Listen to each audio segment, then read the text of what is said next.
Distinguished delegates, ladies and gentlemen, take your seats, please. It is time to start.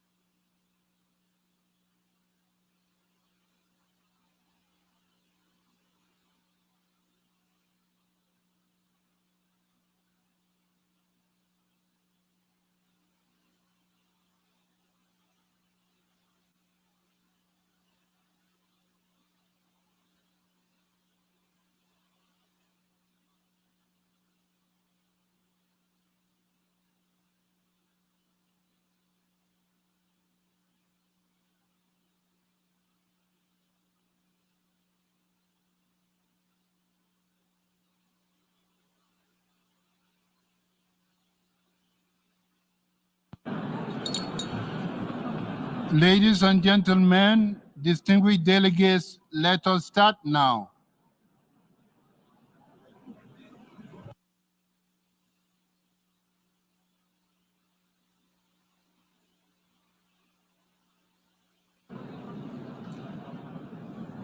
The third plenary meeting of the General Assembly is called to order.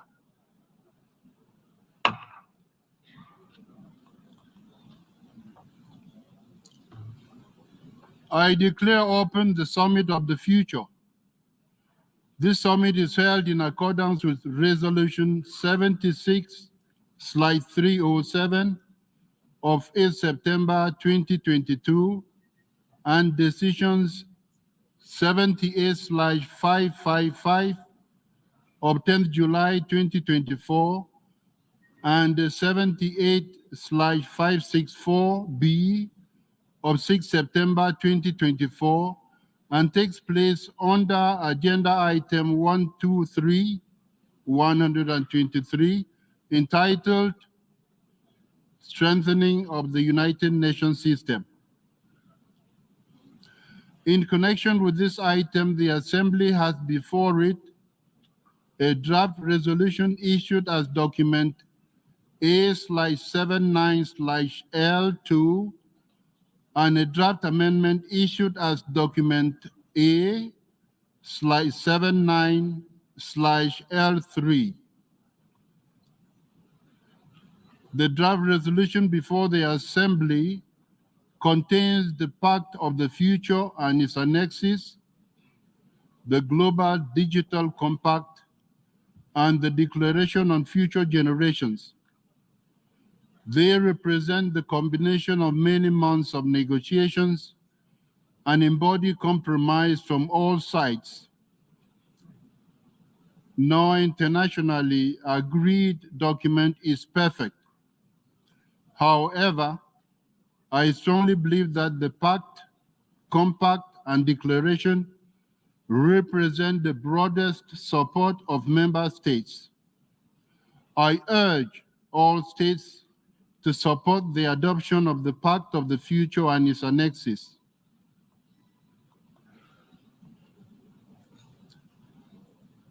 I give the floor to the distinguished representative of the Russian Federation to introduce draft amendment A/79/L3.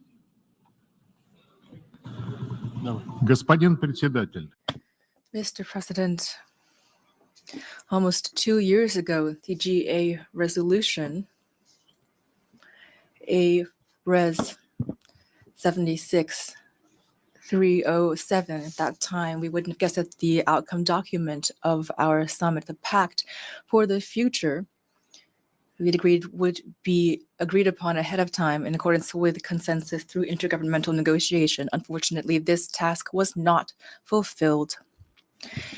Today, in violations of procedure for the adoption of the text, a number of delegations did not support this text. To speak strictly, we don't have anything to adopt today, and that is not the fault of the current president of the GA and his predecessor. They inherited this problem from predecessors and did all they could, but didn't have enough time. Today, will probably hear a great deal of praise for the pact and for those who took part in the negotiations. Colleagues, you must understand that all of this is hypocritical. In fact, the intergovernmental negotiations on the pact did not really take place.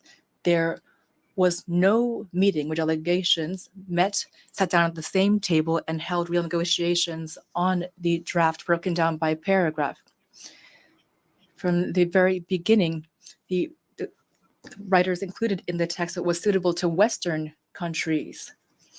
And these questions were not resolved from the beginning to the very end. We requested sitting down and discussing these problems at the same table. But this cannot be called multilateralism. What happened is a major defeat for the UN because the principle of the sovereign equality of states enshrined in the charter was sacrificed to the interests of a certain group of countries, and their interests were clearly laid out over the past months. Through these negotiations, it was decided by this group of countries what the document should look like and what should not be included in it. These are abuses that we have seen in the UN. There are a number of delegations that not only remained silent, but supported this draft pact. And a great deal of this did not suit those delegations. What about the principle of leaving no one behind, which the SG likes to extol? Essentially, no one is happy with this text. Can we build the future on such a foundation? Is this what we are going to show to future generations? Mr. President, it would have been optimal not to put forward this non-consensus-based test, but to continue negotiations until this document finally is acceptable to all without exception.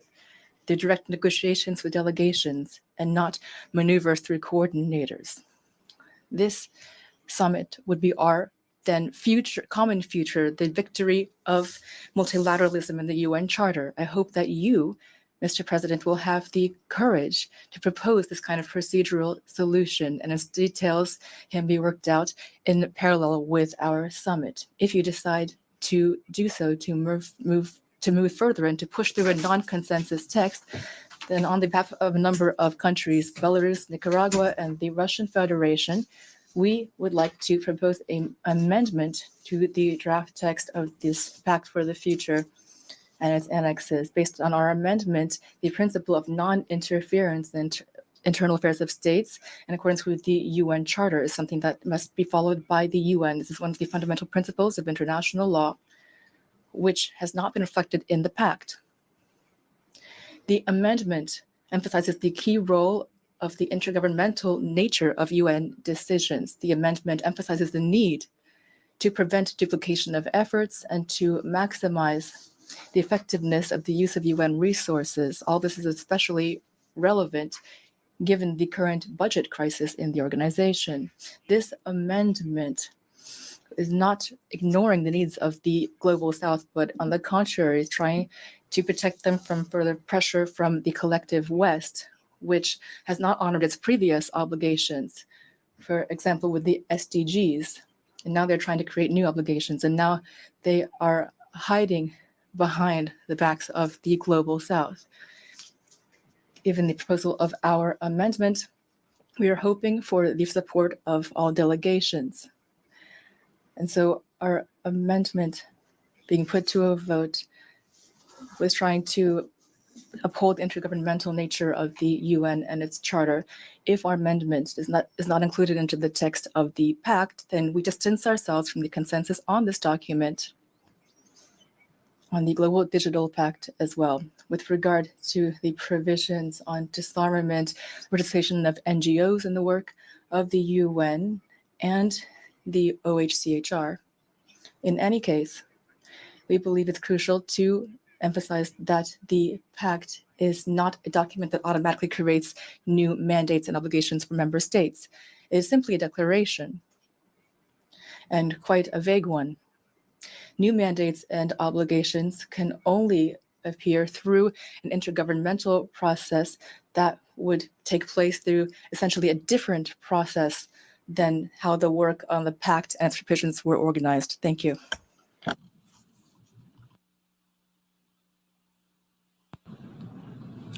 I thank the distinguished representative of the Russian Federation.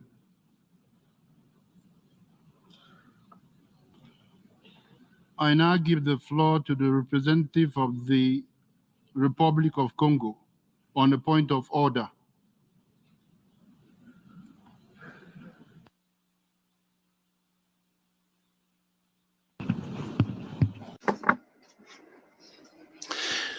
Thank you, Mr. President. I have the honor to take the floor on behalf of the African Group, which my country is chairing for the month of September.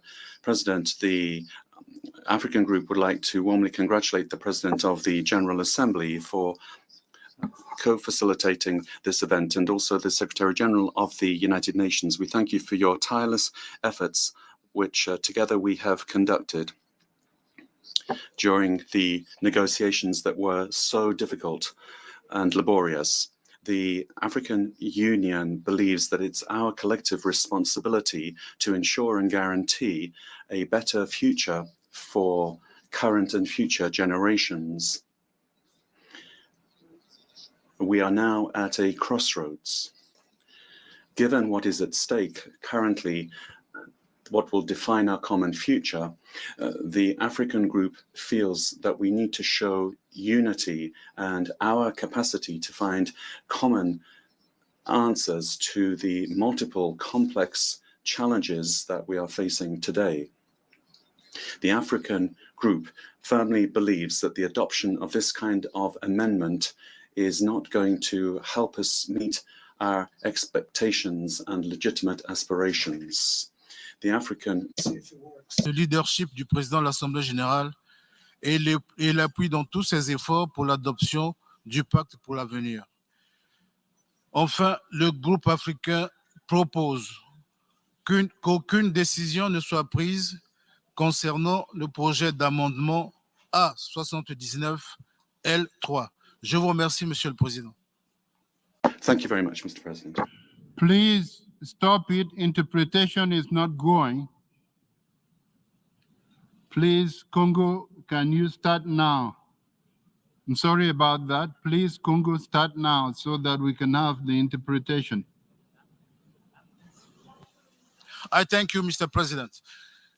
Monsieur le Président, Mr. President, I have the honor to take the floor on behalf of the African Group, of which we have the presidency. Mr. President, the African Group would like to address our warm congratulations to the President of the General Assembly, to the co-facilitators, as well as to the Secretary-General of the United Nations for all of the efforts that we have undertaken together to ensure that we have gotten through these very complex, difficult negotiations. The African Group believes it's our collective responsibility to ensure and guarantee a better future for current and future generations at a time when we find ourselves at a crossroads. Given what is currently at stake, things that will define our common future, the African Group believes that we need to show our unity and our ability to provide common concerted answers to the multiple and complex challenges that we are facing today. The African Group firmly believes that the adoption of such an amendment is not going to help us meet our legitimate hopes and aspirations. The African Group firmly supports the leadership of the President of the General Assembly, and we support you in all of your efforts for the adoption of the Pact for the Future. And finally, the African Group would propose that no decision be taken with regard to the draft amendment A79L3. I thank you, Mr. President. I thank the representative of the Congo. The representative of the Congo has moved within the terms of Rule 74 of the Rules of Procedure, that no action be taken on draft amendment A/79/L3. Rule 74 reads as follows. During the discussion of any matter, a representative may move the adjournment of the debate on the item under discussion. In addition to the proposer of the motion, two representatives may speak in favor of and two against the motion, after which the motion shall be immediately put to the vote. Does any member wish to speak? I call on the representative of Mexico to take the floor. Gracias, señor Thank you, Mr. President. Mexico would like to second the motion for no action, and we invite all members to vote yes in favor of the motion. The text of the amendment presented was never raised during negotiations, which prevented due consideration being given to it by delegations and by facilitators. Delegations have undertaken very many rounds of negotiations, and they have shown willingness to achieve consensus. We'd like to congratulate you and the co-facilitators for the work that you have done. Mexico also would have liked to put forward amendments on matters that are close to our hearts and a priority for our foreign policy, but we believe that the text that we have before us now is the best result possible, and it lays the foundation for the future work of this organization. We reiterate our willingness to continue to participate in constructive, transparent, and good faith negotiations. Thank you, Mr. President. I thank the representative of Mexico. I call on the representative of Cameroon to take the floor.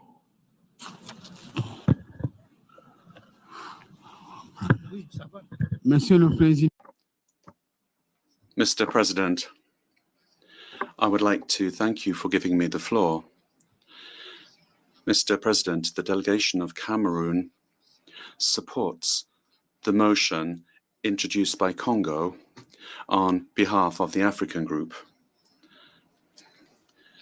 Cameroon firmly supports this document. Thank you. I thank the representative of Cameroon. I call on the representative of the Bolivarian Republic of Venezuela to take the floor. Señor Presidente. Mr. President, the Bolivarian Republic of Venezuela has the honor to take the floor on behalf of delegations of the Islamic Republic of Iran, the Syrian Arab Republic, and my own country with regard to the motion for no action that was introduced by Congo. This procedural maneuver that we are witnessing is a further demonstration of the arrogant view of certain Western states that we have had to, unfortunately, put up with during a very long and complex process of negotiations. It's also a maneuver which demonstrates, amongst other things, the fact that the provisions of Resolution 76/307 of the General Assembly have not been complied with. The text in A78L2, however, was not approved previously and was not certainly approved by consensus. If we have a different interpretation of what previously agreed, and I quote, and end the quote, means, and as defined in operative paragraph 4 of the modalities resolution, it might be a good idea for the Office of Legal Affairs to provide us with immediate guidance, Mr. President. these countries understand that there's no consensus on the Pact for the Future because largely of the lack of political willingness of those same countries to enter into good faith negotiations over the last 18 months on various issues that are so controversial and critical for very many other countries. They continue to prefer to drive forward a course of action that aims to ignore the very existence of these divergent opinions rather than allowing member states to freely express their points of view on the substance of the amendment, which is very direct and based on principles of language. That's what's before us now. This amendment would contribute to us achieving our legitimate national aspirations. We'd also point out that the substance of this amendment was raised during negotiations and it was never taken into account.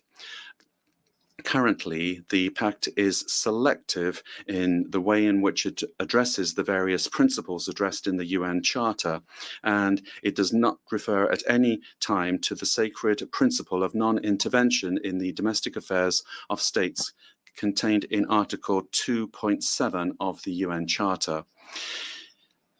President, aware as we are of this reality and in accordance with Article 74 of the General Assembly Rules of Procedure, we would like to respectfully ask all member states to vote against this motion for no action and vote in favor of the amendment contained in document A79L3. Thank you very much, Mr. President. I thank the representative of the Bolivarian Republic of Venezuela. I call on the representative of Belarus to take the floor. Господин председатель, Mr. President, we thank you for giving me the floor. The delegation of Belarus turns to this august assembly with the request to examine the substance of the amendment contained in document A/79/L3. Thank you for your attention. I thank the representative of Belarus.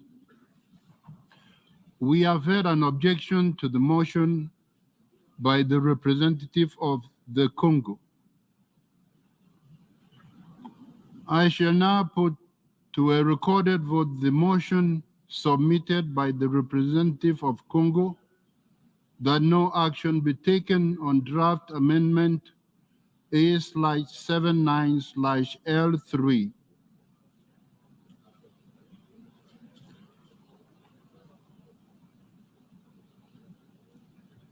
Those in favor of the motion, please signify.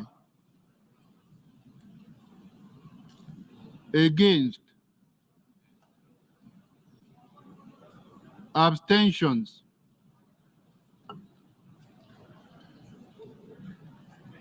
the General Assembly is now voting on the motion submitted by the representative of the Congo that no action be taken on draft amendment A/79/L3. Press the green button to vote in favor of the motion by the Congo that no action be taken on the amendment. Press the red button to vote against the motion by the Congo that no action be taken on the amendment. Will all delegations confirm that their votes are accurately reflected on the screen?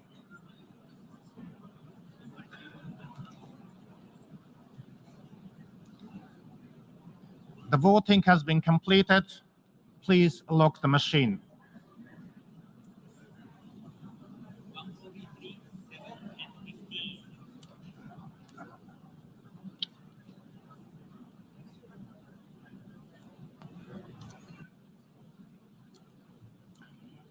The result of the vote is as follows.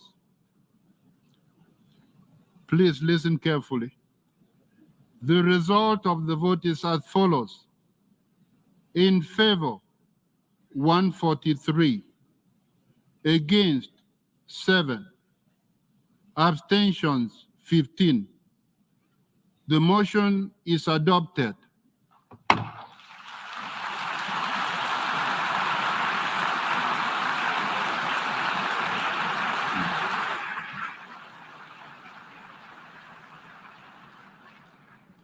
Since the motion for no action on the draft amendment is adopted, the Assembly will proceed to take action on the draft resolution.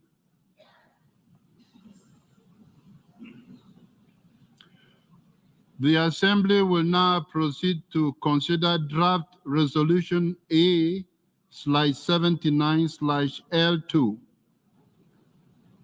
I give the floor to the representative of the Secretariat. Thank you, Mr. President. The present oral statement on draft resolution L2 is made in the context of Rule 153 of the Rules of Procedure. The full statement has been distributed to member states. Pursuant to requests contained in paragraph 34C, 41C, 57A, 81A and B, 83E of the Pact for the future, additional resources in the range of 1.5 to 1.8 million, excluding staff assessment, would be required for the 2025, for which details would be included in the revised estimates report to be presented at the main part of the 79th session of the General Assembly. Regarding the request contained in paragraph 37F and 42B of the Pact, it is envisaged that additional resources would be required for 2025. The Secretary-General would, following consultations, submit resource requirements for 2025 in the revised estimates report. The Secretariat will further assess if paragraph 76 and 78B could give rise to budgetary implications. Additional resources which may be required for 2026 and subsequent years, pursuant to requests contained in paragraph 37F, 41C, 42B, 57A, 74A, and 81B of the Pact, would be presented in the proposed program budgets in the applicable years. With regard to the request contained in paragraph 48 and 72 of the Compact, it is envisaged that additional resources would be required for 2025. The Secretary-General would, following consultations, including with member states, submit a proposal on the resource requirements for 2025 for consideration by the Assembly during the 79th session. And with regard to the request contained in paragraph 56A, 56B, and 74 of the Compact, it is not possible to estimate implications at this time in the absence of modalities. When the modalities are determined, the Secretary-General would assess implications in accordance with the Rule 153. Additional resources which may be required for 2026 and subsequent years, pursuant to requests contained in paragraph 48 and 72 of the Compact, would be presented in the proposed program budget in the applicable years. With regard to the request contained in the third subparagraph, paragraph 43 of the Declaration of Future Generations, it is not possible to estimate implications of this time owing the absence of the modalities. When the modalities are determined, Secretary-General would assess the implication in accordance with Rule 153. And pursuant to request contained in the fourth subparagraph, paragraph 43 of the Declaration, additional resources would be required for 2028, for which details would be included in the proposed program budget for 2028. Thank you, Mr. President. I thank the representative of the Secretariat. Before proceeding further, members are reminded that pursuant to Decision 78/555, any explanation of vote on the outcome document shall be incorporated into national statements instead of being made at the opening segment. Furthermore, as indicated in the letter from the President of the General Assembly, dated 4th September 2024, member states are encouraged to use the debate on agenda item 123, scheduled for 7th October 2024, to put on record any further views on the elements of the Pact for the Future, the Global Digital Compact, and the Declaration on Future Generations.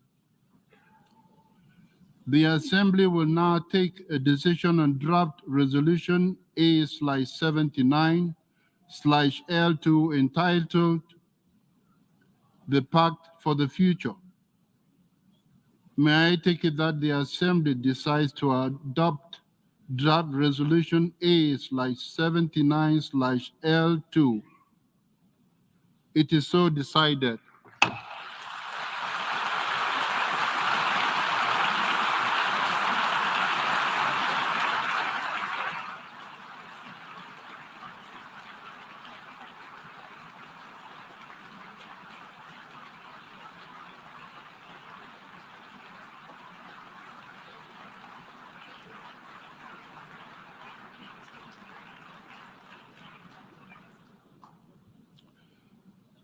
I would like to express my sincere thanks to Her Excellency Antje Liendest, Permanent Representative of Germany, and His Excellency Neville Getz, Permanent Representative of Namibia.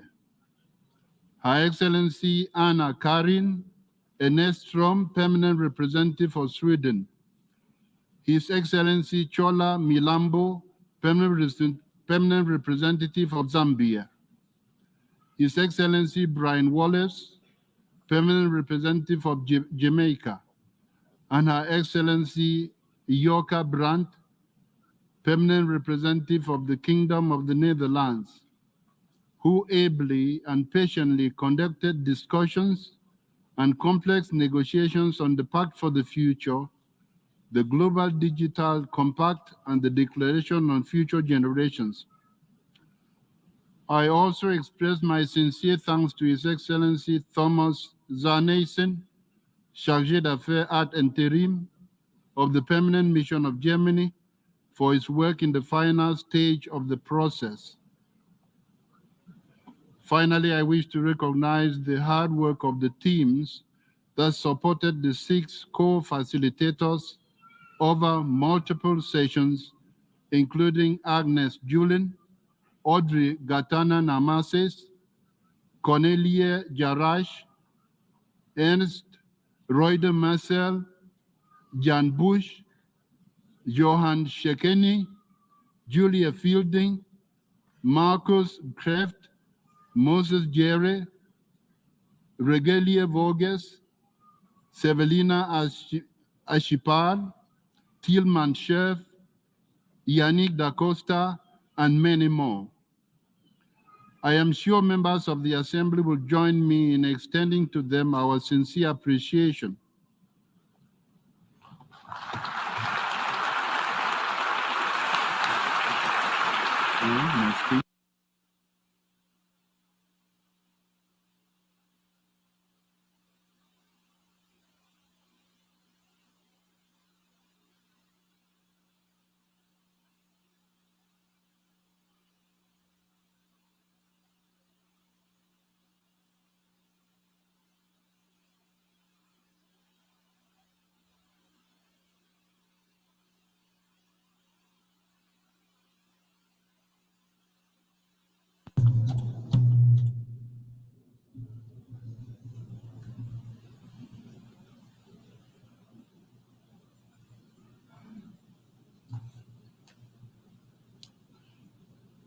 Your Excellencies, Heads of State and Government, distinguished delegates, ladies and gentlemen, we gather today representing the peoples of the world, united by our shared aspirations for the future.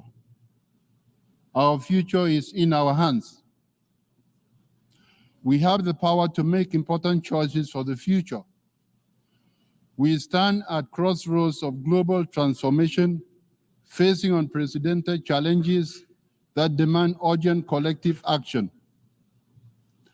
From conflict and climate change to the digital divide, from inequalities to threats against human rights, together we all face profound challenges. Yet, alongside these challenges, there is hope. There is hope because challenges come along with opportunities. The opportunity for renewal, innovation, and global cooperation is within reach. Our Summit of the Future has given us a pact, The Pact for the Future just adopted represents our pledge not only to address immediate crises, but lay the foundations for a sustainable, just, and peaceful global order for all peoples and nations.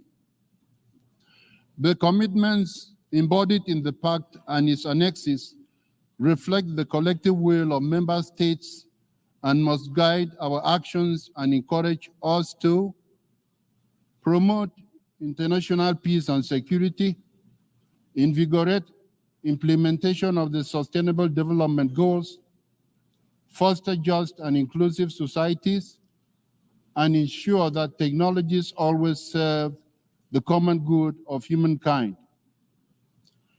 We must move forward together in a spirit of solidarity and multilateral cooperation. The Summit of the Future is a call to action.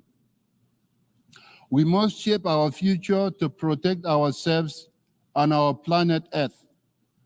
Action that recommits us to the principles of international law, the goals of the 2030 Agenda for Sustainable Development, and the promise of the United Nations Charter to save future generations from the pain of war. The path we choose must lead to a future where human dignity is respected and human rights are upheld. A future where peace transcends the mere absence of conflict and is grounded in justice, inclusion, and equity. Excellencies, our mission is to eradicate poverty in all its forms, tackle inequalities, and promote peace and security, tolerance, and respect for diversity. The summit offers a historic opportunity to ensure that progress is shared equitably across all nations and communities elsewhere. We have an obligation to harness the power of science, technology, and innovation in order to prepare the future of humankind. It is also important that we reproduce our human successes across generations all the time. Let us continue our efforts to reform and strengthen global institutions that support peace, security, sustainable development, and financial stability. Meaningful progress requires that all voices are heard and that all nations, regardless of size or wealth, have a seat at the table. The United Nations is the organization where all nations have a seat at the table. Throughout, we must recognize that none of our goals will be achieved without the full participation of women and girls. Advancing gender equality across all sectors of society will be of decisive significance.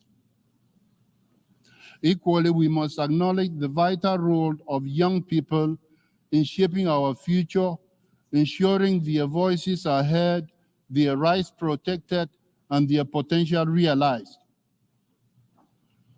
Our youth are the torchbearers of tomorrow. This is especially true in Africa, where more young people will enter the workforce each year than in the rest of the world combined. Together, let us rise to this moment with courage and determination as we accelerate our journey towards a brighter future for everyone, everywhere. I thank you.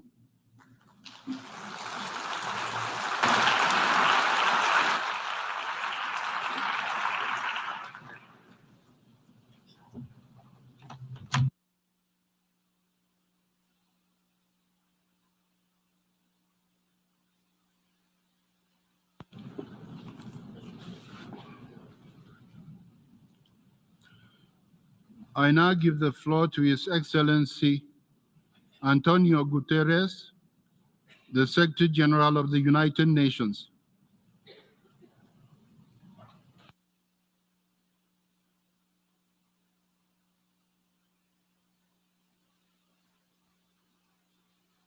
Mr. President of the General Assembly, Excellencies, ladies and gentlemen. welcome to the Summit of the Future. I thank the co-facilitators, the former and current presidents of the General Assembly and all member states for their strong engagement, creativity, and spirit of compromise, and all my colleagues for their invaluable efforts over the past 3 years. We are here to bring multilateralism back from the brink.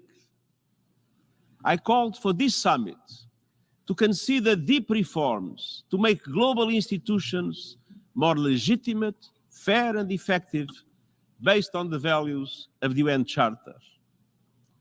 I called for this summit because 21st century challenges require 21st century solutions, frameworks that are networked and inclusive, and that draw on the expertise of all of humanity. I called for this summit because our world is heading off the rails, and we need tough decisions to get back on track. Conflicts are raging and multiplying, from the Middle East to Ukraine and Sudan with no end in sight.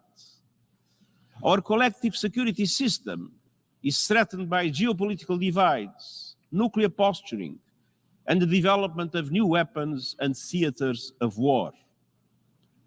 Resources that could bring opportunities and hope are invested in death and destruction. Huge inequalities are a brake on sustainable development. Many developing countries are drowning in debt and unable to support their people. And we have no effective global response to emerging, complex, and even existential threats. The climate crisis is destroying lives, devastating communities, and ravaging economies. And we all know the solution: a just phase out of fossil fuels, and yet emissions are still rising.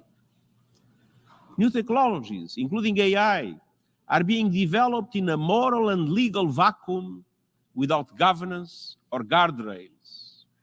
And in short, our multilateral tools and institutions are unable to respond effectively to today's political, economic, environmental, and technological challenges.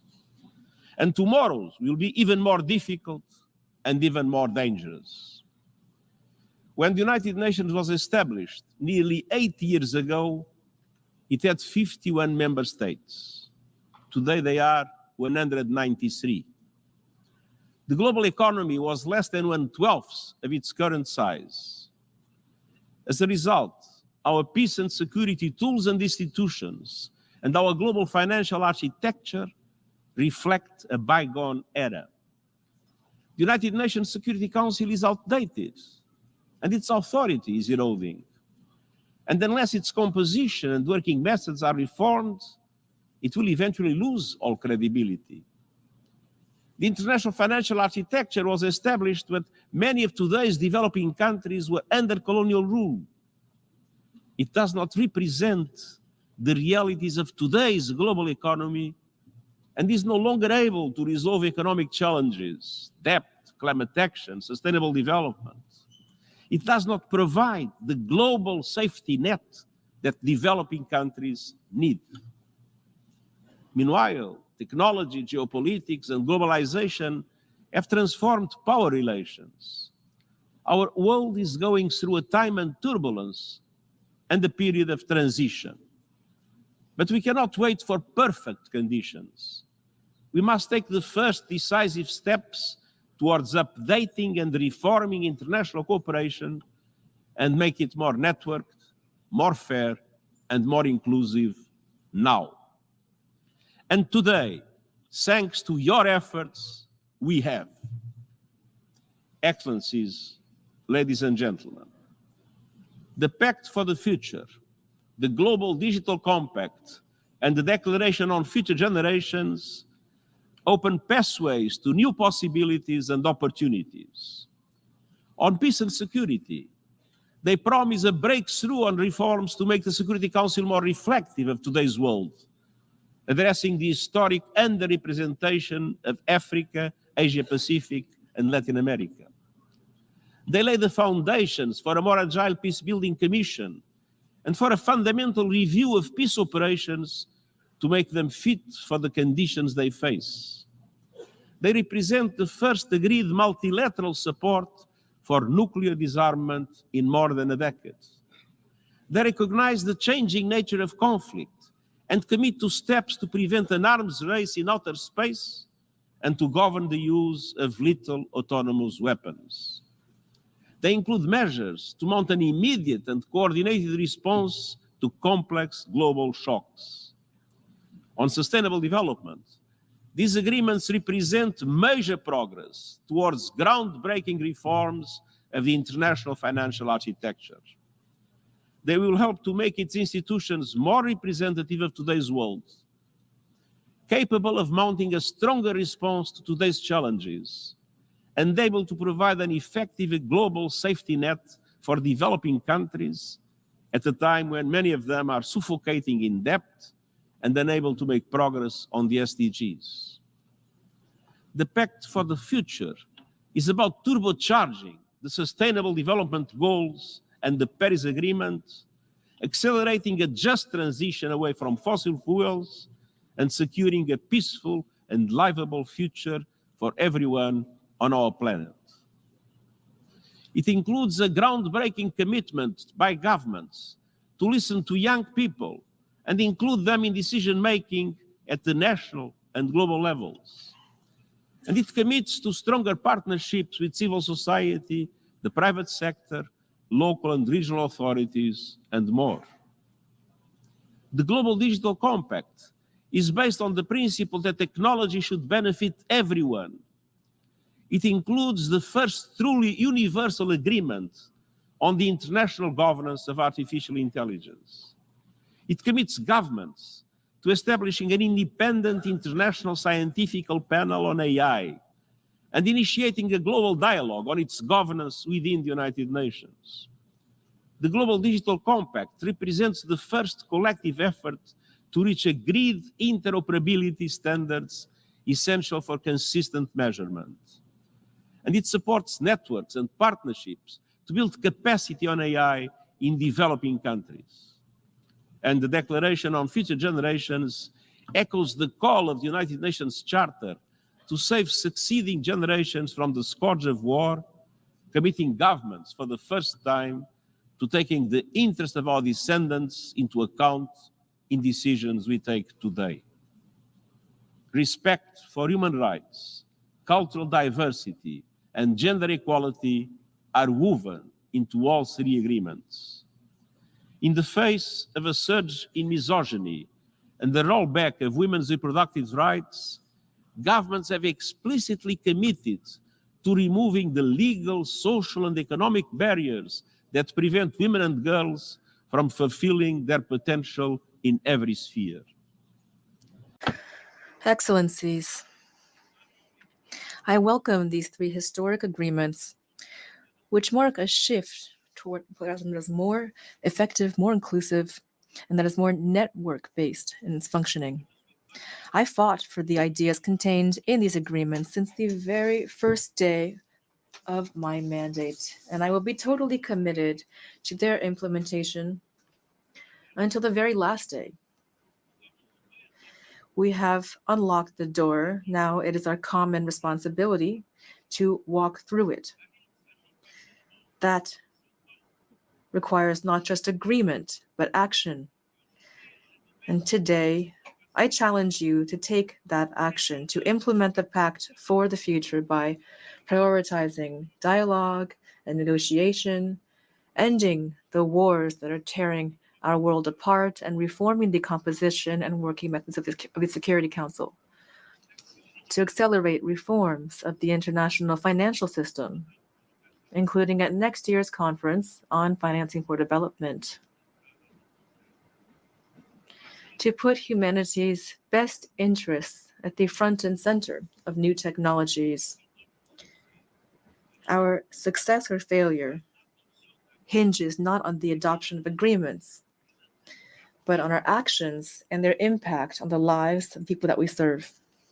Excellencies, throughout my life, Whether as an activist or at the United Nations, I have learned that people never agree on the past. To rebuild trust, we must start from the present and look toward the future. Throughout the world, people are hoping for a future of peace, dignity, and prosperity. They're crying out for global action to solve the climate crisis, tackle inequality, and address new and emerging risks that threaten everyone. And they see the United Nations as being essential to solving these challenges. All this was confirmed during the past 2 inspirational action days. The Summit of the Future sets a course toward international cooperation that can meet their expectations.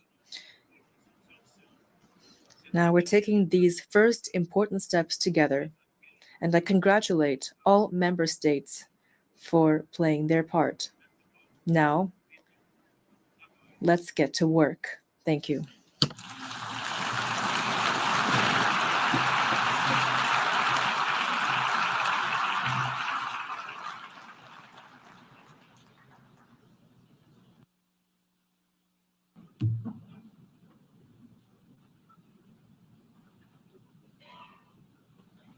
Thank you.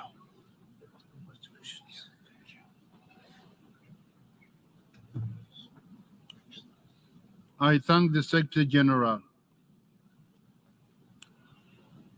In accordance with Resolution 76/307, we will now hear from youth representatives.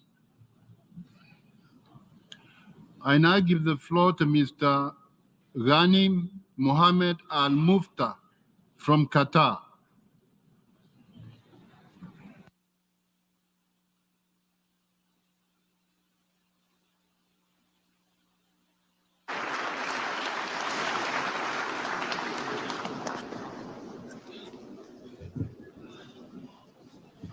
Thank you.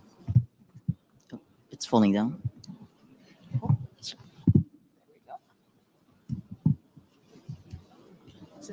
Yes. Thank you, Honorable Chair, distinguished delegates, and special guests. I am Ghanem Al-Muftah, a UN youth representative from Qatar and a political science graduate with a noteworthy passion for global rights for all. I am honored to meet you leaders, head of states, and individuals in high positions at the Summit of the Future. If you allow me, I will share some personal insights with you, but not as leaders, but as fathers, mothers, and guardians, family-focused people who care deeply about the future of all children and the generations that follow. The decisions that we make today are not just about policies and strategies. They are about shaping a world where all children can thrive in an inclusive, safe, and sustainable future. I am a perfect example of my parents' dreams for me 22 years ago. I stand before you here today, proudly representing hope from yesterday's dreams, which will continue to carry me to my future. I have been raised with strong family values, where our home model was built on believing in yourself to manifest confidence for your future. As a person with disability, I have learned that true progress comes not from overcoming personal challenges alone, but from how we, as a society, embrace each other's differences.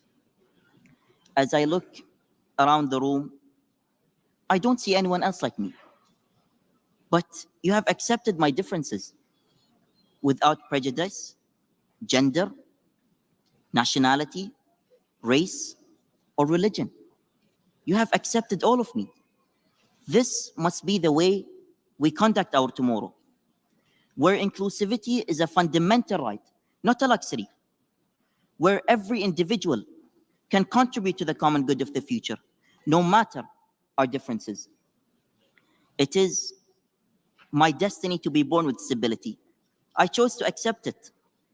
But sadly, There is no choice for children where wars and conflicts cause unnecessary injuries and lifelong disabilities. The future for these children and families can tear away hope.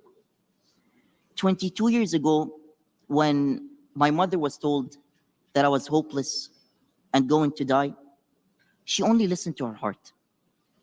She wrote a book, I Am Here. 22 years later, I'm still here, sharing my life experiences to lend others hope and to give a voice to the unheard. There are more than 1 billion people with disabilities around the world.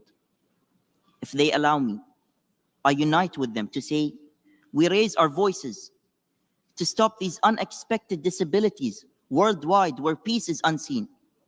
It is in our hands to stop this global trend of violences in Gaza and around the world.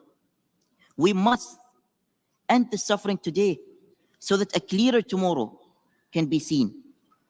We are all leaders here. A leader's role is to listen to the people. We must understand what the people want and address their voices through platforms like this to drive meaningful change. The future belongs to our youth. We must ensure that they are prepared to take on leadership roles in order to be the change makers. You must be the change you wish to see in this world. I wish all distinguished delegates and special guests a successful summit as we move forward to a new day of possibilities. Thank you so much.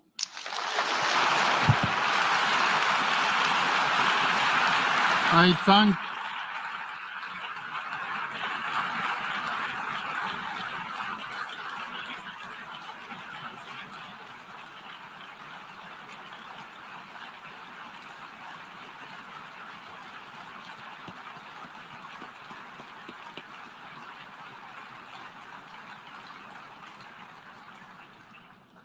Mr. Al-Mufta.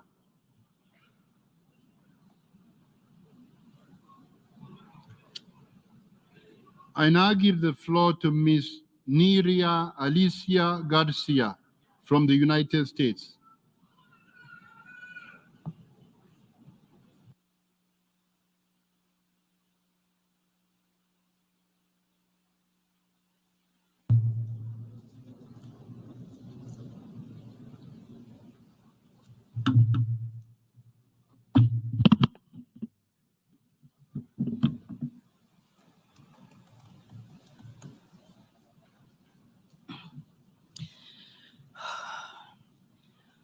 Wait on sin, wait on sin. Wait on sin, wait on sin. With the permission of the Creator, the Lenape ancestors of these lands, and with the permission of your hearts, it is an honor to address you today, my dear relatives. First and foremost, I want to give thanks to the spirit world, to Father, Son, to Mother Earth. Gratitude to the plants and animals, the sacred waters, the sacred places who gave humanity the sacred knowledge and understanding that made it possible for us to coexist in balance with creation for thousands of years. I bow to you and your ancestors, because we all descend from these good people who walked on Mother Earth in a good way. And I'm calling on them today for guidance. Why? Because our Mother Earth is hurting and she needs our help. Worldwide, our waters and sacred places are being desecrated. Corporate greed and war are pushing life to the verge of extinction. Global governments and politics are void of spirituality, of morality, and basic respect for life. My generation's hearts are breaking as we survive the impacts of climate disaster that could have been prevented. Breaking as we watch genocide of our Palestinian relatives live on our phones, despite the global call for a ceasefire. The Pact for the Future mentions words like sustainable development nearly 300 times, yet words like children, earth, and future generations are mentioned less than 60 times. This is green colonialism, and it needs to stop. Only one mention of local communities, 0 mentions of plants and animals, 0 mentions of frontline communities, and 0 mentions of indigenous rights. So I ask you today, do indigenous people still not exist to you? Are we not the stewards of 80% of the world's biodiversity? My relatives, I guarantee you that the continued exclusion of indigenous people, local and frontline communities will inevitably lead to more destruction, pain, and suffering. Yet there is hope because we are still here, and the world needs the leadership of indigenous people and of youth now more than ever. Collectively, we have the ancestral technologies, indigenous knowledges, and spiritualities to create real intergenerational solutions. Our cosmologies have the wisdom and power to guide humanity towards that good path again. But in order to do that, indigenous people must have equal representations as member states in all UN bodies. So I say to you today, global leaders, go home and ratify the United Nations declarations on the rights of indigenous people. Acknowledge and apologize and build authentic relationships with your indigenous people. Begin to meaningfully engage your youth. Go home and cut your military budgets and allocate those funds for climate solutions, to pay reparations, to pay for losses and damages we've experienced as a generation that is inheriting a devastated Mother Earth. Go home and ask your indigenous youth, respected elders, how much money we need to bring our solutions to life. And then go home and create the unrestricted funds to support indigenous people in implementing the sustainable development goals on our terms. Global leaders, go home and give indigenous people our land back. To my indigenous youth and children of the world, we are so desperately needed at this time. We must join forces with our respected elders and keep fighting for a livable future. Our generation's biggest responsibility in these times is to not give up and not give in to hopelessness. We must stand to protect the sacred. We must stand to protect our sacred fires, our ceremonies, our songs, our prayers. We must speak our language, wear our traditional clothes, and be proud of who we are. Make no mistake that we have the medicine that this world needs, and that with the help of creation, we will turn the tide for good for the next 7 generations of all life forms to come. Tlazo Kamati, O Meteo.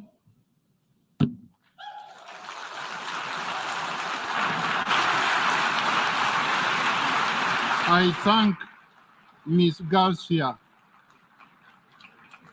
I now give the floor to Ms. Monica Malit from South Sudan.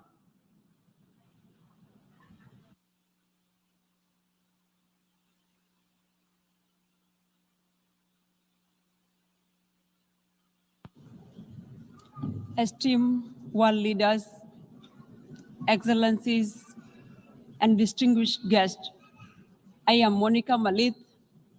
It is both an honor and a privilege to address you today at the opening of the Summit of the Future. As I begin, my question to everyone today is, what encounters your eyes if you talk about the future? What voices overwhelms your ears? What test lies in your tongue?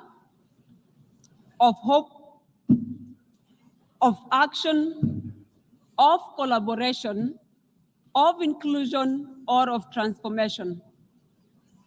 Our world is at crossroads, confronted by uncertainties and challenges that cross borders, regions, and communities. Among the most pressing issues are the escalating refugee crisis.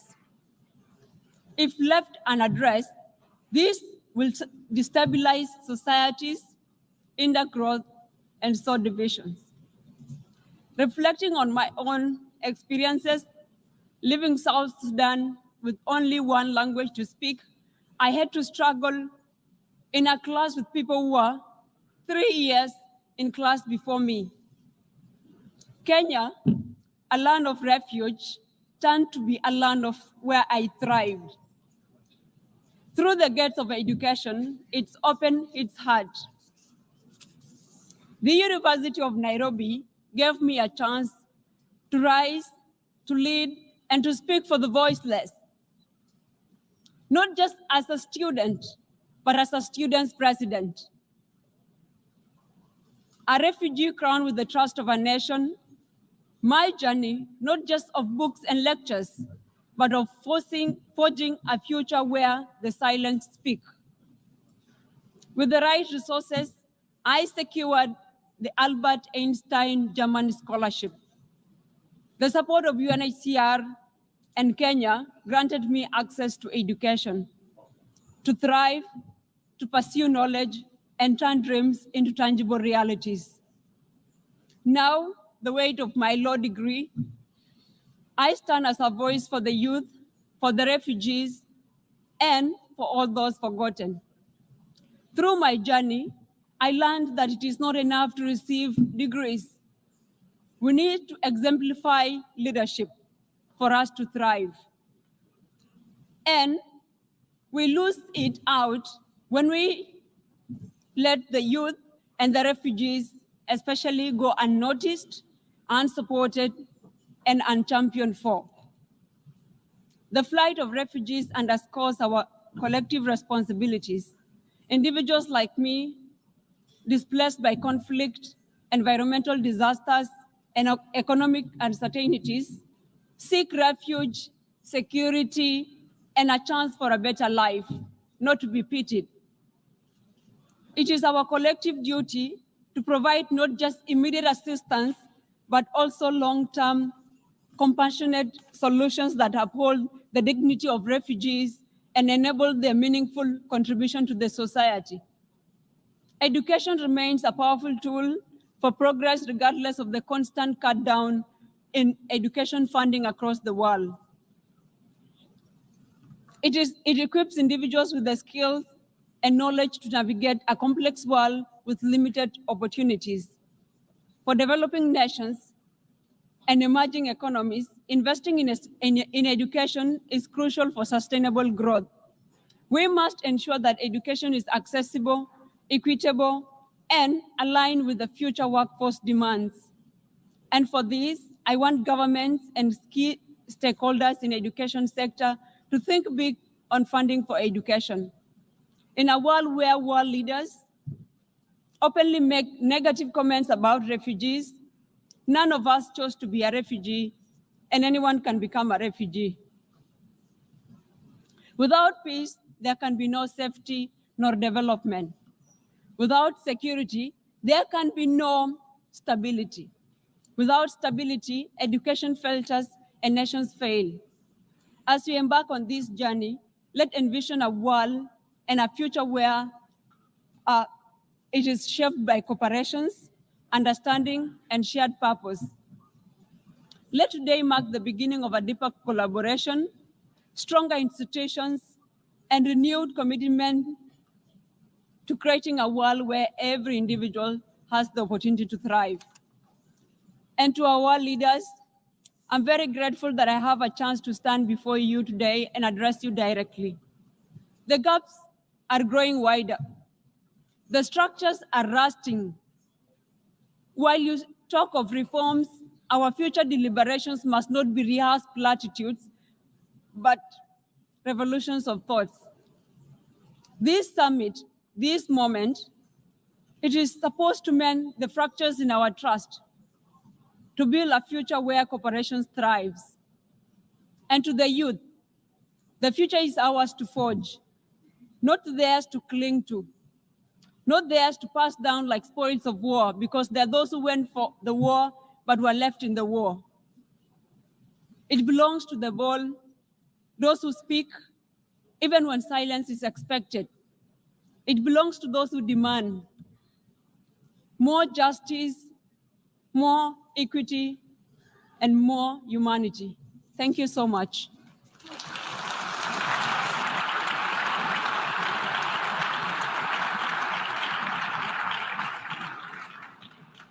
I thank Ms. Malik. In accordance with Decision 78/564B, the opening segment also features statements by the President of the Republic of Namibia and the Chancellor of the Federal Republic of Germany in lieu of the national statements from the plenary list of speakers. I invite His Excellency Olaf Scholz, Chancellor of the Federal Republic of Germany, to address the Assembly.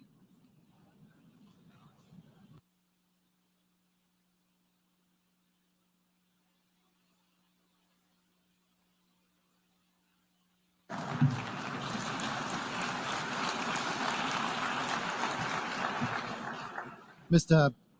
President, colleagues, ladies and gentlemen, I would like to thank all the previous speakers, especially the youth representatives, for their important input. It is for them, the youth around the world, that we have come together today. It is about their hopes for a better world. It's about their future. A special word of gratitude goes to you, Mr. President. Your leadership has proven of vital importance. At a time of great tension and uncertainty, we need the Pact for the future more than ever.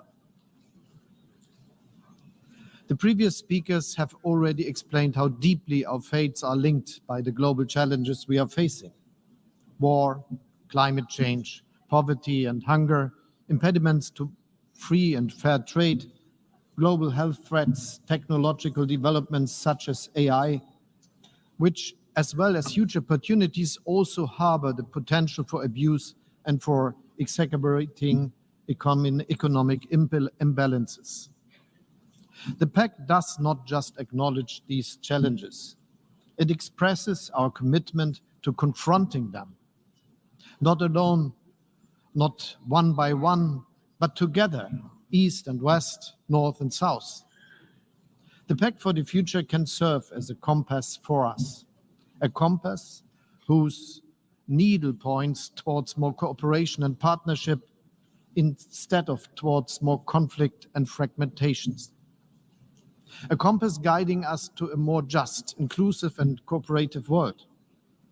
The Pact shows our determination to restore trust in our common institutions.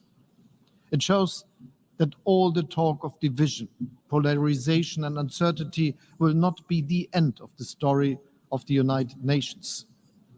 Because we still cooperate. We are still placing trust in one another. We are still committed to the principles of the Charter.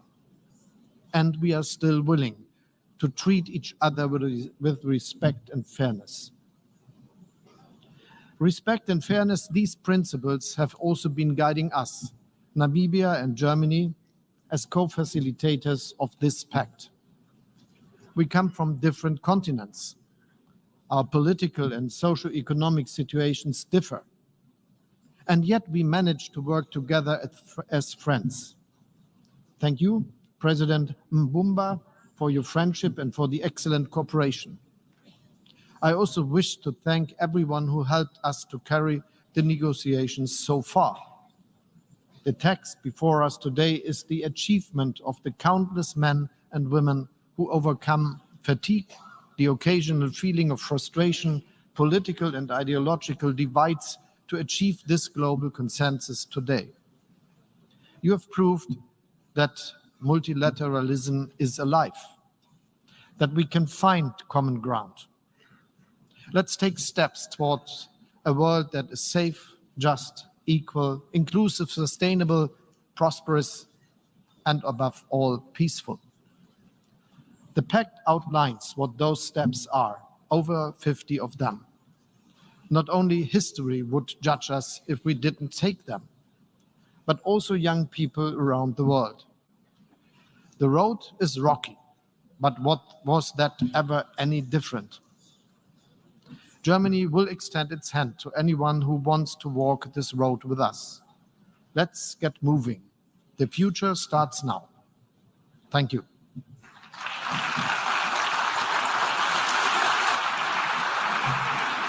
I thank the Chancellor of the Federal Republic of Germany.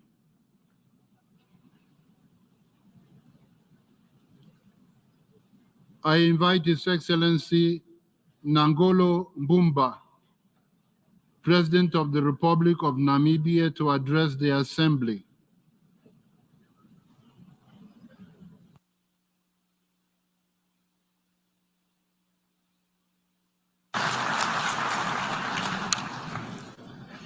Your Excellency Philemon Yang, 79th President of the General Assembly, Your Excellency Antonio Guterres, UN Secretary-General, Excellencies, Your Excellency Olaf Scholz, Chancellor of the Federal Republic of Germany, representative of the youth, distinguished delegates.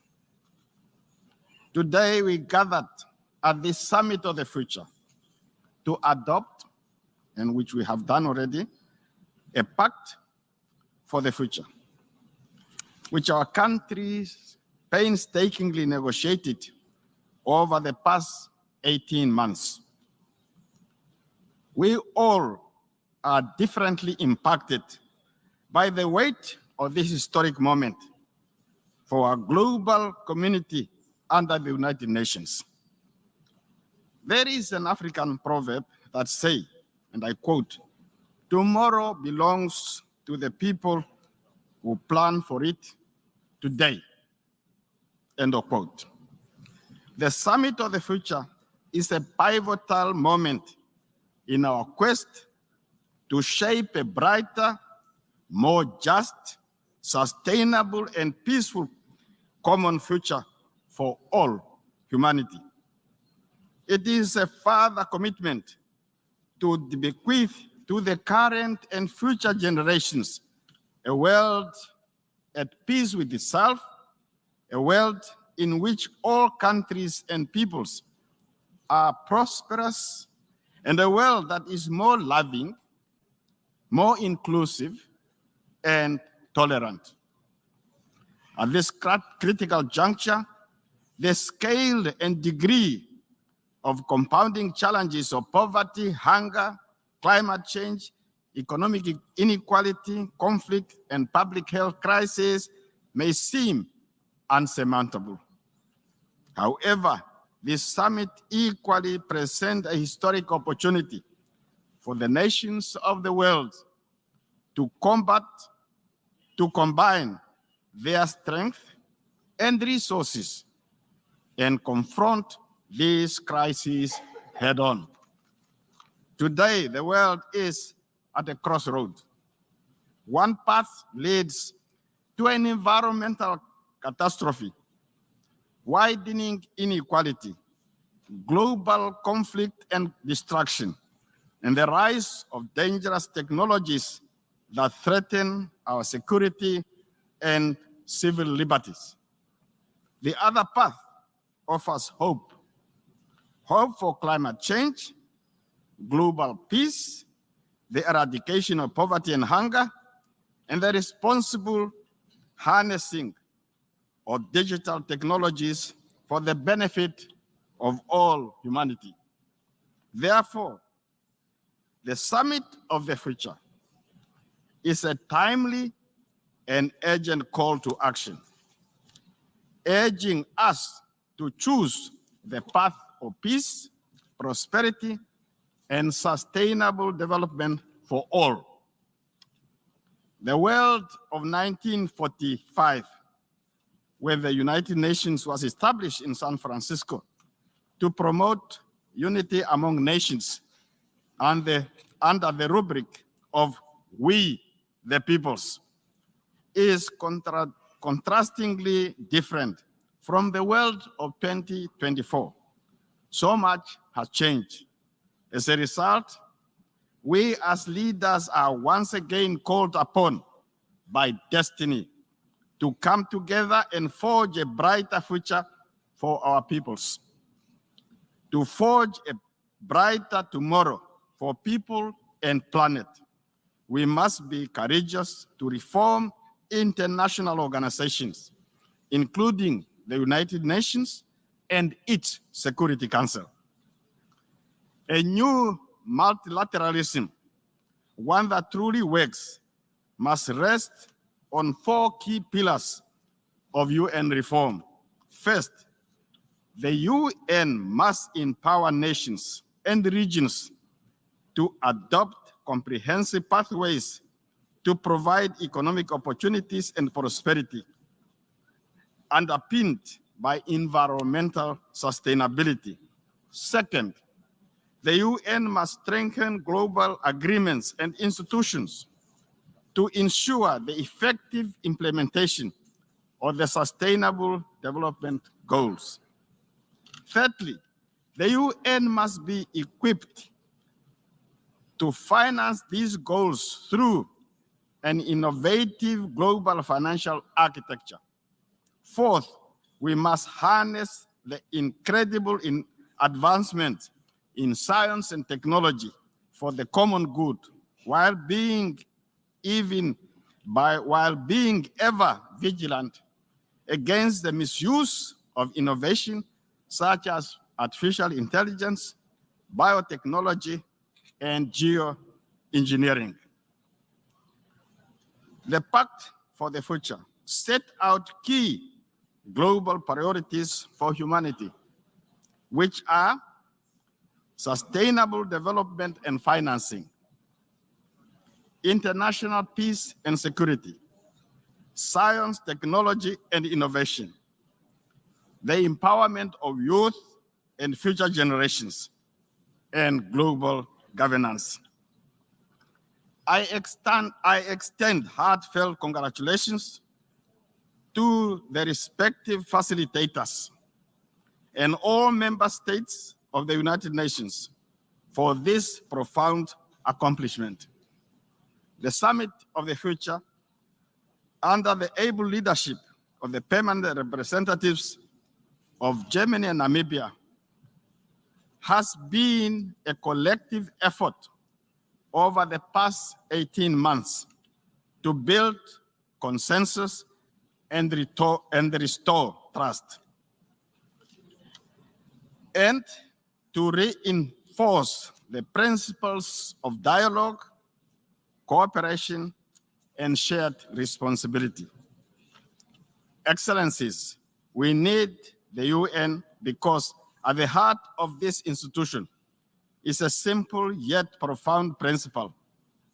Global problems require global solutions. It remains the most effective way to achieve peace, security, and prosperity. The Namibian government recognizes the profound significance of this Summit for the Future for our planet to meet the targets set forth in the 2030 Agenda for Sustainable Development and the Paris Agreement. Sustainable development must be our guiding principle, summarized by 5 Ps: people, planet, prosperity, peace, and partnership. People signify our commitment to leave no one behind. Planet signifies the urgent need to live within planetary boundaries. Prosperity calls for extending the benefits of modern education and technology to all. Peace in the nuclear age requires nations to live together under international law and the UN Charter. Partnership between governments, civil society, and business are essential to achieving our shared goals. We must leave this summit with renewed commitments and concrete action plans to eradicate poverty, eliminate hunger, tackle climate change, and build a global economy that works for all. Future generations will judge us not by our words, but by our actions. Excellencies, guided by the principles of the UN Charter, we must reaffirm our commitment towards peaceful coexistence and shared development. We have the tools, the knowledge, and the opportunity to shape a better world. I am confident that together we can rise to the occasion and seize this moment in history for a brighter future that is peaceful, just, and sustainable. I thank you very much.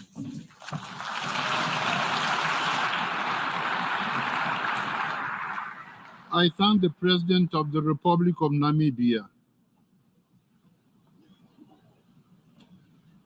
We have heard the last speaker for the opening segment. Before giving the floor to the first speaker on the list of speakers, delegations are reminded that statements are limited to 5 minutes for participating states and 3 minutes for other statements.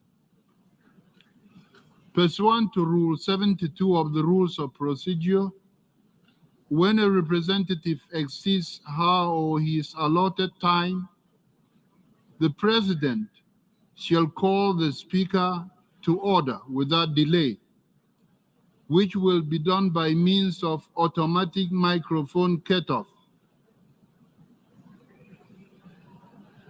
In accordance with Resolution 72/313, the all protocol observed principle is recommended, whereby participants are encouraged to refrain from listing standard protocol expressions during their statements.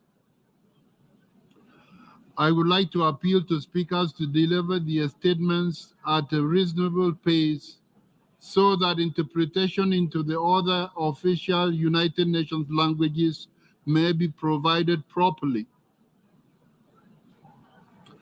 The list of speakers for each meeting shall be completed, and no speaker will be rolled over to the next meeting. The speakers who are not present when their speaking turn comes will be automatically moved to the next available speaking slot within their category at the same time. Finally, after the Secretary General's departure, the Secretary General's seat at the podium may be occupied by his representative. If I hear no objection, we shall proceed accordingly. It is so decided.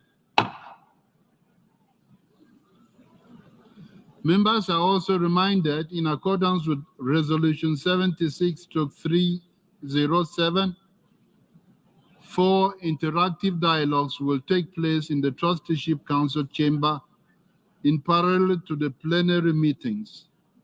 The first interactive dialogue has already started at 10 a.m. I invite His Excellency Julius Maada Bio, President of the Republic of Sierra Leone, to address the Assembly.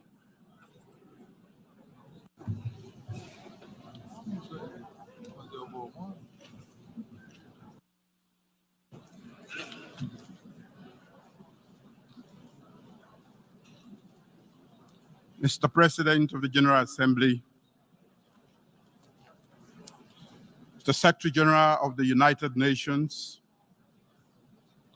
colleagues, heads of state and government, distinguished ladies and gentlemen,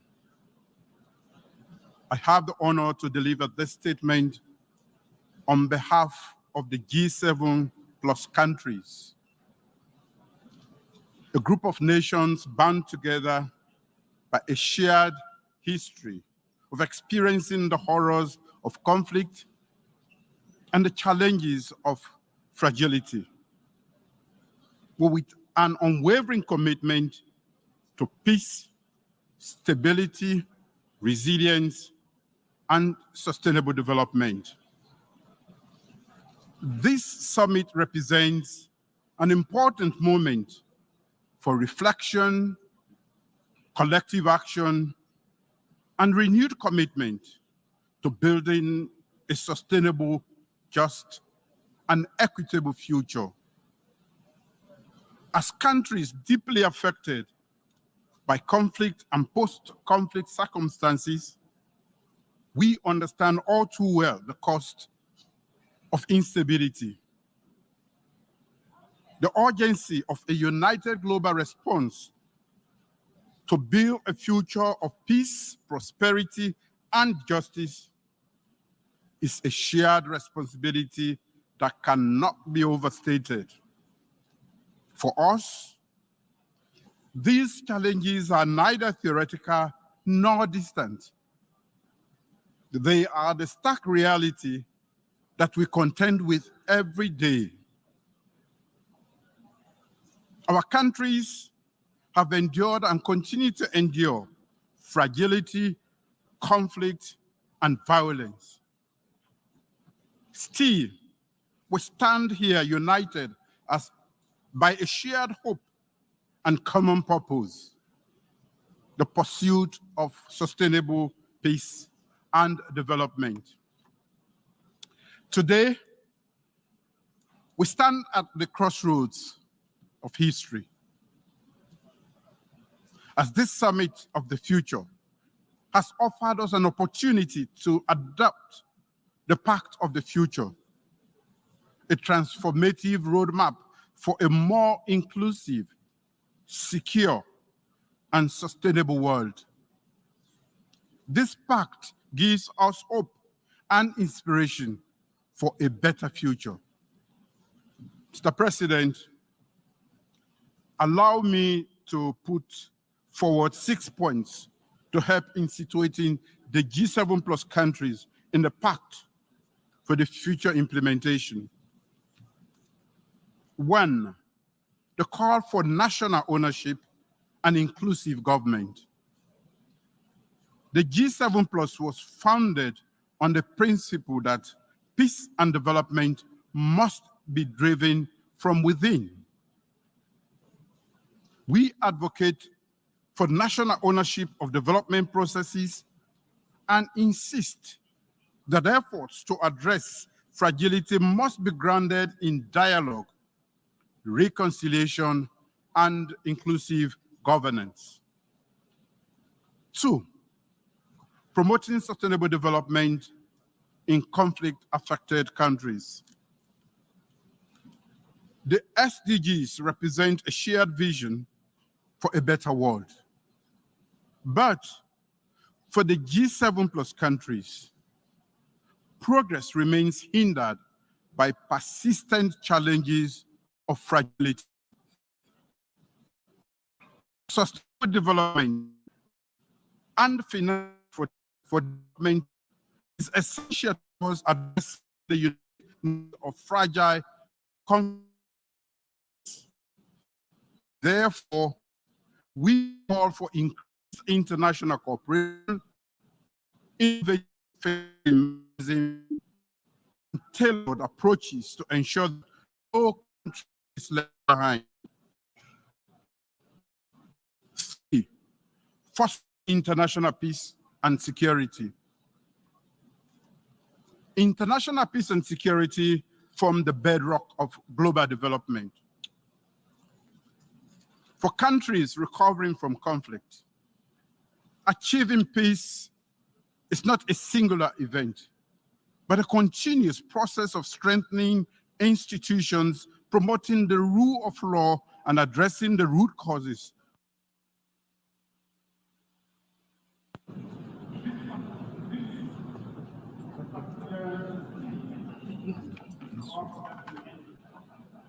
I thank the President of the Republic of Sierra Leone.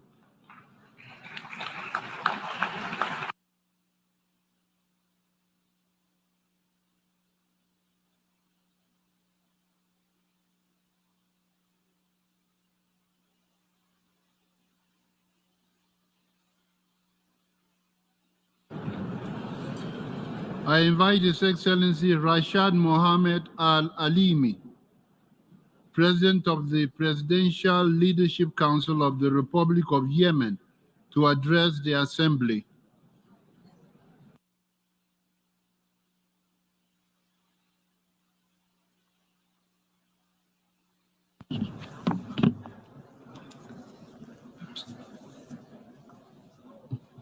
بسم الله الرحمن الرحيم أصحاب الجلالة Excellencies, Majesties, Your Highnesses, ladies and gentlemen, honorable guests. I value this opportunity to address you today at such an important event where we together renew our joint commitment to the principles of international solidarity, mutual respect, and close cooperation. These are the principles upon which this organization was founded. Ladies and gentlemen, Yemen's experience over the past decade has been full of suffering and difficult challenges caused by the war by the Iranian-backed terrorist Houthi militias, which have wreaked havoc and caused destruction in many aspects of life. Therefore, our priorities may seem different from those of most of your countries, especially those countries that enjoy peace and stability. However, our aspirations are unified in that we hope for a prosperous future that all of our peoples deserve. Yemen today is one of the greatest humanitarian crises in the world, and it is further hindered by the aspects of war on all aspects of its the repercussions of war on all aspects of its life, including its inability to fulfill the SDGs and achieve sustainable development. However, despite these great challenges, the Yemeni people remain steadfast and determined in their quest for a better future. The reasons for this steadfastness is the result of the strength of our people, men and women, in confronting these militias, and the constant support that the Yemeni government is receiving from the coalition to support legitimacy under the leadership of the Kingdom of Saudi Arabia and the United Arab Emirates, and their regional and international partners, as well as funding organizations and agencies, especially the IMF and the World Bank. Mr. President, ladies and gentlemen, amidst these difficulties and these disasters, I would like to deliver to you some good news that we have witnessed recently. Our efforts have recently succeeded in contracting the international Starlink company to provide satellite internet services to our citizens, so that Yemen is one of the pioneering countries in the region in offering this service. And we are relying on this service to enhance the exchange of information and the spreading of knowledge in order for women, young women and men to achieve and receive education remotely, and to prevent them from being recruited towards violence and extremism. And I wanted to tell you this because we are working on dealing with the war and in creating hope, and we're doing this by working in three different aspects. First of all, we are trying to confront violence and aggressive thought and extremism. Second, we are trying to remedy the severe repercussions of the wars. And third, we are seeking to keep up with the future as much as possible, because we believe that the generations that were born in conflict have the right to grow up with better futures for peace and development and prosperity. We take part in the Summit of the Future today, and we are full of hope that we can prove that with your support and encouragement, that countries that are going through conflict and institutional fragility, these countries are able to keep up with international progress as long as the necessary innovative thought is there to keep up with the rest. The Presidential Leadership Council has been working with the government for the past two years to keep up with the Summit of the Future agenda in terms of enhancing technology in the world as a human right, or through empowering women and youth, for whom we have launched an ambitious program to develop skills in the temporary capital Aden, as well as an expanded conference that was held in Taas dealing with this topic. Despite the war and the financing crisis that was exacerbated by the terrorist Houthi attacks on oil installations, we are achieving amazing steadfastness with the support of our brothers in fulfilling our requirements and in putting forth ideas and projects that would achieve a certain degree of sustainability. Here we are working with members of the international community to put together a strategy on Yemen that is based on moving from relief to sustainable development, and in dealing seriously with the agenda of youth and the future, just as we care for the agenda to end the conflict and achieve a comprehensive peace. In Yemen, the humanitarian crisis is growing larger because of the climate change. Our country is dealing with extreme climate aspects such as drought and flood and rising temperatures. Microphone has been cut off.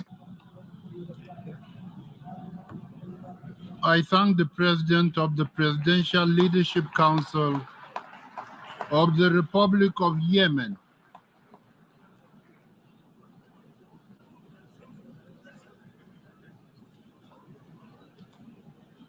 I invite His Excellency Luis Inácio Lula da Silva, President of the Federative Republic of Brazil, to address the Assembly.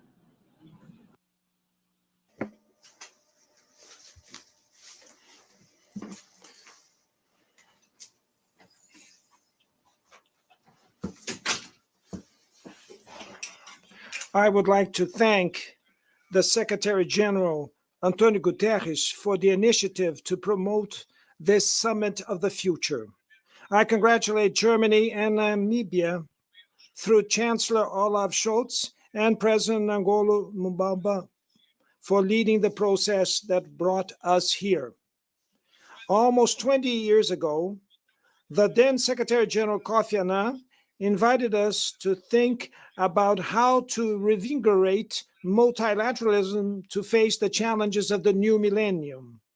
On that occasion, I highlighted on this very room the need for reform so that the UN could fulfill its historical role. That joint reflection bore fruit, such as the Peace Consolidation Commission and the Human Rights Council. Other ideas never got off the ground. We have two great responsibilities for those that succeed us. The first, to never go backwards. We cannot back down from promoting equality between men and women, nor from the fight against racism and all forms of discrimination. We cannot live with nuclear threats again, nor it is unacceptable to regress to a world divided into ideological borders and zones of influence. To naturalize the hunger of 733 million people would be shameful. Going back on our commitments is calling into question everything that we have built so hard. The Sustainable Development Goals were the biggest diplomatic undertaking of recent years, and they are on track to become our biggest collective failure. At the current pace of implementation, only 17% of the 2030 Agenda goals will be achieved within the deadline. As president of the G20, Brazil will launch a global alliance against hunger and poverty to accelerate the overcoming of these scourges. At Climate COP28, the world took stock of the global implementation of the goals of the Paris Agreement. Current levels of greenhouse gas emissions reductions and climate financing are insufficient to keep the planet safe. In partnership with the Secretary-General, as part of our preparation for the COP30, Brazil will promote a global ethical stock-taking, bringing together different sectors of civil society to think about climate action from the perspective of justice, equity, and solidarity. Our second common responsibility is to pave the way in the face of new risks and opportunities. The Pact for the Future shows us the direction to follow. The document addresses important topics such as the debt of developing countries and international taxation in groundbreaking manner. The creation of a forum for dialogue between heads of state and government and leaders of international financial institutions promises to place the UN at the center of the global economic debate. The Global Digital Pact is a starting point for inclusive digital governance with the potential to reduce asymmetries in access to the benefits of the economy based on data and to mitigate the impact of new technologies such as artificial intelligence. All these advances are commendable and significant, but still we lack ambition and boldness. The global governance crisis requires structural transformations. The pandemic, the conflicts in Europe and the Middle East, the arms race, and the climate crisis have revealed the limitations of multilateral fora. Most bodies lack the authority and the means of implementation to enforce their decisions. The General Assembly lost its vitality and the Economic and Social Council was emptied. The legitimacy of the Security Council shrinks every time it applies double standards or remains silent in the face of atrocities. The Bretton Woods institutions disregard the priorities and the needs of the developing world. The Global South is not represented in a way consistent with its current political, economic, and demographical weight. The UN Charter Republic of Brazil.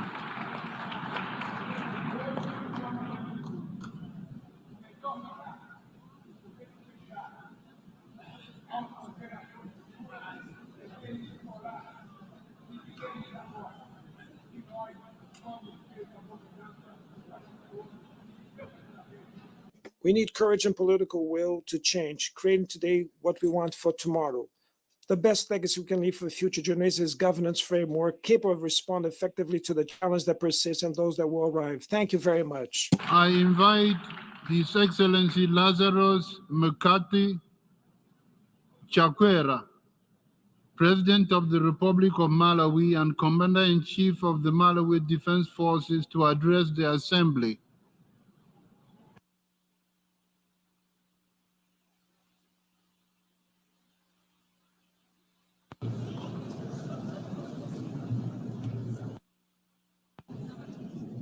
Your Excellency, Mr. Philemon Young, President of the 79th session of the United Nations General Assembly, Secretary General of the United Nations, Excellencies, heads of state and government, youth representatives, distinguished delegates. This is an historic gathering, for rarely do we make time to reflect on the tomorrow we are creating by our choices today, and rarely do we focus on creating multilateral solutions for problems that haven't yet occurred.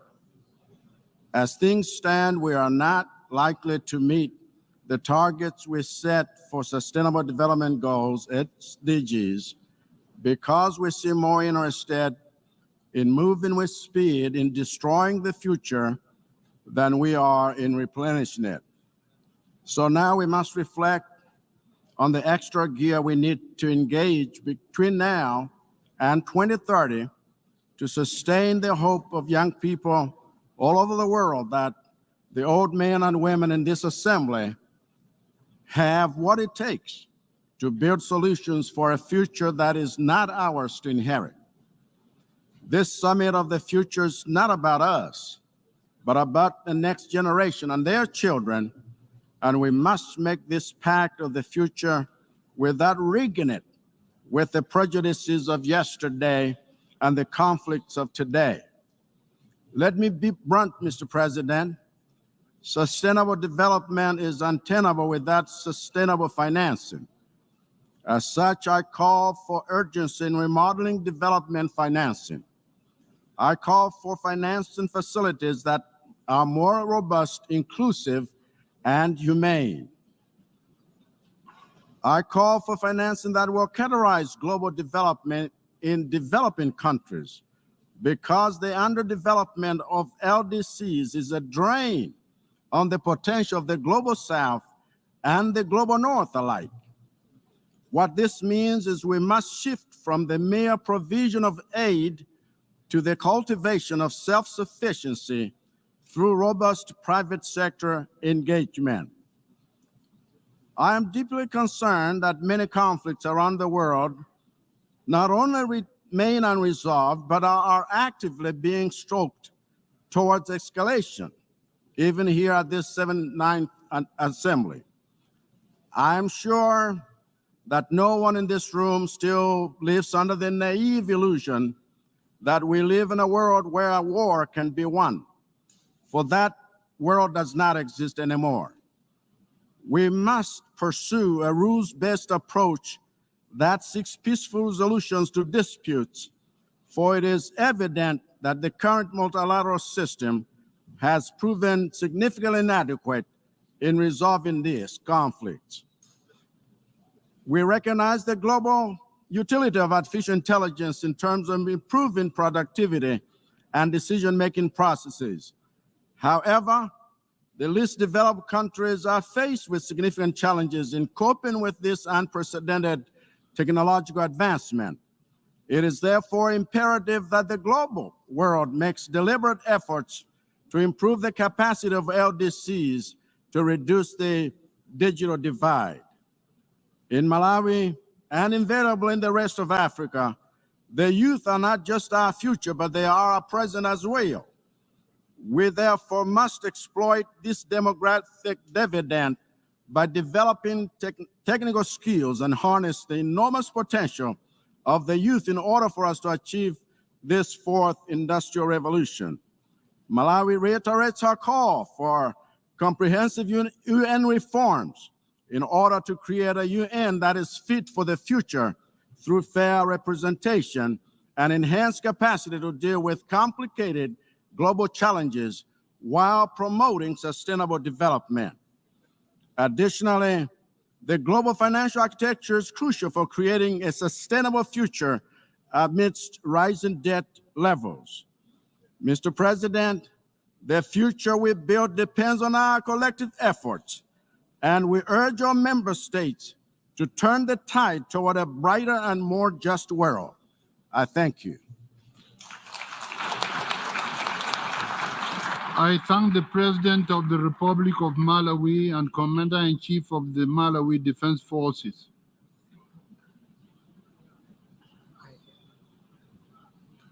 I invite His Excellency Sadir Zaparov, President of the Kyrgyz Republic,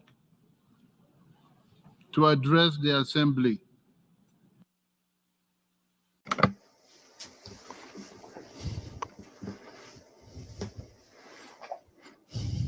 Mr. Secretary-General, Mr. Chair, ladies and gentlemen, today we are gathering at a critical moment in the world history where the international system is facing difficulties. In an era of global change, we must reassess established methods of multilateral cooperation and take fundamental measures that will not only address current challenges, but also lay a strong foundation for the well-being of future generations. As the Secretary-General of the United Nations stated, universal problems require universal solutions. The Summit of the Future is a unique platform that will lay the groundwork for a new global architecture that works for everyone, not just the privileged few. Using this high platform, I invite all high-income donor countries to actively participate in the upcoming replenishment of the International Development Association of the World Bank. It is the International Development Association and the similar organizations that provide important assistance to low-income countries, helping to eradicate poverty, develop infrastructure, and increase resilience to global challenges. My views align with the document SDG Stimulus to Deliver Agenda 2030, presented by the UN Secretary-General in February 2023, where the document outlines three main actions: addressing the issue of high debt costs and the growing risk of debt crisis, scaling up the accessible long-term development financing, and expanding emergency funding for countries in need.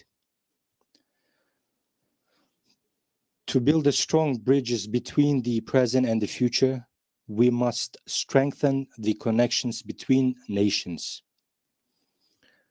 The coronavirus pandemic clearly demonstrated that the existing mechanisms of cooperation do not meet modern challenges.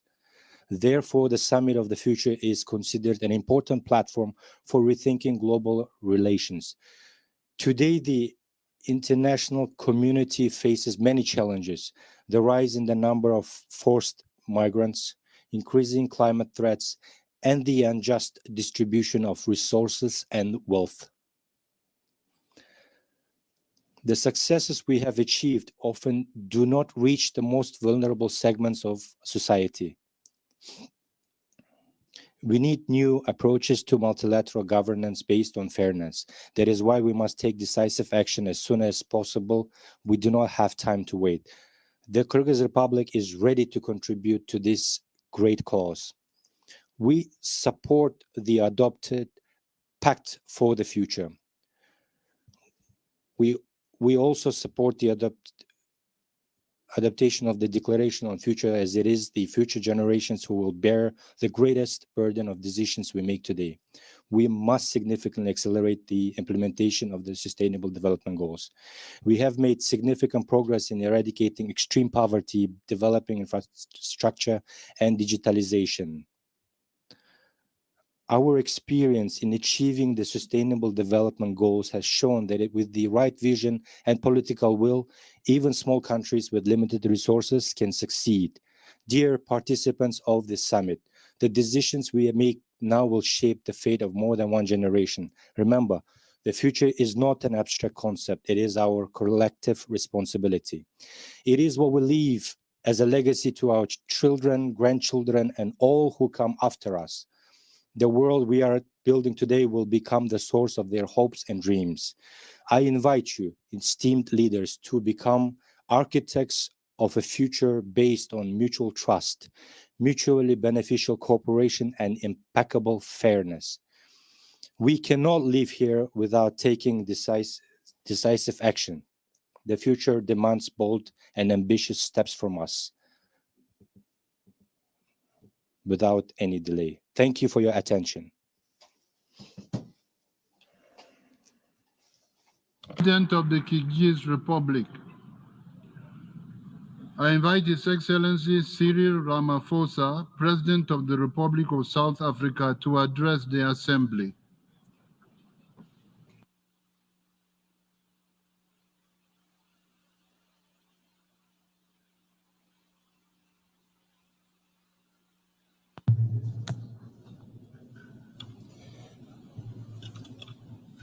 Thank you for this moment, President of the General Assembly, Secretary-General, heads of state and government, and excellencies. Let me start off by congratulating Namibia and Germany for the excellent work they have done in guiding us all to this moment on reaching consensus on the Pact of the Future. We meet, President, at a time when the world faces many challenges and threats as well. Wars, conflict, and the specter of emerging conflicts are ever persistent and present features of our time. Climate change and public health challenges are not only an existential threat, but they are also reversing economic growth and developmental gains in many parts of the world. There is widespread inequality, poverty, unemployment, deprivation, and destitution in many countries in the world. These challenges transcend borders. Through this summit of the future, we must therefore forge global consensus on how to implement the solutions that are embedded in the Pact. This Pact must bridge the developmental divide. It must provide practical solutions to the challenges of today and tomorrow. The Pact for the Future is a great opportunity to change and also to reinvigorate the multilateral system so that it is fit for purpose to address the challenges that the world faces. It is an opportunity also to make good on the promises to reform the global governance architecture, including the international finance institutions and the United Nations Security Council, placing the fate of the world's security in the hands of a select few when it is the vast majority of the peoples of the world who bear the brunt of the various threats is unjust, unfair, and unsustainable. We agree with the UN Secretary-General that the Summit of the Future is a once-in-a-generation opportunity to forge global consensus and make progress on priorities such as sustainable development goals. For African countries, the summit must focus on global action in support of the continent's development agenda, Agenda 2063. To be meaningful, this Summit of the Future should reinforce the work towards ending poverty and realizing the fundamental right of development. This summit, therefore, must accelerate our collective efforts to advance development. The key element of the summit is working towards an agenda for peace, and this must involve strengthening the multilateral actions that need to continue taking place.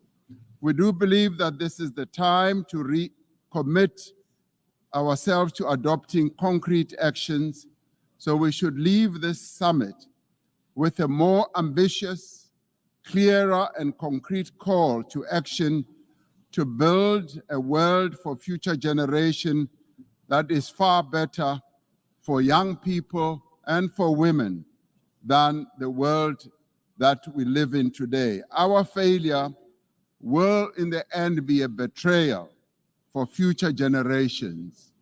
And I do believe that we dare not fail. Action is what is required now. Thank you very much.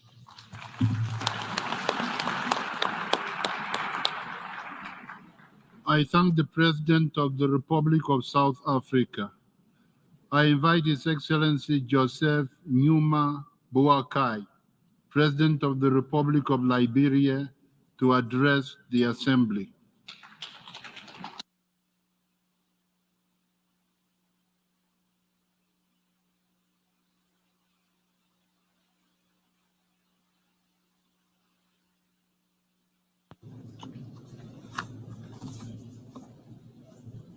Honorable Presiding, colleagues, Your Excellencies, esteemed representatives of partner governments and institutions, distinguished ladies and gentlemen, I extend my warmest greetings to you and pay due respect to all standing protocols. I am pleased to bring you heartfelt greetings of the people of Liberia, who with great anticipation look forward to the outcomes of these discussions. As you may know, our recent presidential and general elections conducted in the spirit of peace and democracy paved the way for a smooth transfer of power just 8 months ago and set the objective path to development. In light of this, we have introduced ambitious agenda focusing on agriculture, roads, rule of law, education, sanitation, and tourism as the foundation for achieving our sustainable development goals. We are gathered here with a common mission to find ways to work together to make the world a better place for everyone. Even though we are facing difficult challenges, I believe we are more determined than ever to overcome them. Liberia has encountered significant obstacles in making progress towards sustainable development goals, but we are determined and dedicated to overcoming these challenges. Our experience reflects the struggle of many developing nations, which are hindered by social and economic pressures. Recent report shows the concerning trend in global development. The 2023-2024 Human Development Report revealed that the world's poorest countries are falling behind, leading to greater inequalities and political divisions. Additionally, the 2024 Financing for Sustainable Development Report indicate that least developed countries are now spending 12% of their revenues on interest payment, 4 times more than a decade ago. This highlights the urgent need to reform in the global financial system. The current situation requires for us to take decisive action. We need to address the common challenges together and overcome the obstacles that are holding back our progress. As the UN Secretary-General Antonio Guterres has emphasized, we must see these reports, especially the Human Development Report, as a call to action during this important summit. In Liberia, we have made significant efforts to promote good governance, reduce waste and corruption, and ensure that all resources are used effectively for our country's development in line with the 2030 Agenda for Sustainable Development. However, to accelerate this implementation of the 2030 Agenda, it is crucial to transform the global governance. We need to advocate for a financial system that prioritizes liquidity and reduces the burden of developing nations. By promoting international cooperation and accountability, we can create a fairer financial environment that empowers all countries to pursue their development goals. I urge the international community to take drastic measures to alleviate the economic pressures faced by vulnerable nations. Let's work together to remove the barriers that hinder our potential and enable us to advance our shared vision for sustainable development. The prevailing development challenges deliver to us a dear message that if countries are to turbocharge to achieve the SDGs, the financial system needs to be reformed to help us achieve sustainable development. Finally, I want to express my deep appreciation to the international community and the I thank the President of the Republic of Liberia. I invite His Excellency Allah Karis, President of the Republic of Estonia, to address the Assembly.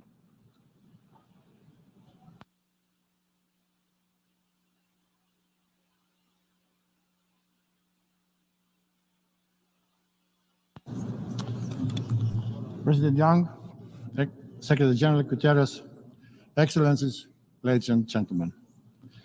Estonia expresses its gratitude to the President of the General Assembly for this important meeting.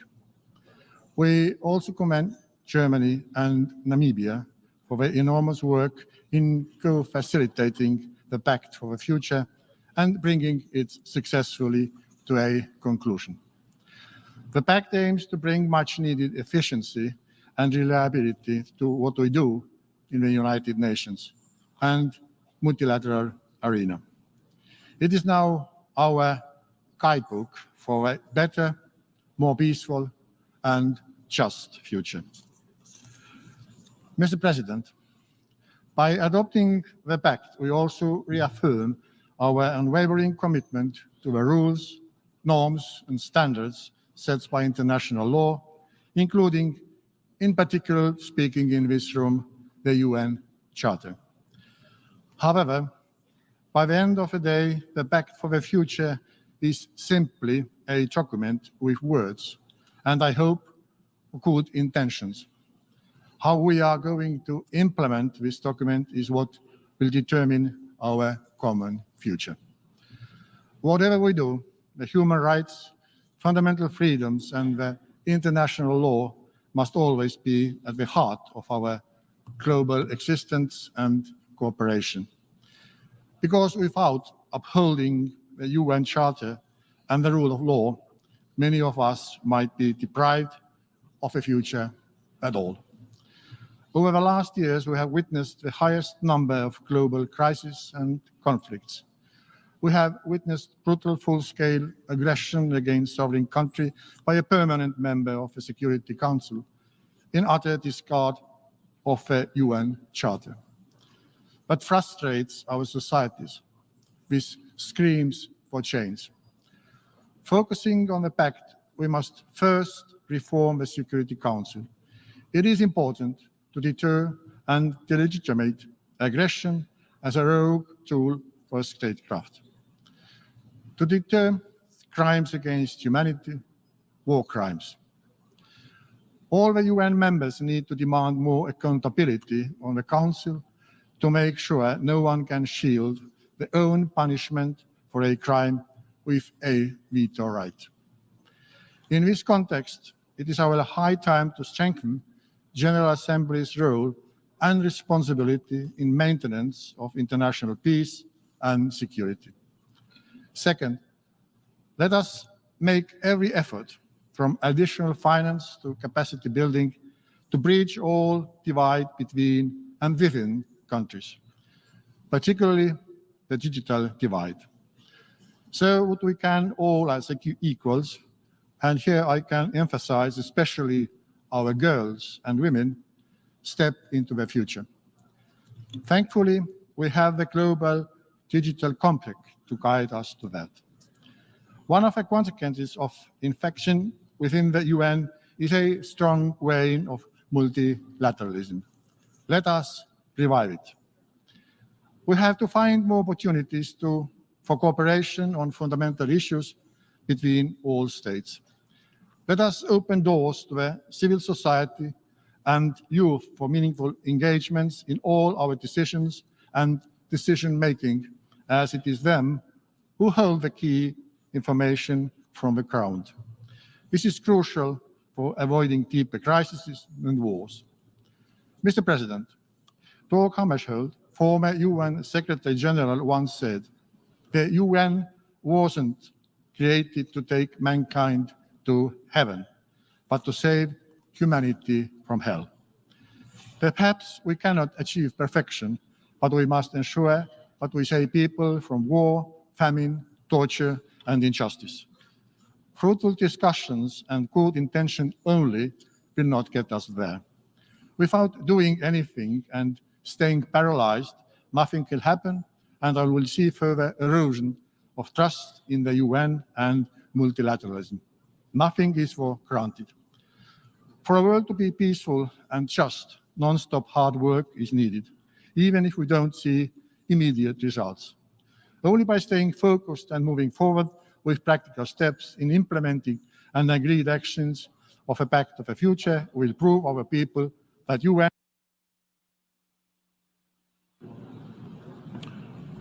I thank President of the Republic of Estonia. I invite His Excellency Nana Addo Dankwa Akufo-Addo, President of the Republic of Ghana, to address the Assembly.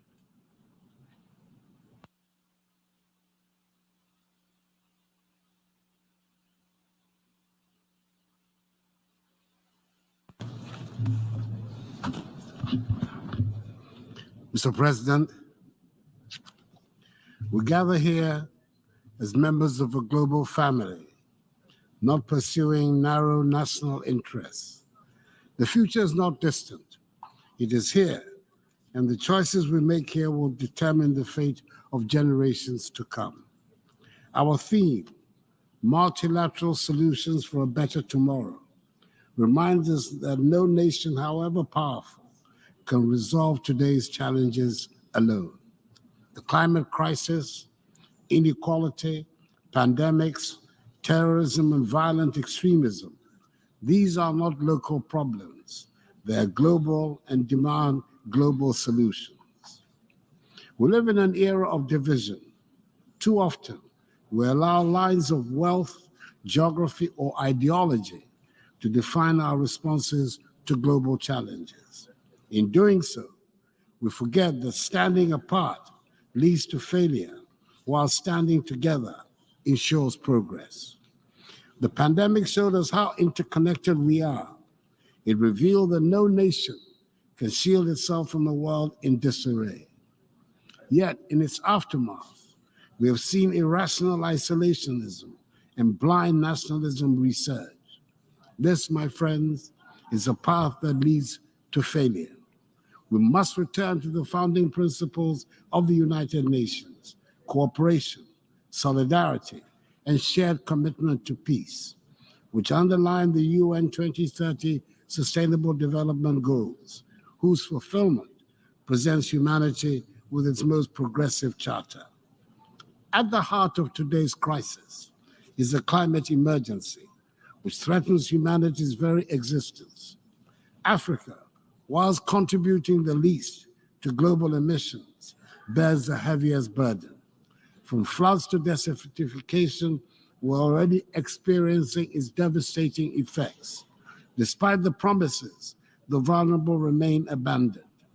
We're told to adapt and be resilient. But how does one adapt to famine or build resilience when farmers cannot predict the seasons? Africa cannot continue to pay for a crisis she did not create. We demand fairness, not charity.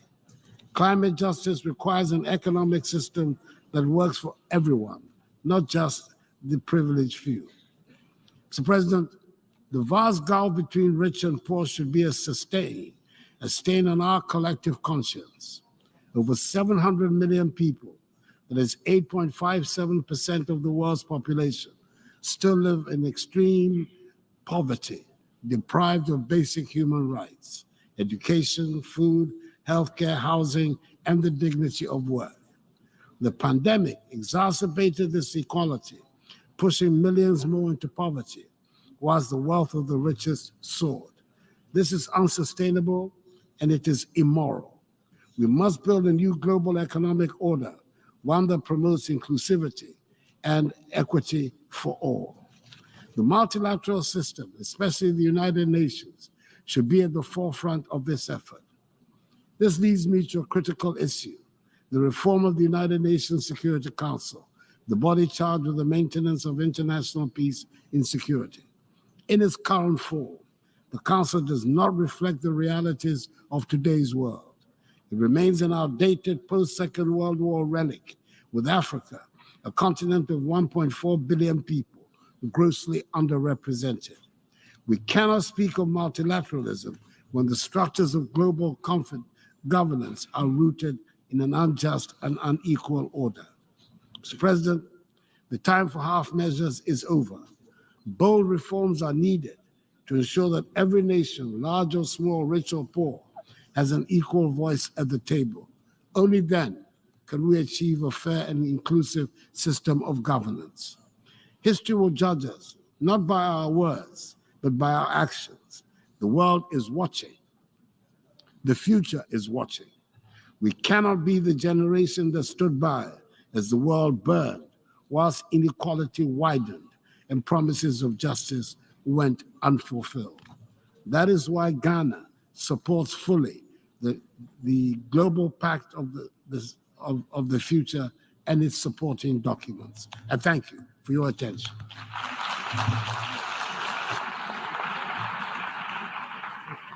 I thank His Excellency, the President of the Republic of Ghana.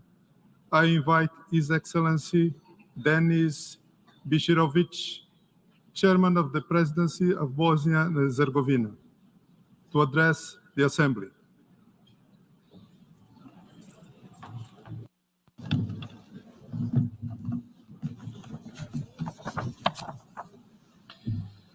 Respected Mr. President, ladies and gentlemen, dear friends, it is my honor to address the UN Summit of the Future, which aims to chart a path toward a more prosperous future. Bosnia and Herzegovina is firmly committed to the fundamental principles of the United Nations. We are aware of numerous global threats and challenges, which far exceed the capacities of any individual country. We believe that global challenges can only be addressed through good quality international cooperation, implying an efficient and coordinating global response. It is imperative to establish a strong multilateral system that ensures inclusiveness. We can only create a world of security, justice, and prosperity through joint work, solidarity, and mutual respect. It is time for concrete actions to ensure peace and stability for future generations. Bosnia and Herzegovina is dedicated to its mission of contributing to global stability and prosperity. The Pact for the Future is very necessary at this time of crisis for democracy and multilateralism. The UN should be more effective in preventing conflicts, building peace, and fighting terrorism. The painful experience of my country shows that indecisiveness of the UN, even in the UN safe areas, leads to tragic consequences. One example is the genocide committed against Bosniaks in Srebrenica in 1995. Let's learn lessons from the past for our shared future. The character of today's challenges clearly identifies the path of our response. That is why multilateralism is the best response. Bosnia and Herzegovina is committed to the global goals of combating climate change. We support the Paris Agreement as well as the 2030 Agenda for Sustainable Development and its roadmap. We are actively working to improve policies in this area. International peace and affirmation of human rights are preconditions for progress. Only by strengthening human rights we can build societies more resistant to conflicts, injustices, and inequalities. UN represents a key organization for international cooperation and a platform for preventive diplomacy.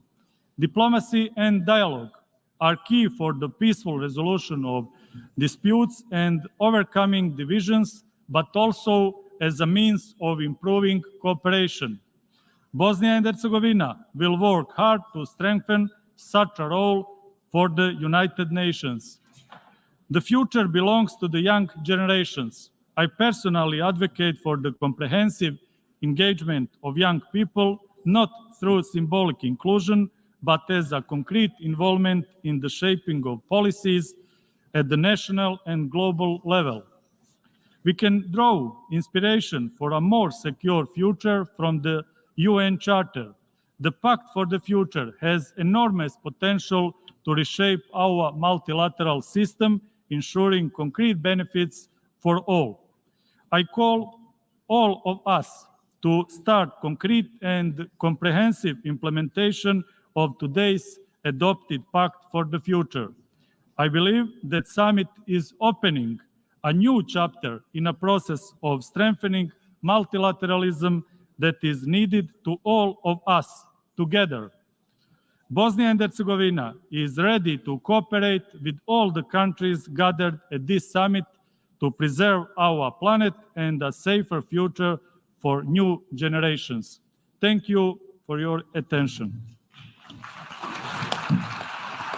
I thank the chairman of the presidency of Bosnia and Herzegovina. I invite His Excellency Lam To, State President of the Socialist Republic of Vietnam, to address the Assembly.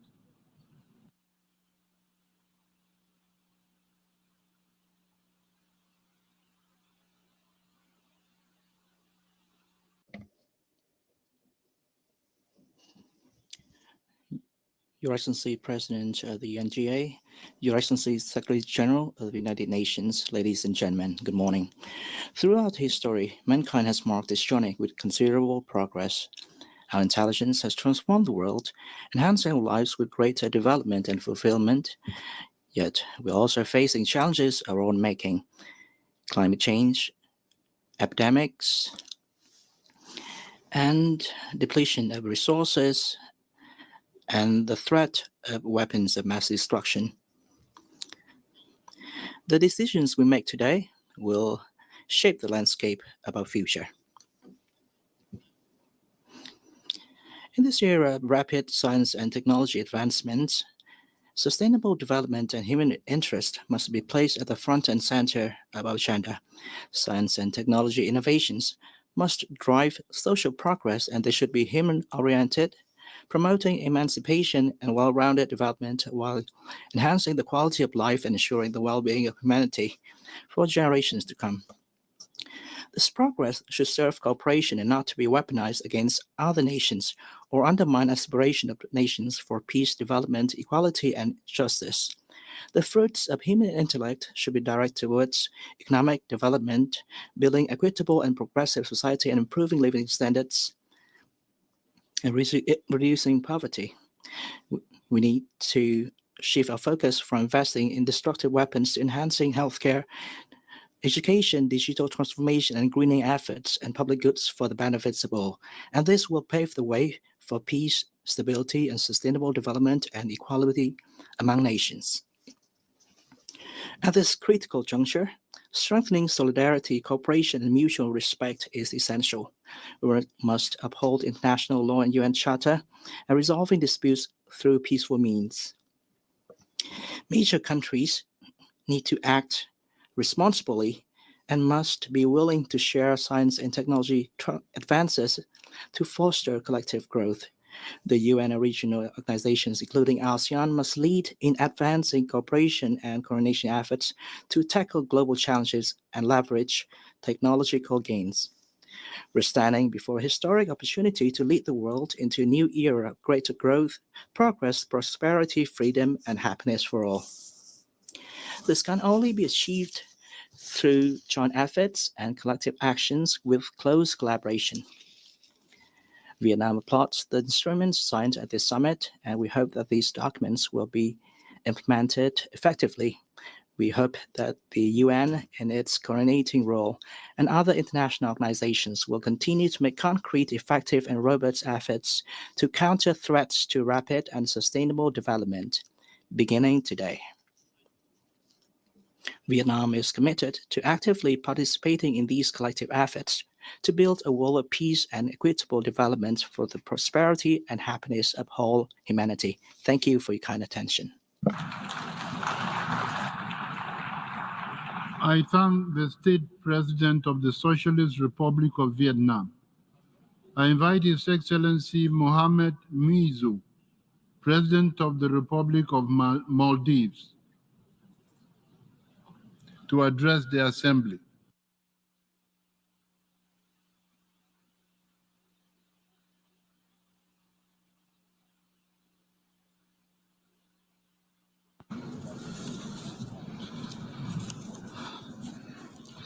Bismillahir Rahmanir Rahim.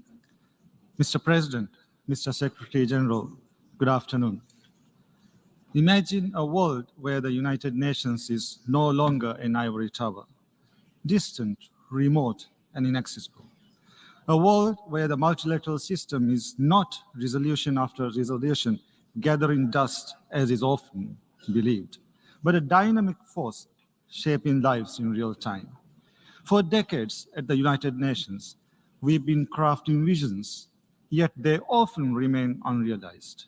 In May this year, we adopted the Antigua and Barbuda Agenda for Seeds.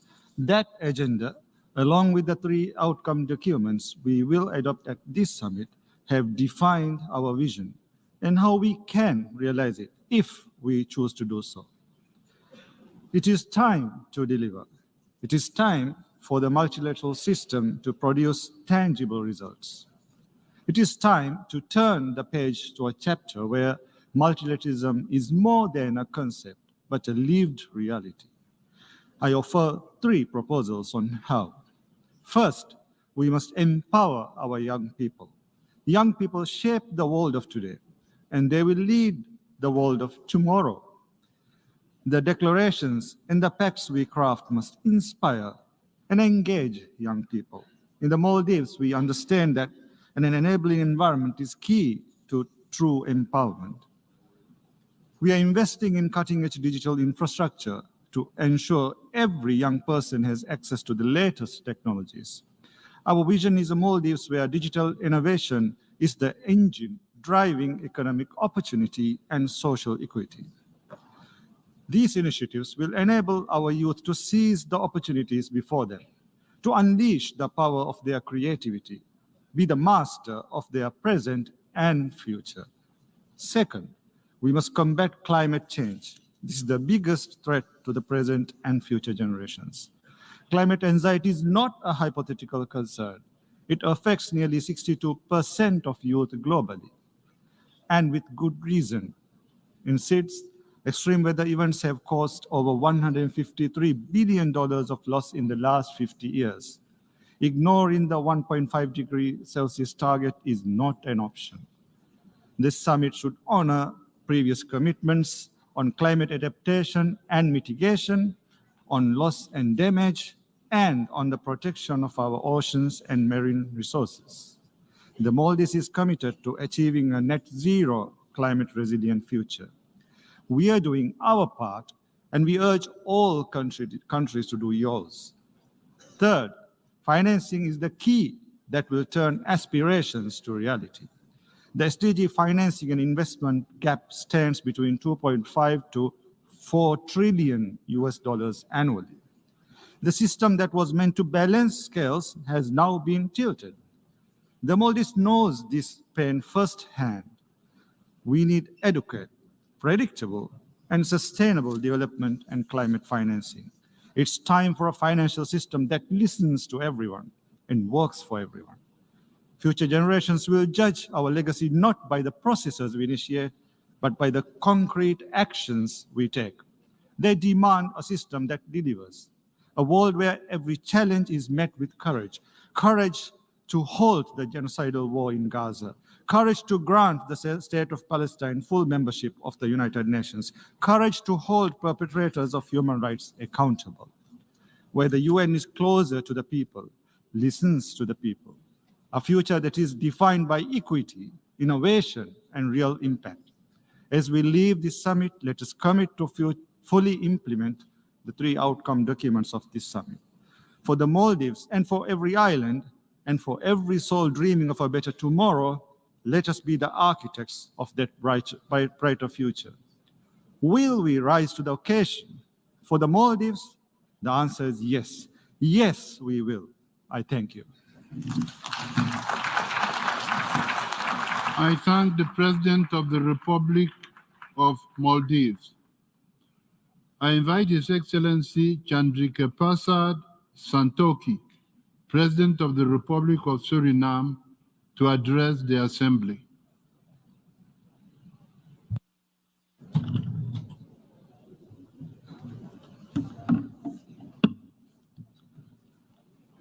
Thank you, Mr. President.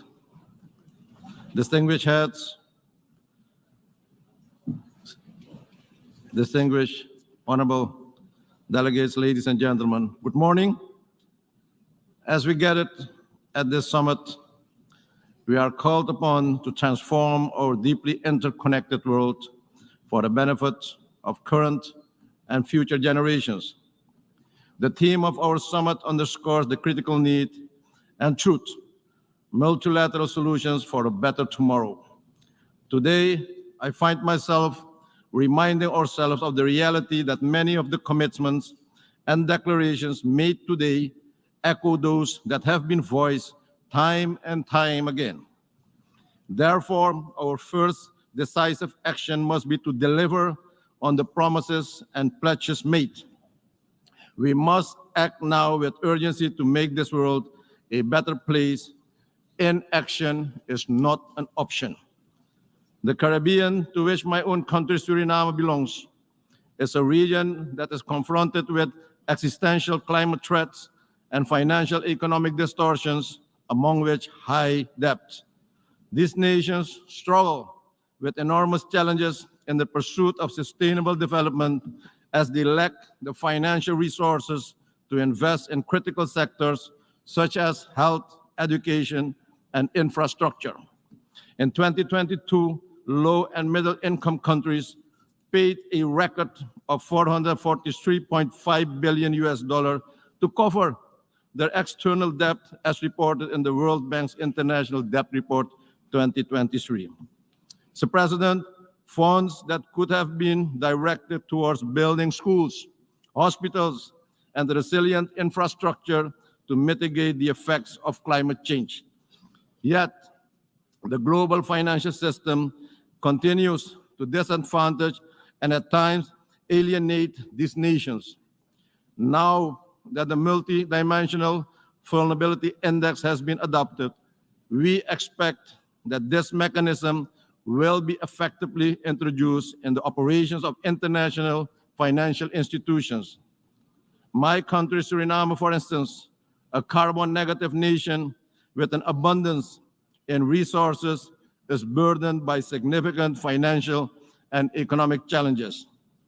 We are successfully implementing reforms and adopting innovative strategies to ensure fiscal stability, sound economic and monetary outlook, sustainable resource management, protect biodiversity, and promote renewable energy and food security. We also face challenges such as inequality and marginalization of certain groups, including indigenous and tribal communities, healthcare access, and quality education, particularly in rural and remote areas, and inadequate infrastructure. All of these are bottlenecks in achieving sustainable development. The 2030 Agenda for Sustainable Development remains our blueprint for a better future. Yes, we are acutely aware that progress has been uneven and in some areas alarmingly slow. It is incumbent upon us to accelerate our efforts to meet the SDGs. Small and vulnerable nations must be assisted in their sustainable development efforts, recognizing that the principal obstacles to growth and progress are not of their doing. Let us include the youth in designing the future as part of a whole and society approach-based and multi-stakeholder partnership. Let us foster national and global consensus. Let us be a united force. We must transition from fragmented to divisive approaches, comprehensive, inclusive, and transparent global role-based governance structures. In an increasingly multipolar world burdened as we speak by globally impacted regional conflicts of war and humanitarian disaster, it is a responsibility of all of us to call for a strengthened multilateral system. Mr. President, ladies and gentlemen, Suriname welcomes the adoption of the Pact of the Future. More importantly now is the time to effectively implement the Pact to the benefit of all of us. I thank you and may God bless you all. I thank the President of the Republic of Suriname. I invite His Excellency Jose Maria Pereira Neves, President of the Republic of Cabo Verde, to address the Assembly.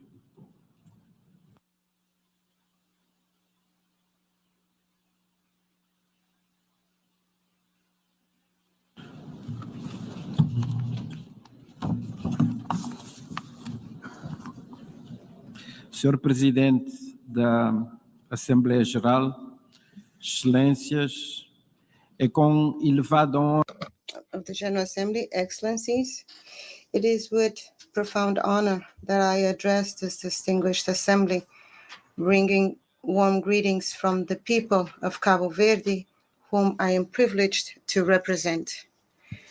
We are all cognizant of the journey that has brought us to the summit, notably since the adoption of the 2030 Agenda for Sustainable Development in 2015.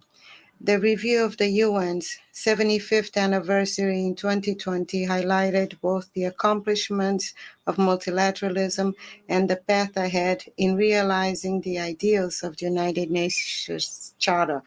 This reflection inspired Secretary-General Antonio Guterres to present the initiative, Our Common Agenda, and to convene this summit of the future, allowing us to chart a course for accelerating the implementation of the SDGs. Our summit of the future must be ambitious.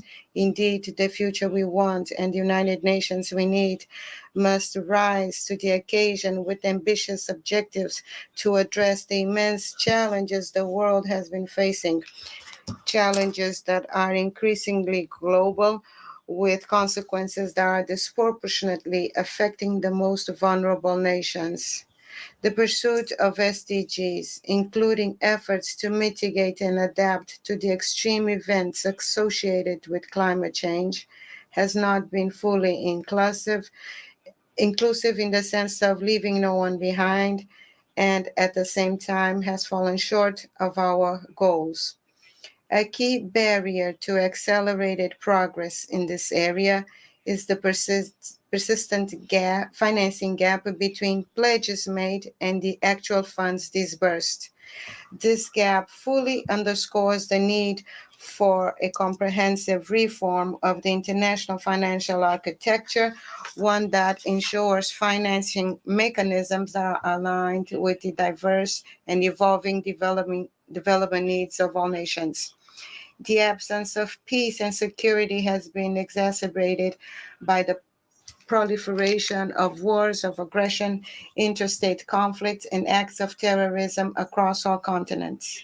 On the other hand, even where war is absent, instances of political tensions, unconstitutional seizures of power, and human rights violations have been increasing and has the inability to respond to people's desires and aspirations. Furthermore, political and ideological divisions are hampering the normal functioning of global and regional multilateral institutions, undermining their ability to provide lasting solutions to these conflicts and tensions. Unequal access to the benefits of science, technology, and innovation, particularly by the Global South, along with the risks associated to cybersecurity threats and the militarization of technologies such as artificial intelligence, as well as the ability to respond to the questionings and dreams of young people and future generations of men and women, are other global challenges underlining the imperative need for a more effective framework of international cooperation. The challenge to global governance calls for a reform of the multilateral system that must encompass all three pillars of the United Nations: peace and security, human rights, and sustainable development.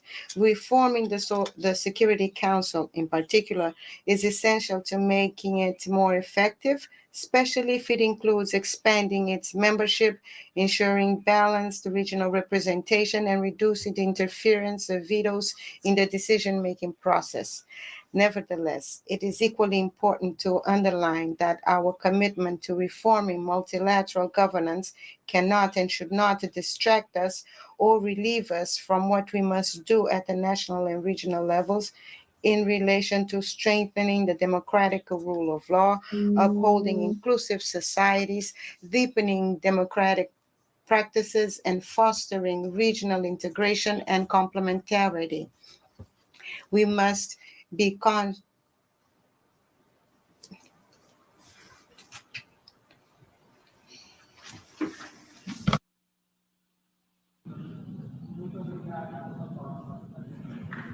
I thank the President of the Republic of Cabo Verde. I invite Her Excellency Viola Amherd, President of the Swiss Confederation, to address the Assembly.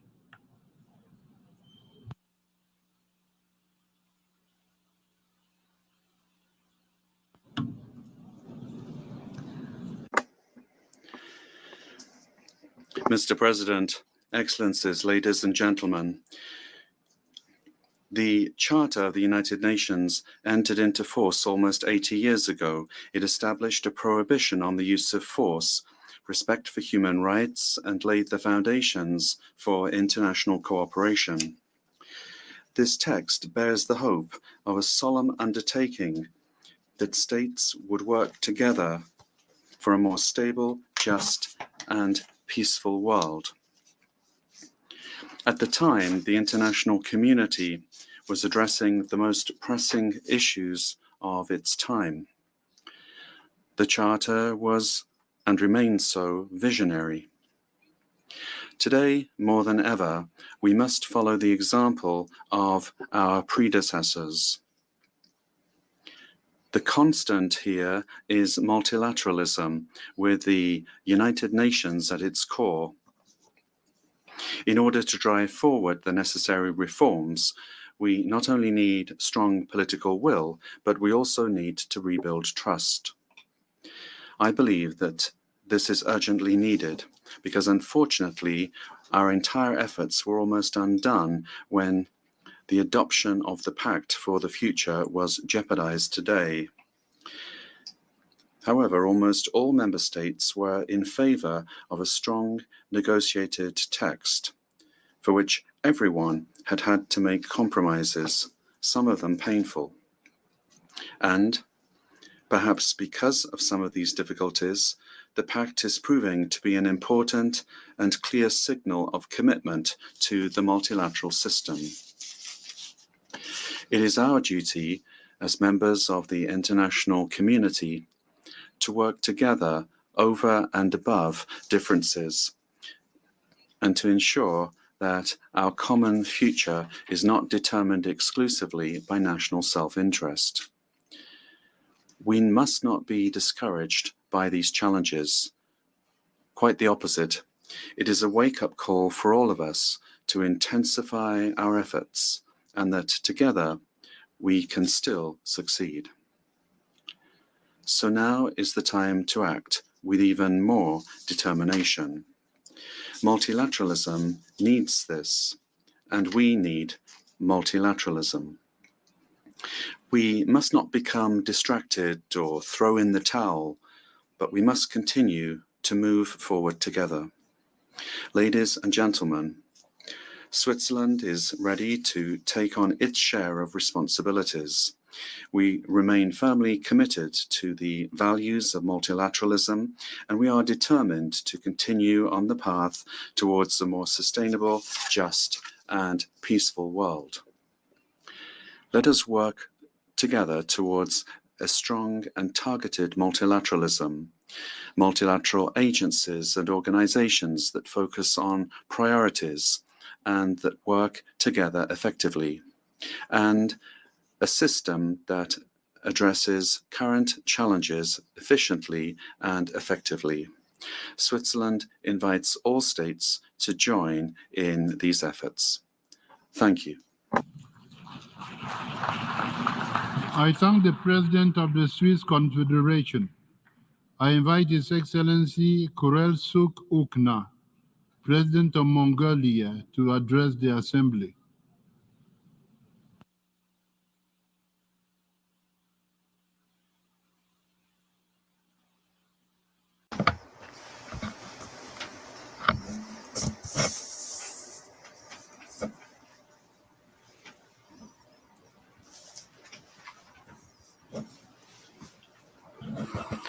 Mr. Secretary-General, distinguished delegates, ladies and gentlemen, the Summit of the Future represents a pivotal opportunity to shape a pathway toward a peaceful, sustainable, inclusive, resilient, and prosperous future, as articulated by the UN Secretary-General Antonio Guterres in his report, Our Common Agenda.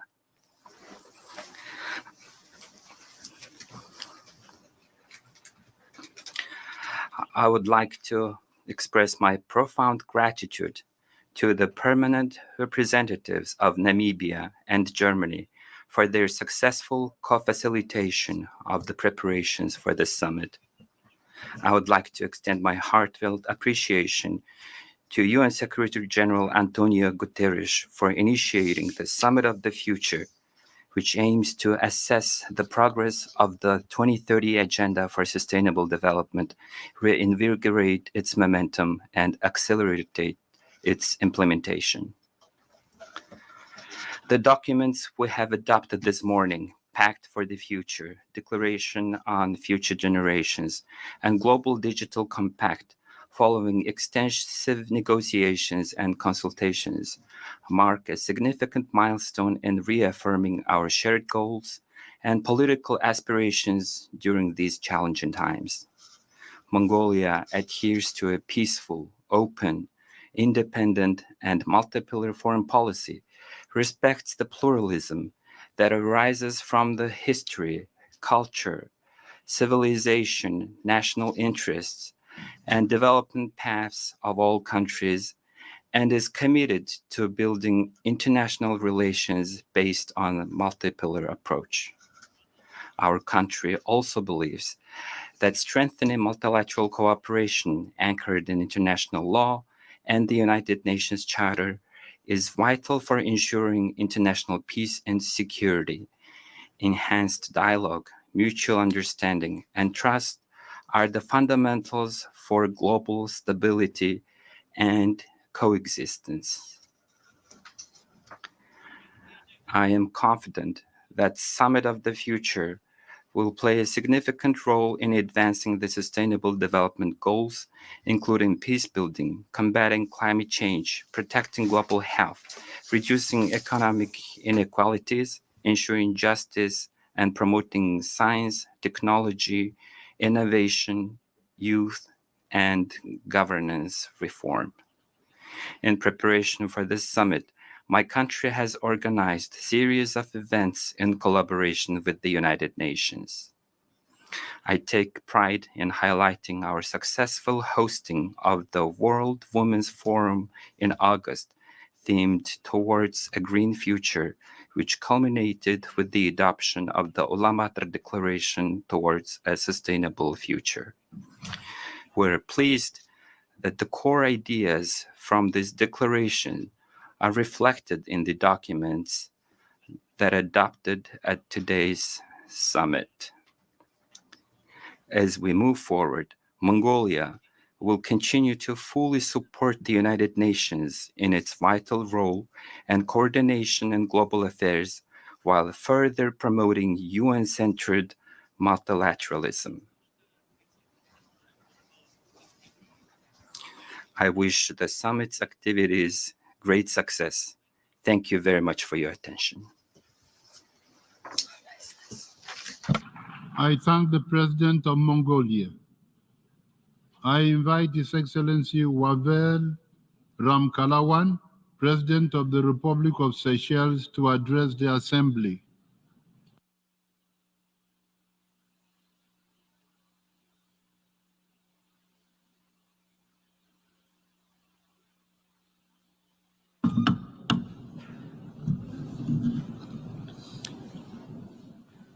Mr. President of the General Assembly, distinguished guests, ladies and gentlemen.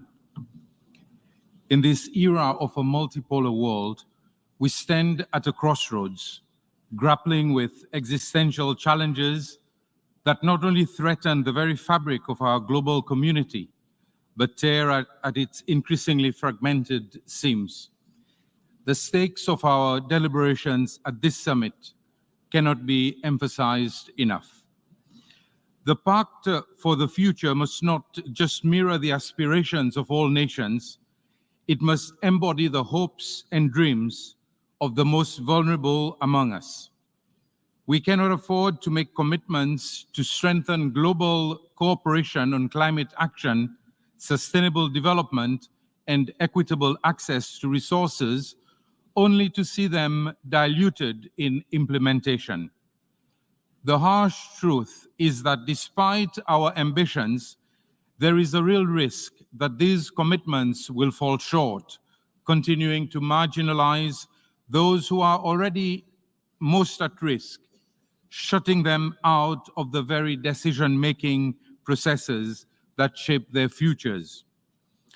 To ensure that the Pact for the Future truly represents all sectors of society, we must actively engage young people in the development process, as their involvement is crucial to building a more resilient, inclusive, and sustainable world today. The youth are not merely the leaders of tomorrow, they are the essential stakeholders of today. Their active and early involvement is critical to ensuring the sustainability of our initiatives. Addressing the digital divide is just as crucial. This inequality threatens to widen the gap between the haves and the have-nots, making targeted action essential. Strong partnerships are vital to ensuring equitable access to the technologies and infrastructure that underpin modern development. These efforts must be supported by resilient multilateral institutions, international cooperation, global solidarity, and shared responsibility, as no nation can tackle these immense challenges alone.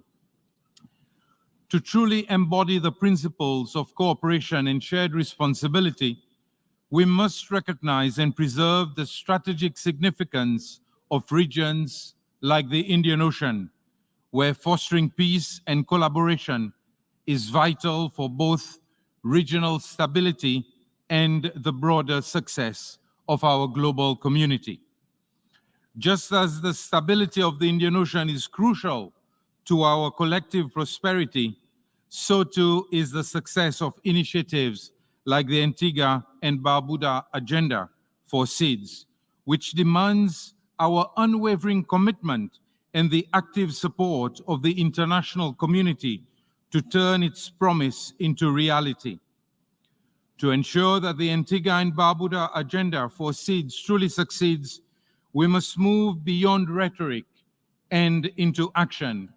We urge multilateral institutions to recognize the critical importance of the MVI Index and to implement it as a key tool in their policies, ensuring that the unique vulnerabilities of the most at-risk nations are given the priority they deserve in global financing strategies.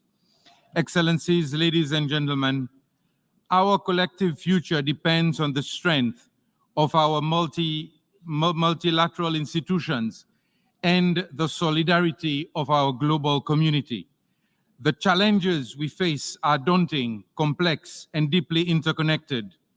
No single country can hope to overcome them alone. Let us remember that decisions we make today will determine the world of tomorrow. For my small nation, the stakes could not be higher. We are ready, eager to contribute to a future that is sustainable, equitable, and just. But we cannot do this alone. It is only through cooperation, mutual respect, and shared responsibility that we can hope to tackle the enormous challenges. Let us ensure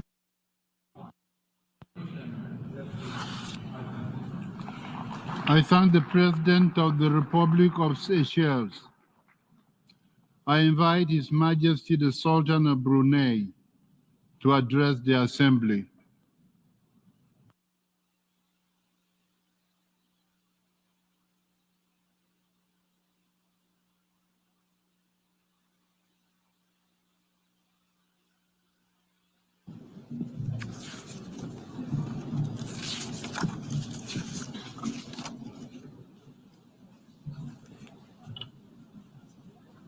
Bismillahirrahmanirrahim. Assalamu alaikum wa rahmatullahi wa barakatuh. Your Excellency Philemon Yang, President of the 79th session of the General Assembly.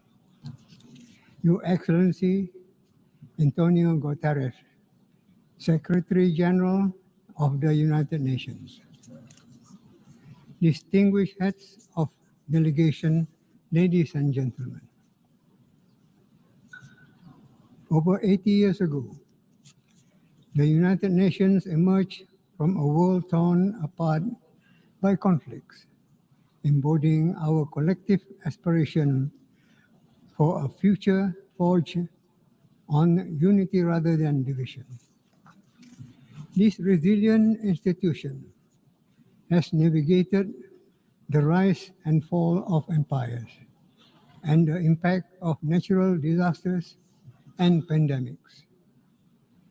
Amidst these difficulties, the UN's core humanitarian principles have remained our guiding lights as we confront new and emerging global challenges.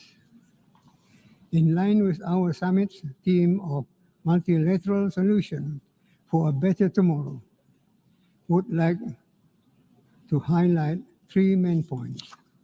First, in our interconnected world, the digital divide threatens to deepen disparities between nations and within societies. We also acknowledge that only through global peace can humankind strive to achieve remarkable advancement in technology, medicine, and infrastructure. Maintaining global peace ensures we continue to strive for partnerships that facilitate fair and inclusive technological progress for all nations. Second, for Brunei Darussalam, the Millennium Development Goals and Sustainable Development Goals are not mere benchmark, but also beacons of hope for a better tomorrow. Therefore, the Summit of the Future reinforces the commitment that no one is left behind, firmly anchored in the values that define our shared humanity. Third, as a member of the United Nations and the regional bloc of ASEAN, for the past 4 decades, Brunei Darussalam has embraced its global role by advocating multilateralism and rules-based international order to preserve peace, security, and sustainable in our region and beyond. However, the current international peace landscape is at a critical juncture with persistent conflicts and diplomatic impasses testing the resilience of our global cooperation. As we convene at this summit, let us reaffirm our commitment to upholding the UN Charter and international law without prejudice or discrimination, to unite our nations strongly. Together, we can transform our collective vision into a vibrant reality for ourselves and for generations to come. This is our pact for the future. Wabillahi taufiq wal hidayah. Wassalamu alaikum warahmatullahi wabarakatuh. I thank His Majesty the Sultan of Brunei. I invite His Excellency Michael D. Higgins, President of Ireland, to address the Assembly.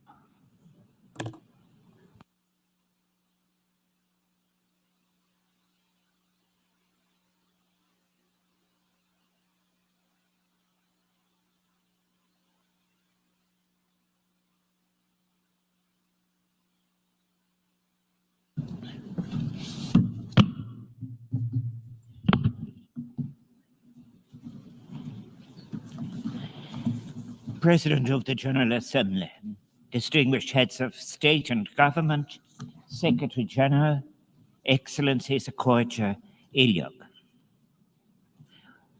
We find ourselves in the gravest of circumstances to which it is not sufficient nor morally acceptable that we offer any passivity in the face of what are existential challenges. The task we have been given by Secretary-General Guterres is to bring into being a United Nations and related institutions that will lead us through what are undeniable, urgent, interacting crises, political, social, economic, and most importantly, ecological. That urgency requires that what we say must have such authenticity by matching words to actions as will begin to recover and facilitate trust. To achieve this, we can draw on what were our better promising moments of achieving trust, such as in 2015, when we agreed to cooperate in recognizing and responding to the consequences of climate change and the promise of sustainable living. Those agreements released an intergenerational feeling of hope among the people of nation states that we were willing to change our assumptions as to how we saw the connection between society, economy, and ecology. We are challenged, however, by the fact that our delivery on commitments made on sustainable development and climate change have been so much less than what was committed. We too are living through a pervasive and deepening inequality that scars our world. Never have so many had so little, and so few accumulated so much without responsibility. What we are wrestling with are the consequences of a globalization from above, led by the powerful without transparency, without consideration as to social justice or to ecological consequences. As a response, it is my strong belief that a new inclusive globalization from below can achieve a new invigorated United Nations that will, starting with food sufficiency and led by those on the ground, accompanied by and delivering universal basic services, which will enhance democracy, improve participation, and give the transformative leadership we need. In envisaging a United Nations of the future, a United Nations that can serve the peoples of the planet, we must have the courage to look at not only its current weaknesses, but at those abuses of power that have consciously undermined the United Nations since its foundation in 1945. The failure to achieve peace, eliminate acute global poverty, hunger, or the consequences of climate change and biodiversity loss have been accompanied by a return to an arms race. Last year, global military expenditure increased by 6.8% to $2.44 billion, the highest ever recorded. Achieving food security and economy of sufficiency, the delivery of the Sustainable Development Goals, urgency requires, of course, debt sustainability. We cannot continue to ignore the debt burden hanging around the necks of the world's poorest, who have such little fiscal space to do the things being suggested to them, be it in responding to climate change or achieving sustainability. 3.2 billion people, let us remember, live in countries that spend more on debt interest payments than on the essential basic services of education or health. We need to give our fullest support then to campaigns that seek to eliminate hunger and poverty. In the interest of all, the few must indicate their willingness to change if we are to avoid the horrific consequences of climate change, lose prospects for sustainability, and effectively prevent the conclusion that as a species we have failed to achieve peace, have instead become addicted to war, have rewarded investors in instruments of debt rather than promoting sustainability. We can achieve the change that is necessary.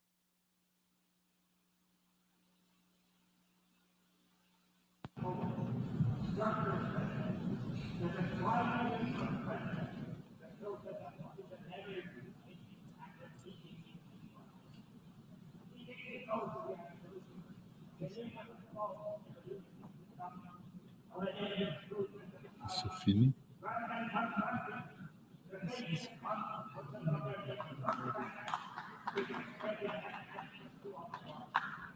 I thank the President of Ireland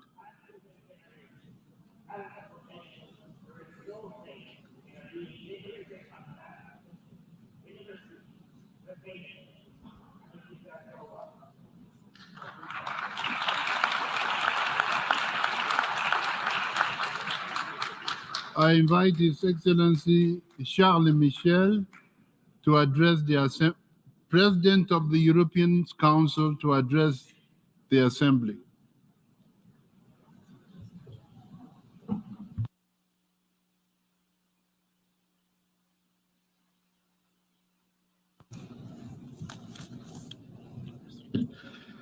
Dear President of the General Assembly, Excellencies, ladies and gentlemen, the health and strength of a community depend on every citizen's willingness to shoulder his part of the burdens and responsibilities of the community.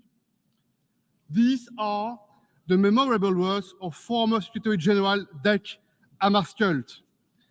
And that is why each of us is here today to do our part and to share the responsibilities.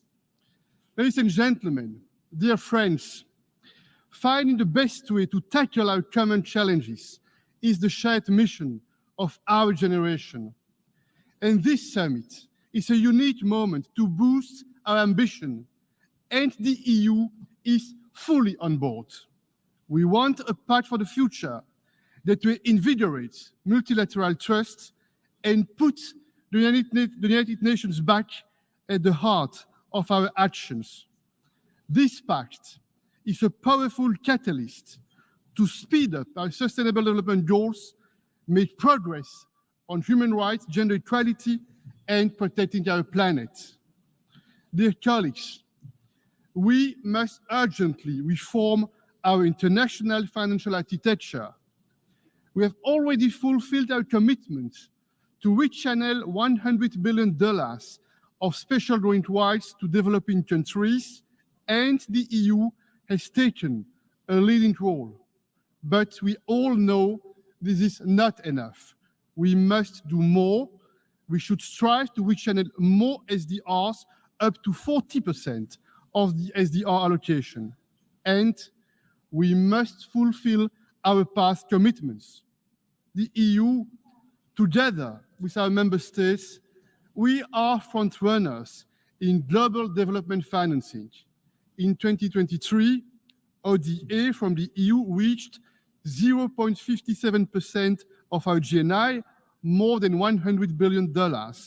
And we encourage other partners, including in the G7, to follow our example. If all G7 partners matched our ambition, it would generate $100 billion more every year. Ladies and gentlemen, we also need to make our international financial architecture more effective and more inclusive. Developing countries need more money, private and public money now. We must also tackle the problem of debt, because we cannot accept that low and middle-income countries must choose between fighting poverty and fighting climate change. They must do both, and we must support them to do both. Just one example.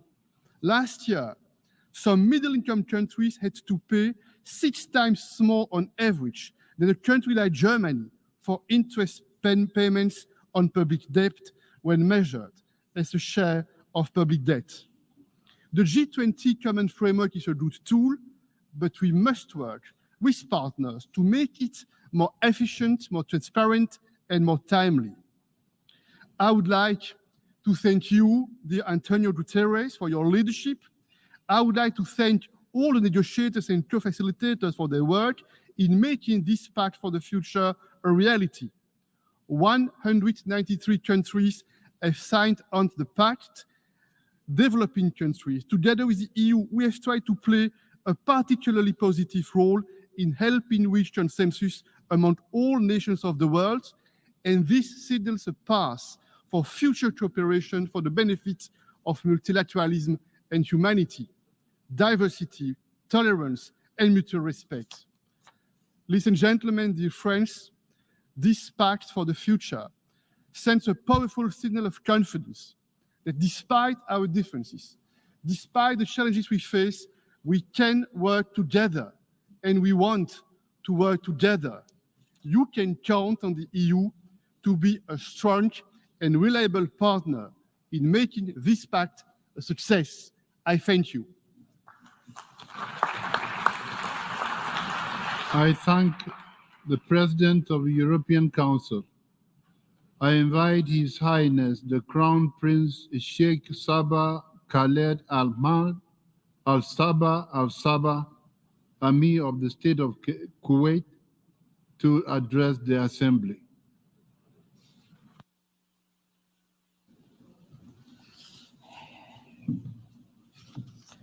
In the name of God, the merciful, the compassionate. Your Excellency Philemon Yang, President of the 79th session of the General Assembly. Your Excellency Antonio Guterres, Secretary-General of the United Nations. Your Excellencies, ladies and gentlemen. Allow me to convey to you the greetings of His Royal Highness, the Emir of Kuwait, Sheikh Mishal Al-Ahmed Al-Jaber Al-Sabah. May God protect him. His Highness wishes you all success in this summit. And allow me to congratulate the President of the 79th session of the General Assembly and the Secretary-General on holding this high-level meeting to celebrate the outcome of the Summit of the Future that we adopted a few hours ago. The Pact of the Future should enhance cooperation and should allow us to address challenges and shortcomings in the global governance system. The Pact of the Future allows us to recommit ourselves to build a multilateral order that keeps abreast with developments. We value in this context the call by the Secretary-General in 2021 to hold this summit, which lays a more effective foundation for international cooperation. Mr. President, we have been following consistently the challenges faced by developing and least developed countries. These challenges, many of which are transboundary in nature, include those related to development and climate change.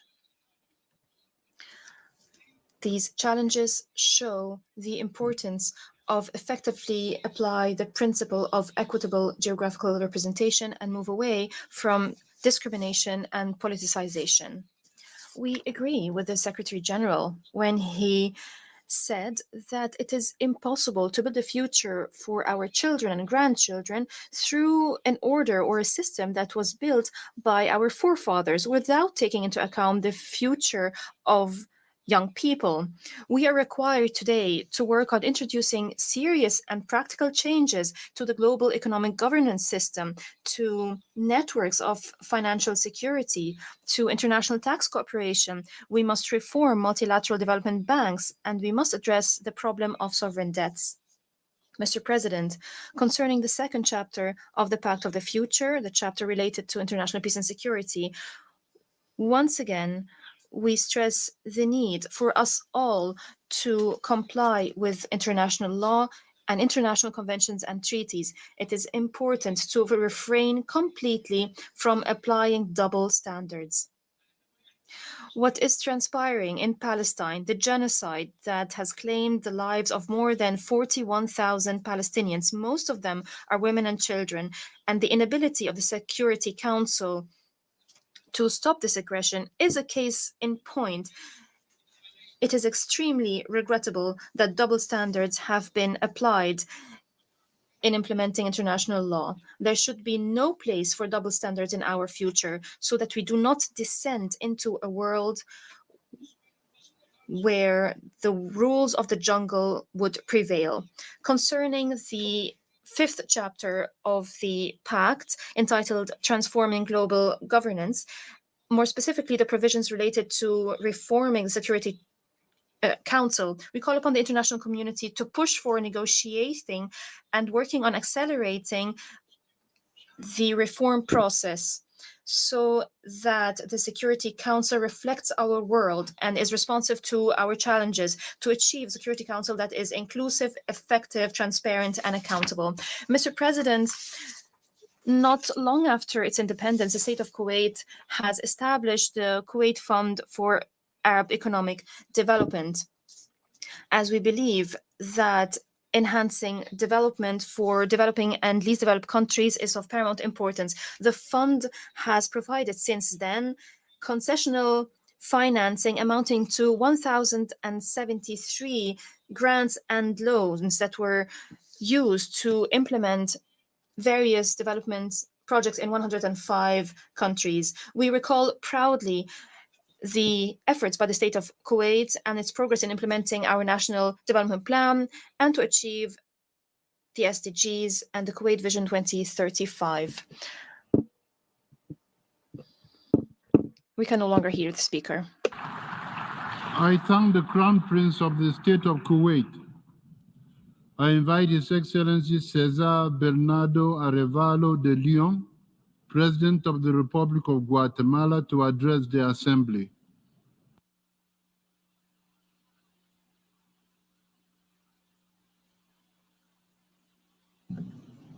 Estimados amigos, distinguished friends, it's an honor for me to take the floor before you at this summit, where we are sharing and establishing ambitious goals.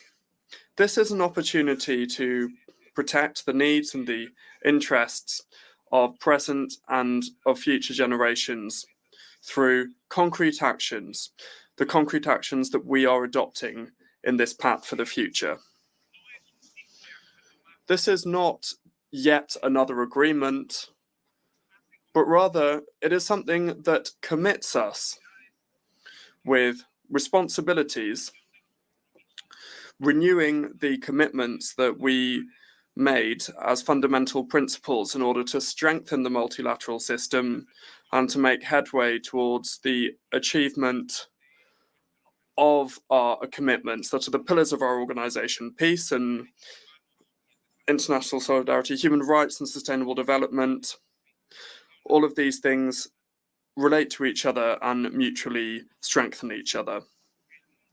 We recognize that the world has evolved, and at this moment we are in a very different situation to the one that we were in when the United Nations was created 79 years ago. And this means that we need to understand the need to work in order to strengthen multilateralism based on the principles and goals of peace, cooperation, human rights, and freedom, the things that motivated us 79 years ago. But that in order to achieve this, we need to benefit from new mechanisms that allow us to adapt to these new times. This Summit of the Future and the Pact that we have just approved are key milestones at a crucial juncture that the different peoples of the world are going through, and it represents the collective willingness to jointly address the challenges that humanity faces with a perspective of a future that is being built based on what we have achieved during our journey as an organization. As governments, we must commit to take measures to overcome the challenges of our time, from growing economic inequalities that deny billions of people their rights, or a triple climate crisis that is claiming a higher and higher price on lives and livelihoods across the country, or the renewed threat of wars that are spreading. Today, more than ever, international cooperation plays an important role in the achievement of the Sustainable Development Goals and the targets put forward by this summit. We must therefore focus on reducing inequality and poverty and on peace building in all of the efforts that we make. Interdependence requires us to act with a higher sense of responsibility, solidarity, and accountability in order to strengthen the rule of law both on a domestic and international level, and to put an end to impunity for lack of compliance with the responsibilities that we have taken on under the United Nations Charter and under international law and under international humanitarian law.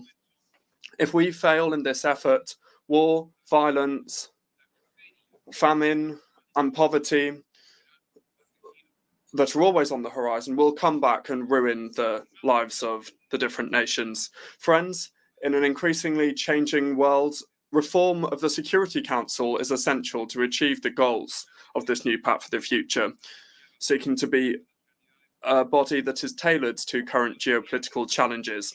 Broadening participation to countries, developing countries and emerging countries will strengthen the legitimacy of global decisions, promoting more equitable and just governance. We applaud the focus in the Pact on means for implementation and for strengthening cooperation. We have a clear roadmap. We know what we need to do.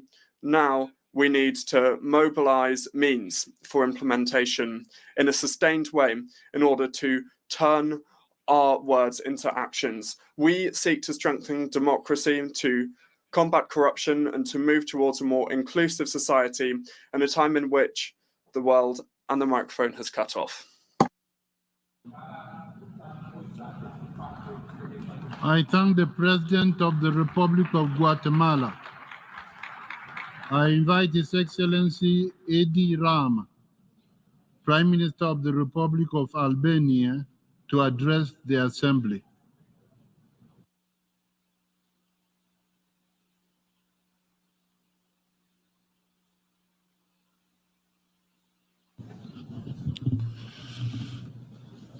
Today, the eyes of the world must be focused on this gathering.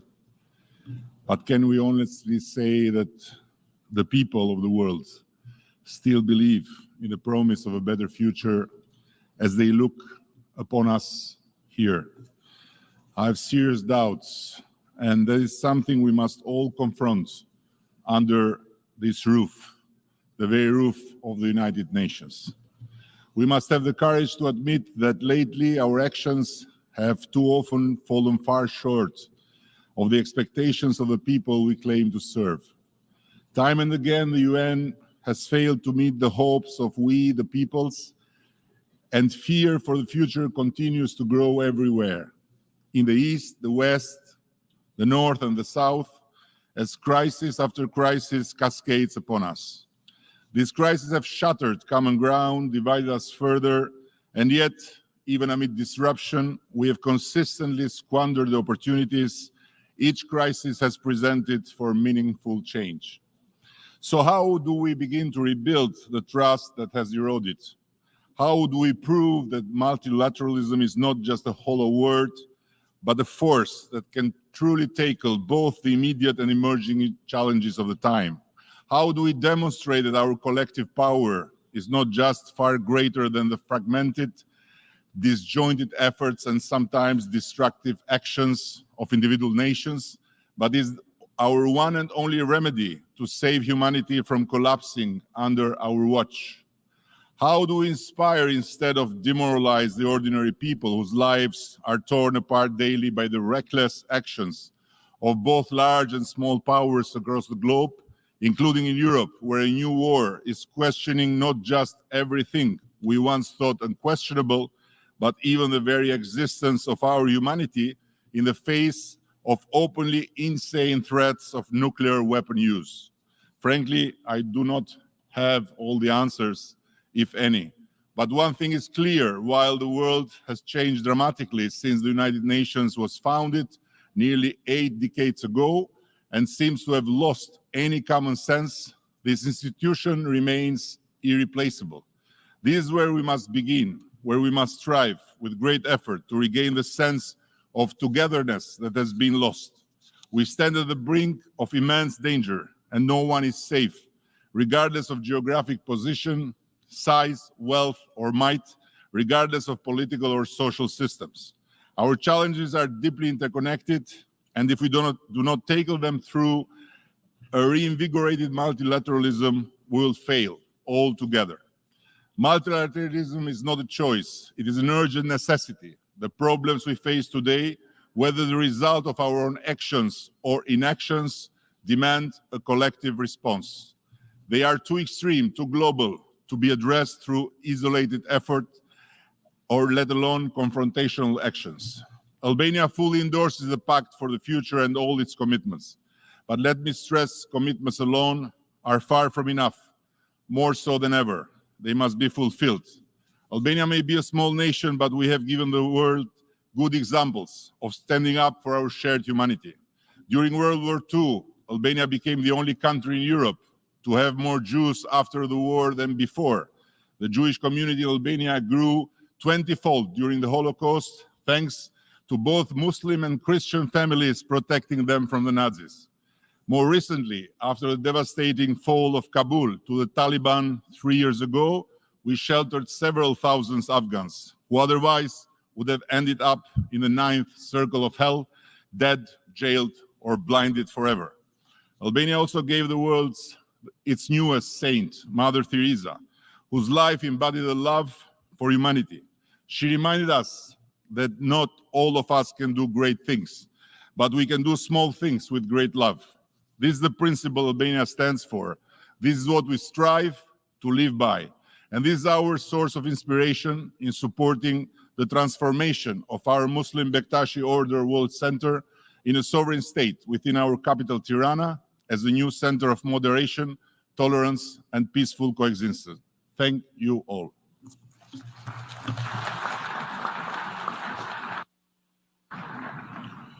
I thank the Prime Minister of the Republic of Albania. I invite His Excellency Mohammed Shia al-Sudani, Prime Minister of the Republic of Iraq, to address the Assembly.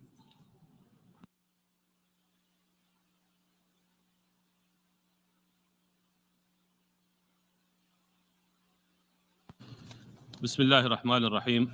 Sayyid Rais. In the name of God, most gracious, most merciful, Your Excellencies, ladies and gentlemen, Iraq would like to express its sincere thanks and appreciation to the United Nations and the organizers of this summit for their efforts in convening world leaders to discuss our common future. Iraq seeks to take serious steps to achieve sustainable development and to effectively respond to the objectives of our National Development Plan 2024 to 2028 through adopting comprehensive strategies. We are reforming the economy to ensure transformation towards better patterns of consumption and production, and to promote the situation of most vulnerable groups by adopting social strategies to elevate their status through social justice and effective participation in economic development. Achieving balance between the three dimensions of sustainable development is our priority, and we are doing so by promoting sustainable economy, equal opportunities, and environment protection. Iraq is cognizant of the magnitude of challenges posed by climate change. Therefore, we are committed to establish the concept of climate justice, in particular in fighting desertification and drought, and ensure the sustainability of water resources and food insecurity. We believe that addressing such challenges would require effective cooperation in the framework of the UN CCC and the Paris Agreement. We are providing investment to ensure economic diversification so it will not be exclusively based on oil, while focus on the role of private sector. We are cognizant that sustainable development will require ambitious investments. Therefore, we are providing incentives to the private sector, and we invest in renewable energy projects to reduce our reliance on fossil fuel and to ensure a more sustainable future for all. Iraq is promoting its international relations on the basis of mutual respect and common interest, while abiding by the principle of non-allowance in not allow interference in the territories of our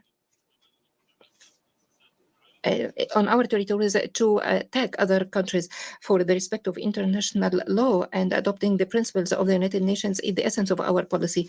Achieving peace requires common international effort, and we see that diplomacy and dialogue are key to achieve stability, and we call for international cooperation in the fields of security by land, peace by land, sea, and cyber and outer space to ensure comprehensive security for all. We believe that science and technology are foundation of sustainable development. Therefore, we are working on the digital transformation of our economy and provide integrated and comprehensive database to support decision-making. We stress the need for international cooperation to ensure that all countries have access to the tools and capacities to benefit from AI in a responsible and moral way. Youth are the driving force of the future, and we are providing the environment conducive to them by organizing workshops to promote their role in development. And we are supporting activities that increase their participation in social development. Ladies and gentlemen, we are calling for reforming international institutions to advance their representation and ability in addressing global challenges. In conclusion, I would like to reiterate our commitment to reinvigorating multilateralism in addressing global challenges, focusing on cooperation in security and economic fields. For forging international cooperation to ensure sustainable development is crucial, and we commend the efforts put in drafting the outcome document of this summit. Iraq is committed to working with the international community to find common solutions, and we are confident that our cooperation will contribute to building a better future and more sustainable for all. We all agree that growth and sustainable development in all fields cannot be achieved with the looming risk of war in our region, posing a threat to international peace. Meaningful action is therefore required to stop the war and establish peace and security. Thank you all. I invite Her Excellency Mia Amo Motley, Prime Minister, Minister for National Security and the Public Service, and Minister for Finance, Economic Affairs and Investment of Barbados, to address the Assembly.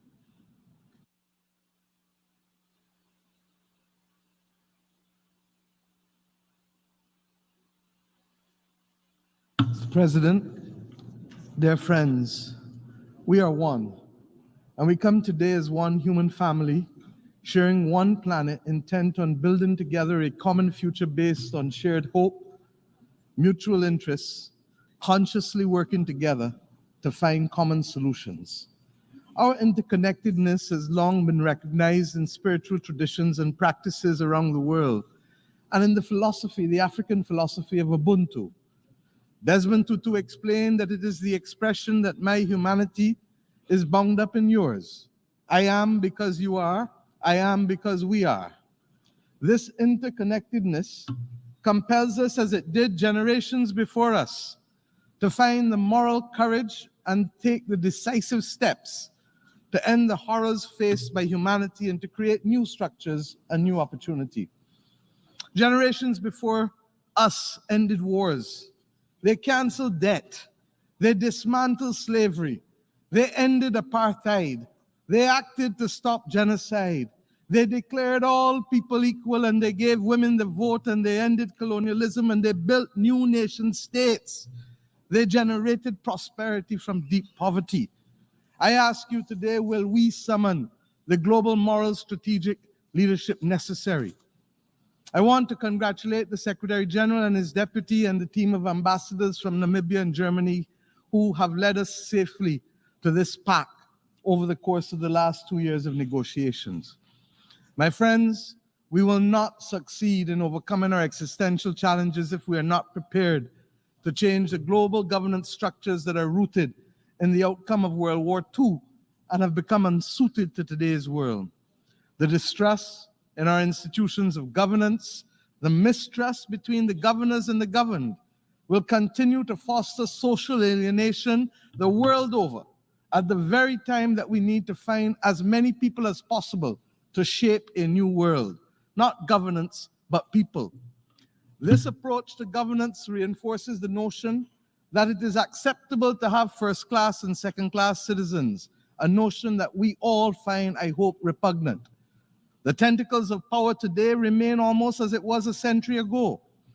If, my friends, we do not create the space and the new voices are not heard, we will not secure the transformation needed to save people and to save planet.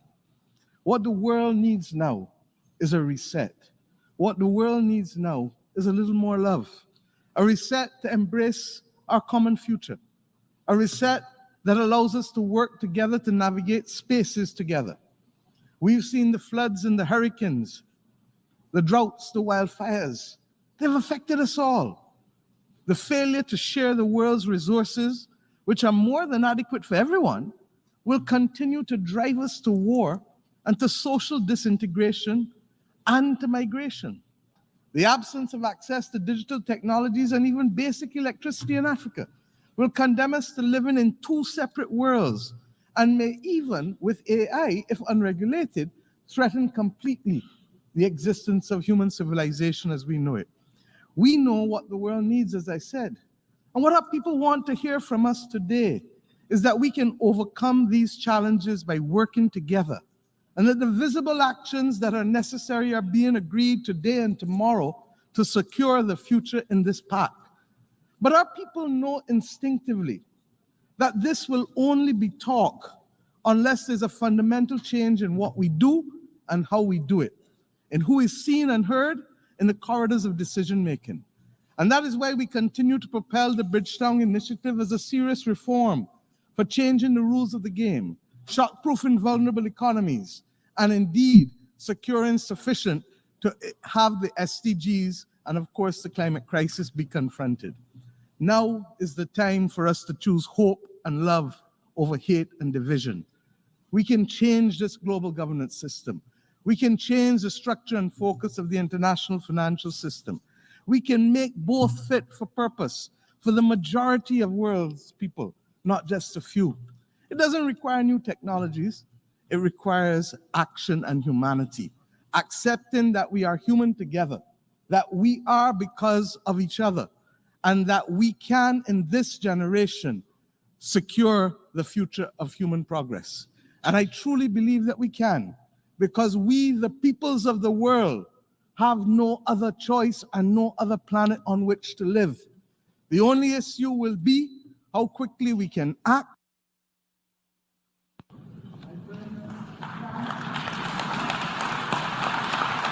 I thank the Prime Minister of Barbados. I invite His Excellency Chuakane Samuel Matekane, Prime Minister and Head of Government and Minister for Defense, National Security and Environment of the Kingdom of Lesotho, to address the Assembly.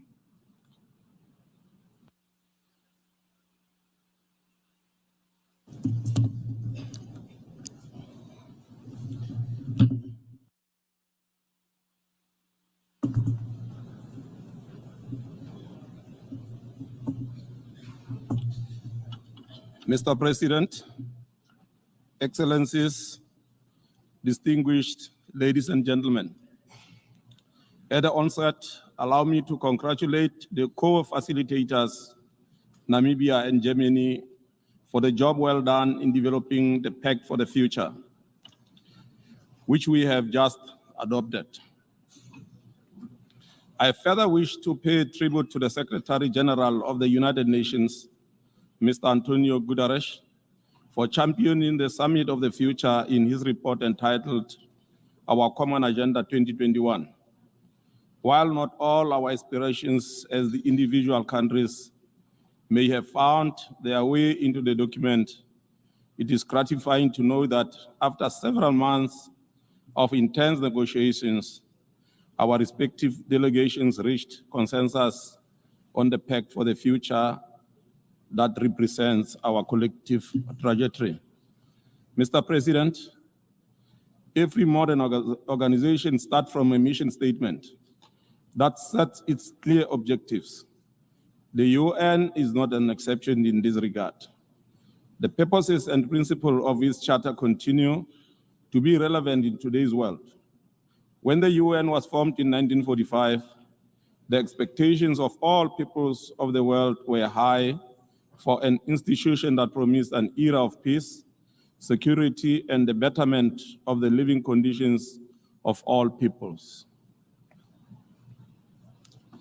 Having adopted the Pact for the Future, we find ourselves at a pivotal moment in human history. This is a time to reflect on the role of the United Nations in the 21st century, an institution in which much of humanity places great faith and hope for a brighter future. Can we then confidently assert that such faith and hope are well-founded? Regardless of our answer, I believe it is within our power to make it so. As today's challenges become increasingly global, the importance of international cooperation and solidarity has never been greater. In this connection, the UN should endeavor to break traditional tendencies and employ innovative strategies to give practical meaning to the lofty aspiration of the global citizens, as enshrined in the Charter.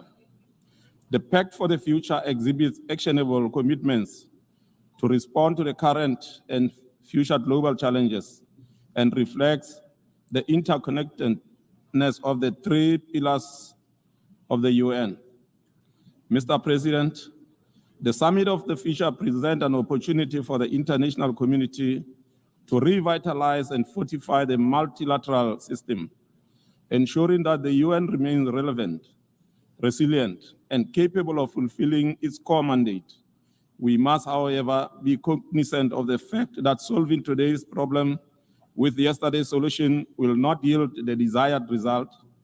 The COVID-19 pandemic served as a reminder that in an interconnected world, no one country can deal with global shocks alone. This is why we must work together to defend international cooperation and resist inward-looking policies. Given the challenges we are facing today in implementing the SDGs, the window for action is narrowing. We must seize the opportunity of this summit to bring back hope to our respective nations. Mr. President, please allow me to briefly share Lesotho's thoughts on key issues of the Pact adopted at the end of this summit.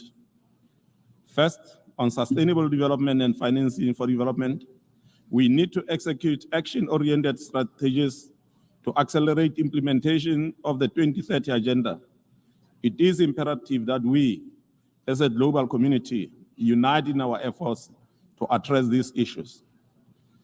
Second, on international peace and security, a strong multilateral framework for peace and security issues must keep pace with the times and be equipped to respond to realities in the current geopolitical and security environment.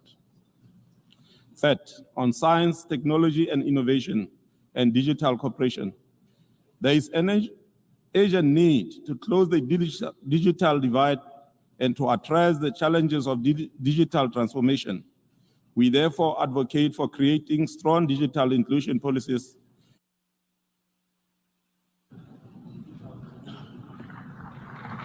I thank the Prime Minister and Head of Government of the Kingdom of Lesotho.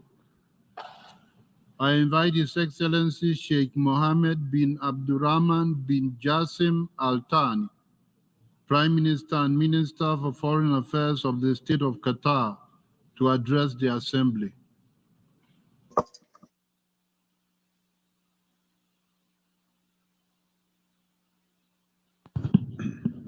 Bismillah ar-Rahman ar-Rahim.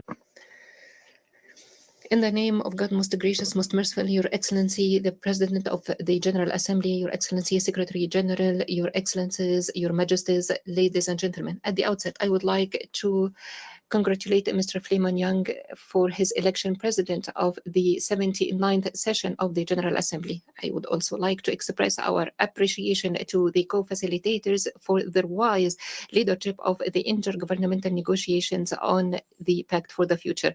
We align ourselves to the statement delivered by the G77 and China. We welcome the adoption of the Pact for the Future earlier today. Ladies and gentlemen, the state of Qatar is convinced that the 2030 agenda and the achievement of the Sustainable Development Goals requires more international and national efforts and more support of the recommendations by the Secretary-General in his report, Our Common Agenda, and to participate in leading negotiations on the political declaration of the UN Summit on Sustainable Development held last year. Mr. Development, our world is faced today with unsurmountable challenges that obstruct its economic development, and it slows down the efforts aimed to achieving sustainable development goals. Wars, armed conflicts, negative impacts of climate change are serious challenges, in particular on developing countries, least developing countries. Therefore, we should act swiftly to address these challenges. In this connection, we stress the importance of reinvigorating international governance, including reforming international financial institutions, bridging digital gap, and alleviate the burden of that. Common efforts are required to achieve the social welfare and well-being and enhance climate action in accordance with the UNCCC and Paris Agreement. Mr. President, nationally, under the wise leadership of His Highness Sheikh Tamim Al Thani, Qatar launched its third phase of its strategy of national development within 2030 vision of Qatar to build a diversified, sustainable economy based on knowledge and applications of digital technology, AI, science and technology, and human development. Internationally, the state of Qatar recommits itself to multilateralism.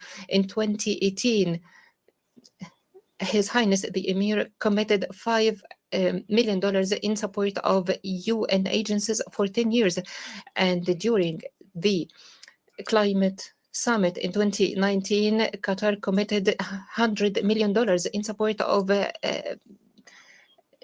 least developing countries and small and developing countries. In 2023, Doha committed the 5th UN Conference on these developing countries, and Qatar committed $60 million to implement development programs in these countries. Mr. President, development cannot be achieved without strong foundations of peace and security and stability. Therefore, Qatar maintains its efforts in mediation to prevent and resolve conflicts in a peaceful manner. Qatar is involved in many mediation efforts, including currently between Israel and Palestine, alongside Egypt and the US. To put an end to this bloody, catastrophic war on Gaza, we reiterate our call to reach a ceasefire agreement and to release all hostages. We call on the international community to take a clear and decisive stance in relation to violations of international humanitarian law and the international human rights law in relation to successive and continuous attacks on hospitals, schools, and relief workers.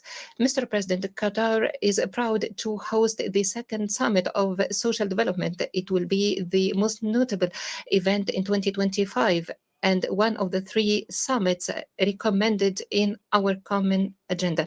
We are looking forward to receiving participants from all over the world in Doha and to achieving tangible results to build a better future. Thank you, Mr. President, and may peace and blessings of Allah be upon you. I thank the Prime Minister and Minister for Foreign Affairs of the State of Qatar. I invite His Excellency Andrew Holness, Prime Minister, Minister of Defense and Minister for Economic Growth and Job Creation of Jamaica, to address the Assembly. President, Jamaica welcomes the convening of the Summit of the Future. We commend the co-facilitators of the Pact of the Future, the Declaration on Future Generations, and the Global Digital Compact for their hard work. This summit and the Pact together embodied renewed hope for advancing a common vision on leveraging multilateralism to create a dynamic framework within which our future generations will thrive. Jamaica is proud to have contributed to this historic process, particularly as co-facilitator for the Declaration on Future Generations. Mr. President, the Pact aptly reaffirms the importance of achieving the SDGs.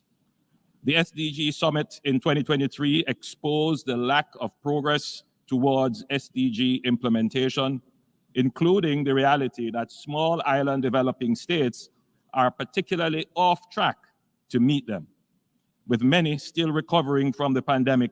At the heart of this challenge, and one that must be addressed with urgency, is the glaring SDG financing gap amounting to trillions of dollars annually. As the Pact affirms, we must redouble our efforts to address global poverty, income inequality, and food insecurity.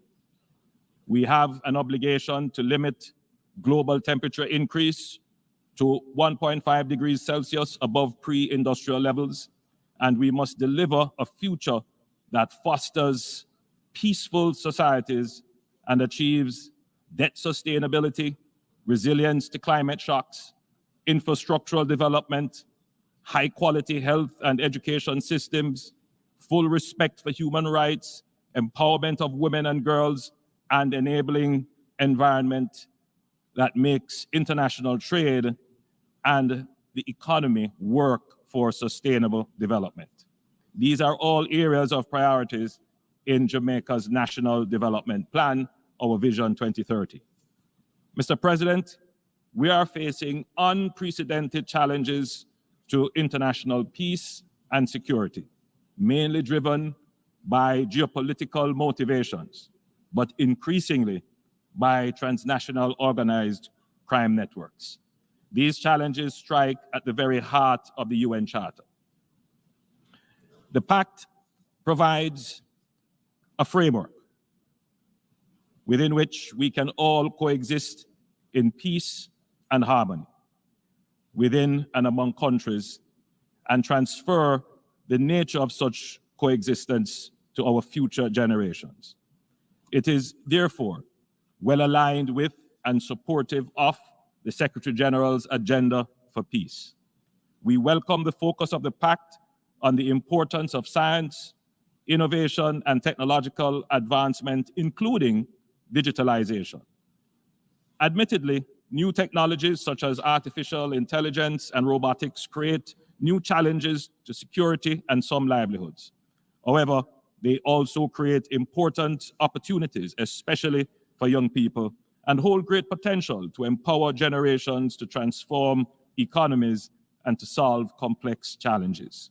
So great is the potential, in fact, that we must emphasize the importance of international cooperation to address the challenges and harness the opportunities, especially for the benefit of people in developing countries. I must make the point that reform is needed in our international system to better serve the needs of the world today. More particularly, we agree with the Secretary-General that the international financial system is in need of radical reform. Furthermore, the UN Security Council needs to be more representative, inclusive, and effective in changing global security landscape. As a small island developing state, the Pact presents a pathway for turbocharging SDC implementations, addressing the impact of and tackling the key drivers of climate change and setting the framework for making global governance more equitable and inclusive. The world is counting on us to use the summit to foster renewed hope in the future, lay a suitable foundation for the prosperity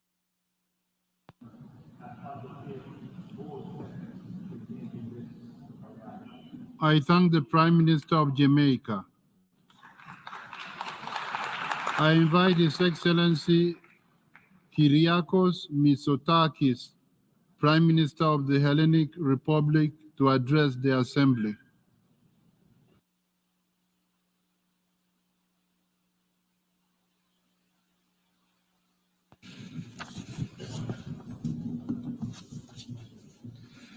Your Excellencies, dear colleagues, I want to start by offering my deep appreciation to the Secretary-General who brought us here today to adopt the Pact for the Future, and to the co-facilitators, Germany and Namibia.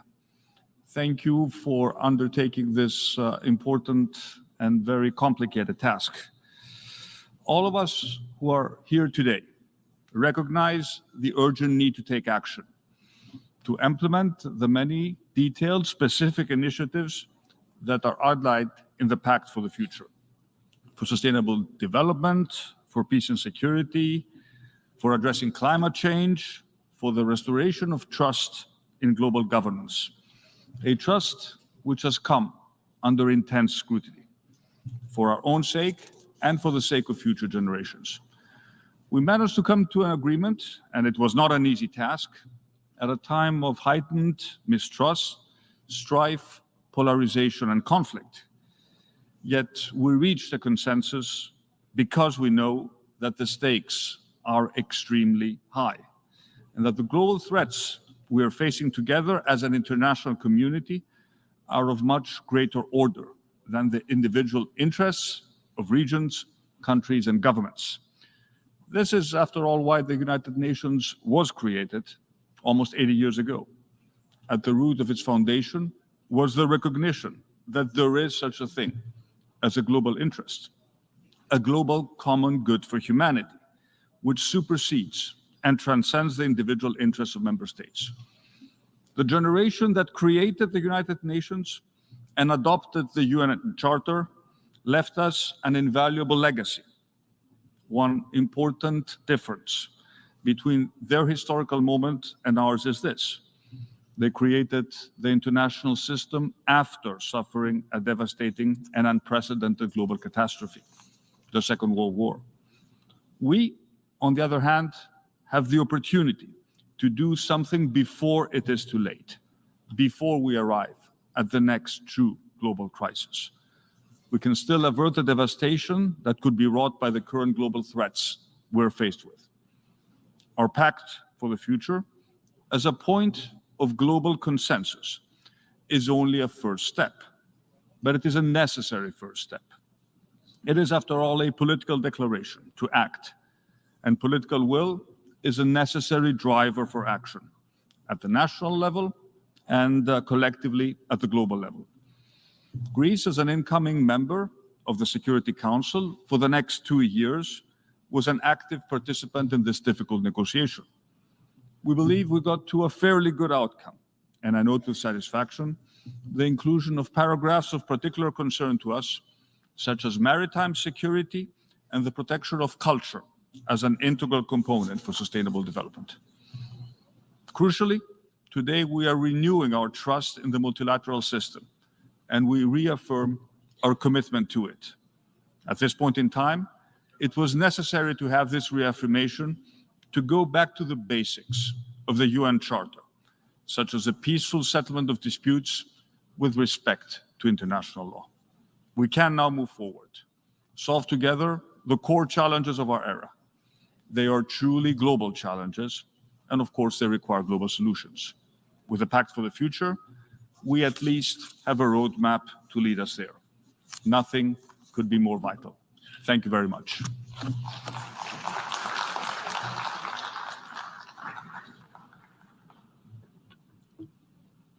I thank the Prime Minister of the Hellenic Republic. I now invite His Excellency Bjarni Benediktsson, Prime Minister of Iceland, to address the Assembly.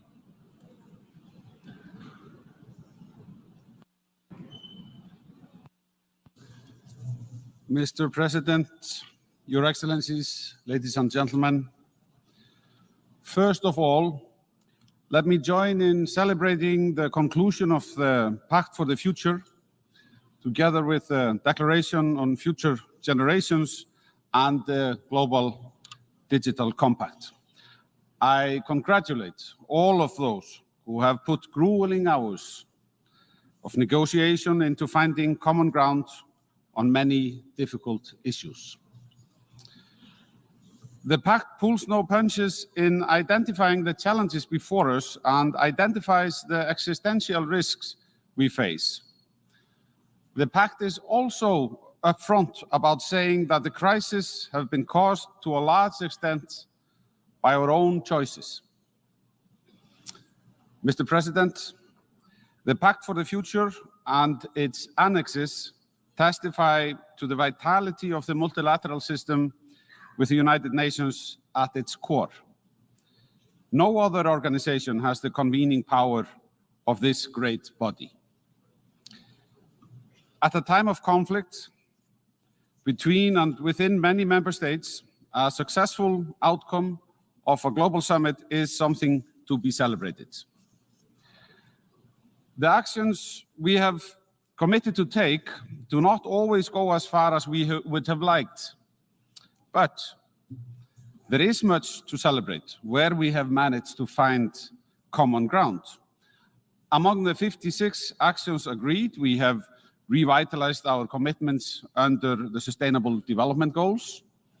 We have agreed on a range of actions to close the SDG financial gap in developing countries, including strengthening efforts to prevent and combat illicit financial flows, corruption, and money laundering. We commit to maintaining the World Trading System as a rule-based multilateral trading system with the World Trade Organization at its core. So much has been done. The actions agreed on eradicating poverty by investing in human capital with an emphasis on leaving no one behind are integral to our efforts to achieve the 2030 agenda. Development cooperation has a central role to play in this regard, and we welcome the emphasis on strengthening the United Nations development system. Importantly, we have underlined the central place of human rights in just, peaceful, and inclusive societies.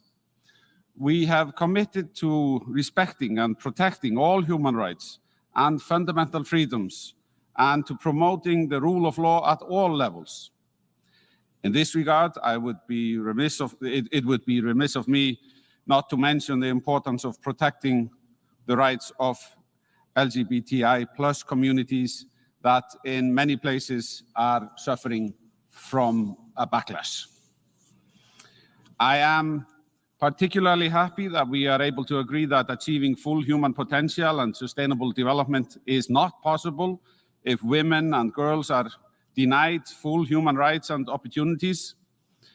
Ensuring universal access to sexual and reproductive health and rights is vital in this regard, and eradicating gender-based violence remains a pressing concern.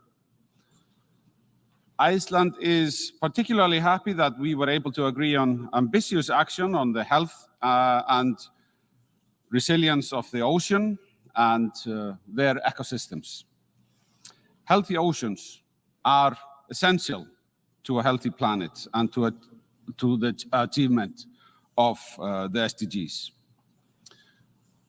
Mr. President, at this time of multiple conflicts, we have also reaffirmed our commitment to act in accordance with international law, including the UN Charter, and we condemn in the strongest terms the devastating impact of armed conflict on civilians. Here, Mr. President, I pause, I must admit, because if we are to regain the trust lost among us, it will not be enough simply to reiterate our commitments. For example, to Article 2.4 of the UN Charter on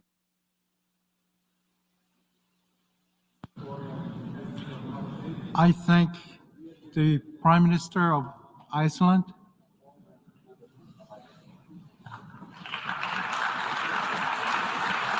I invite His Excellency Dimitar Borisov Klavejev, Caretaker Prime Minister of the Republic of Bulgaria.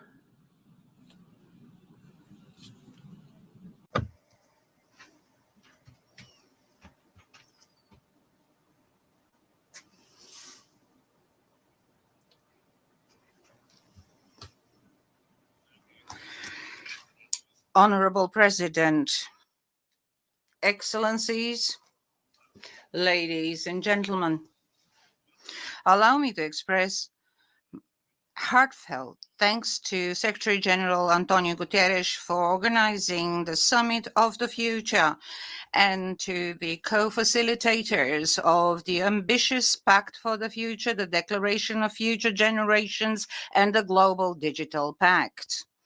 These initiatives are crucial as we confront a range of complex problems, including Russia's aggression in Ukraine, conflicts in the Middle East, Africa, and other parts of the world, the growing distance from achieving the Sustainable Development Goals, the climate crisis, and persistent inequalities. This is what the Summit of the Future and the Pact for the Future are all about.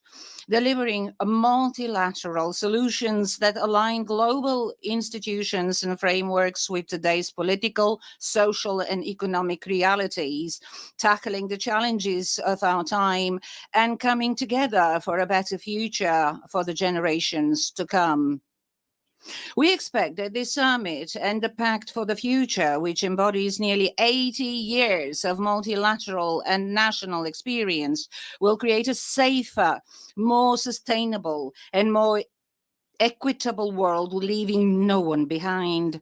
They also signify the international community's commitment to strengthening a revitalized multilateral system based on a new global consensus. Central to these efforts is the rule of law, which is essential for upholding international norms, justice, and fostering global cooperation. Commitment to human rights ensures that everyone's dignity is protected as we strive for a more inclusive global society. To achieve this, we must redouble our efforts to address systemic inequalities, promote social justice, and uphold the fundamental rights of all individuals. As we advance in our efforts, we must also consider the impact of the new technologies that are rapidly transforming our societies. We acknowledge the challenges of digital inequality and advocate for increased investment in digital skills, especially for the persons in vulnerable situations, and quick adaptation to tech changes. Our goal is a free, secure digital world with universal internet access. Supporting the Global Digital Compact, we aim for a human-centered, rights-based digital future that leverages AI to advance the SDGs and ensure information integrity. We must include the views and interests of youth and future generations in our policies by actively listening to young people. We support a dedicated declaration on future generations and align with the National Youth Strategy to engage and empower youth in shaping the future, both in Europe and globally. All these measures necessitate a significant transformation of global governance. We must modernize and rejuvenate the United Nations to ensure it remains relevant and responsive to the challenges of the 21st century. This includes reforming the Security Council to better reflect the current global landscape by adding additional permanent and non-permanent seats. In closing, Bulgaria remains firmly dedicated to its commitment to effective multilateralism, recognizing it as essential for addressing global challenges. We are dedicated to fostering international cooperation and working collaboratively to achieve our shared goals. We call to all of us to embrace cooperation and act decisively. Let us not disappoint the youth and the future generations. Thank you. I thank the caretaker Prime Minister of the Republic of Bulgaria. I invite His Excellency Fumio Kishida, Prime Minister of Japan.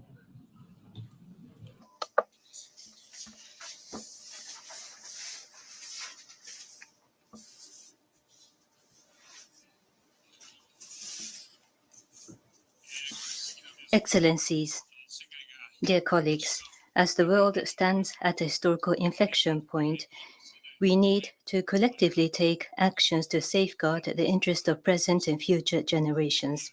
In times where nations with diverse values must collaborate, clear, guiding principles are critical. Allow me to share what I believe are most important to ensure a future defined by peace, freedom, and prosperity. First, we must uphold the rule of law. The principles of the United Nations Charter are the fundamental guidelines for our actions. Unilateral attempts to change the status quo by force cannot be tolerated anywhere in the world. Only the free and open international order based on the rule of law can deliver sustainable development and prosperity. Last May in Hiroshima, I shared other views on this fundamental principle with the leaders of G7, Brazil, India, Ukraine, and other countries. Second, defending human dignity is paramount. No single country can tackle poverty, climate change, and other complex crises alone. International cooperation is indispensable. Human dignity is the foundation for all international corporations, and reaffirming this principle is essential to fulfilling the 2030 Agenda's promise to leave no one behind. Third, we must make a determined effort to invest in people guided by the concept of human security. Empowering women, children, and youth is a top priority. Japan has been a global leader in championing universal health coverage, UHC, and quality education. Japan will launch a program dedicated to nurturing the next generation of leaders in the field of gender. Fourth, we must address the increasingly dire situation surrounding nuclear disarmament and non-proliferation. No matter how difficult the path to a world without nuclear weapons may be, we cannot stop our progress. Japan remains committed to promoting realistic and practical efforts, including the forthcoming launch of the Friends of FMCT towards a world without nuclear weapons. Fifth, UN Security Council reform. The Summit of the Future is witnessing a clear call from member states for action on reform, with a majority supporting the expansion of both permanent and non-permanent seats. A great majority are also acutely aware of the Security Council's vital role in international peace and security and the urgent need to reform it and restore confidence in its effectiveness. Next year marks the 80th anniversary of the foundation of the United Nations. We should take concrete actions toward the Security Council reform. Japan is determined to continue to contribute to the realization and maintenance of international peace and security by strengthening the free and open international order based on the rule of law in a reformed council. Humanity around the world raises its voice for the future of the international community. It is time for shared responsibility and genuine solidarity. The UN's role is more vital than ever as we navigate the new possibilities, opportunities, and risks brought forth by digital technologies, including AI. World leaders must unite under the banner of multilateralism, empowering every individual so they can realize his or her full potential and build a better future. And Japan remains unwavering in its commitment to the United Nations. Thank you. Thank you. I thank the Prime Minister of Japan. I invite His Excellency Shering Tobkai, Prime Minister of the Kingdom of Bhutan, to address the Assembly.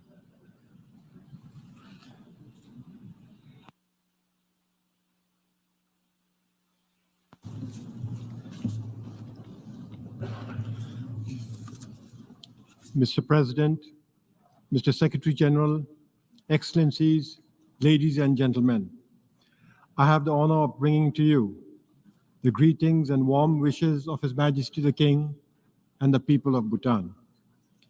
Mr. President, in these challenging times, the Summit of the Future shines as a beacon of hope and ambition. It embodies a collective resolve and unwavering commitment to forging a brighter, more prosperous future for all of humankind. I extend my deepest gratitude to you, Mr. President, for convening this pivotal summit.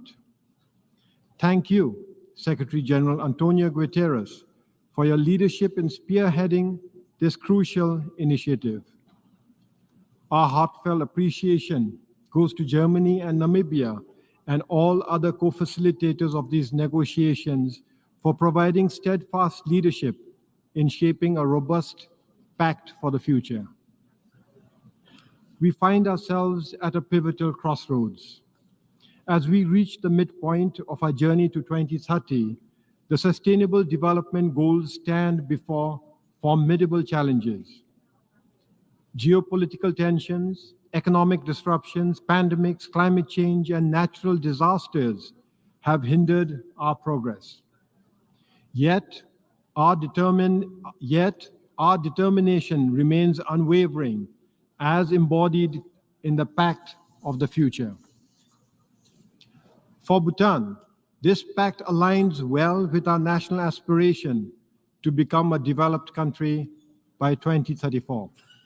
It reaffirms our shared vision and reinvigorates our commitment to achieving the SDGs.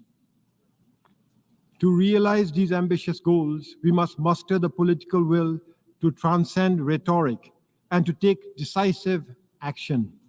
We must prioritize policies that serve the common good over narrow interests.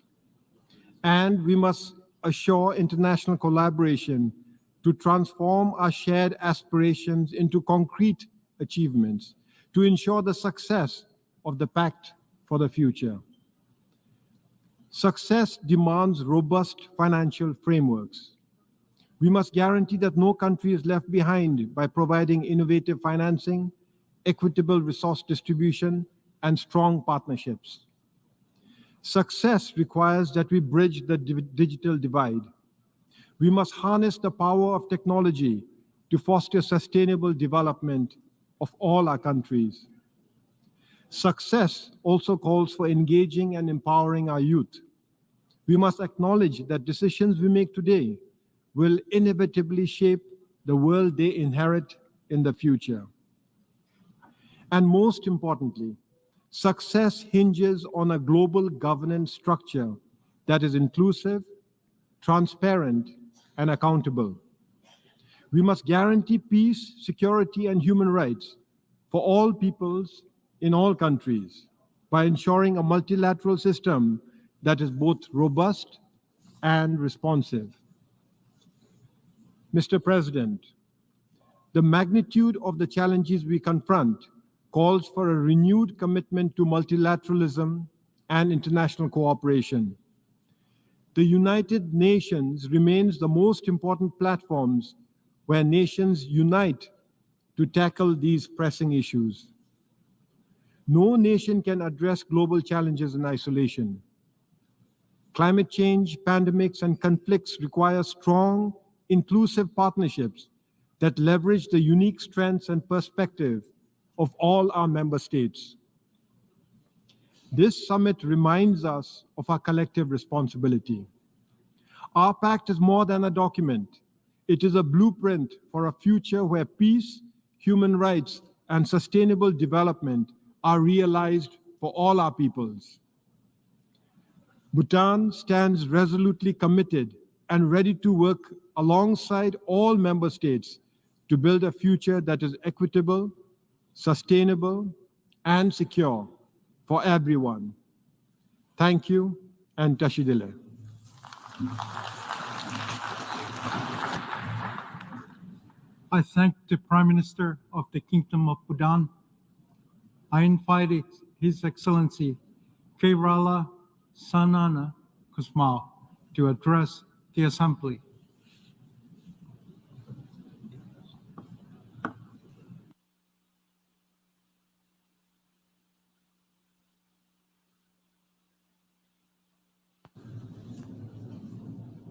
Mr. President, Excellencies, ladies and gentlemen, it is a great pleasure for me to take part in this summit of the future. Last month, Timor-Leste celebrated the 25th anniversary of the popular consultation under the auspices of the United Nations, where our people bravely voted for self-determination and freedom. The independence of Timor-Leste was an achievement of the Timorese people, but also a triumph of the international system. It demonstrated that, with commitment, international cooperation can achieve agreed goals and tackle the challenges and opportunities of its time. And if today, Timor-Leste is a stable, peaceful democracy in transition to development, it is due not only to the constant support of the international community, but also to national efforts of reconciliation and dialogue for peace to secure a peaceful future. We know that without peace, there are no conditions for development. This is why investing in our youth through education, social skills, and responsible citizenship is an investment in sustainable development and lasting peace. Your Excellencies, peace is an abstract concept for many nations. Western Sahara has been waiting for its referendum since 1992. It has been waiting for 32 years. International law has yet to reach this last colony in Africa, ignored and forgotten. The international community has yet to find multilateral solutions for a future of peace for many nations around the world, from Palestine to Ukraine, from Yemen to Sudan, from the Central African Republic, where peacekeeping forces are there for almost 3 decades, to many other fragile and conflict-ridden countries. We all know that the United Nations was created after World War II for the preservation of global peace, human rights, and international development. However, we now live in an age of disorder, uncertainty, instability, and conflict. We face increasingly complex challenges, including the climate crisis, extreme inequality, and rising geopolitical tensions. The least developed countries, LDCs, and the small island development states, SEEDs, wait patiently for more flexible, inclusive, and responsible solutions. The means and financing to achieve the SDGs are scarce. They are insufficient to combat extreme poverty, food insecurity, humanitarian crisis, and climate change, biodiversity loss, and environmental degradation, which threaten the existence of some island states, particularly in the Pacific. Those who have contributed the least to global crises are the ones who suffer first, suffer most, and often suffer in isolation. They are victims of self-interested international actors and policies that value profit and power more than human dignity. As crises intensify, more and more people are suffering from hunger. The data from the Global Hunger Index is alarming. This when there are only 6 years left to fulfill the SDGs. What kind of world are we living in, where we can fuel wars but cannot feed children? We have, Excellencies, we advocate for a structural reform of the Security Council, which has become obsolete, ineffective, and unrepresentative of today's realities. An international organization is only credible if it responds to current needs and does not remain bound to a mechanism created to address problems from almost 8 years ago. We support the expansion of the permanent members of the Security Council for greater geopolitical, cultural, and economic representation and legitimacy. It is difficult to realize principles of transparency, accountability, and trust while rich and developed countries continue to make decisions for poor and developing. I thank the Prime Minister of the Democratic Republic of Timor-Leste. I invite His Excellency KP Sharma Oli, Prime Minister of Nepal, to address the Assembly.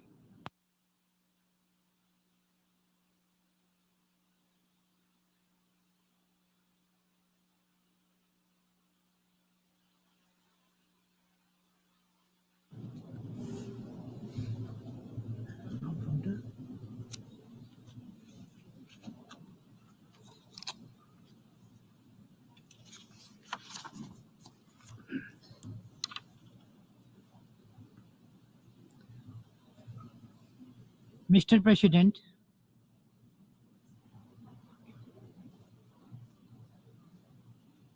Mr. Secretary-General, Excellencies, distinguished delegates, Namaste.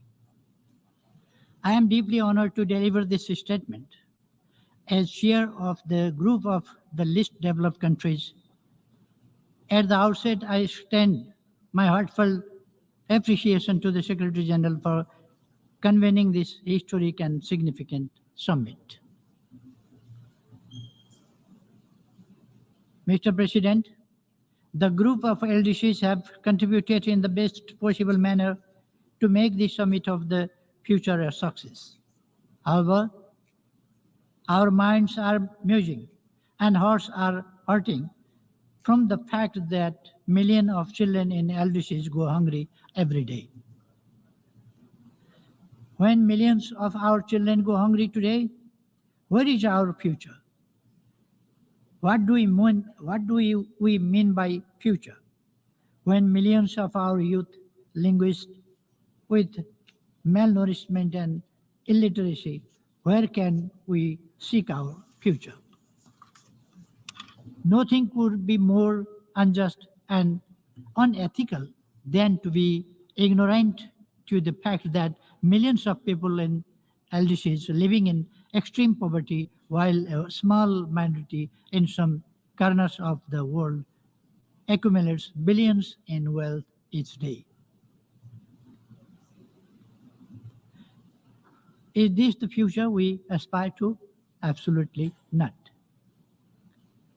International community must act now to ensure every child and young person has the chance to thrive. Mr. President, LDCs face severe economic challenges with unmet ODA and climate financing commitments, insufficient and delayed international support, and spiraling debt distress. Most critically, global financial and trading regimes remain fundamentally unfavorable to LDCs.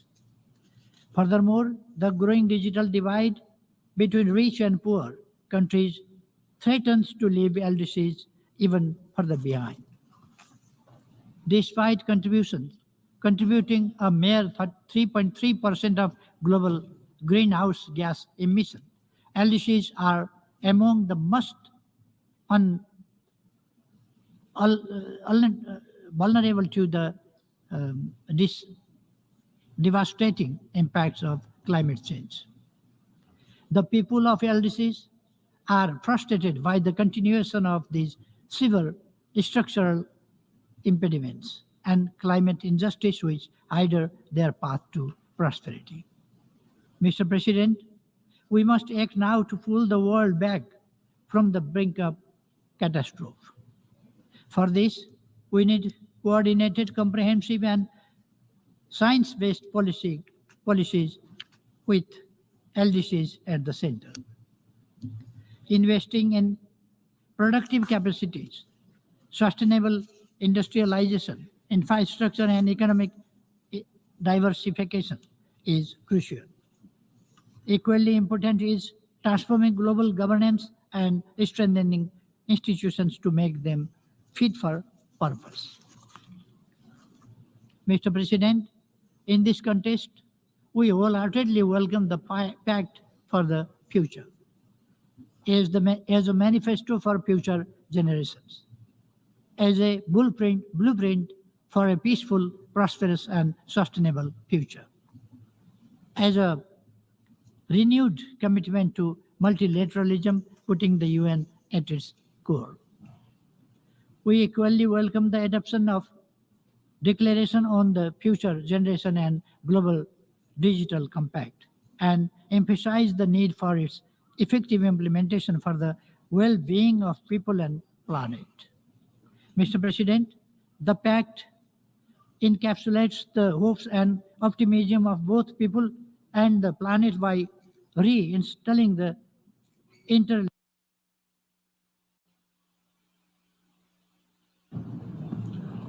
I thank the Prime Minister of Nepal.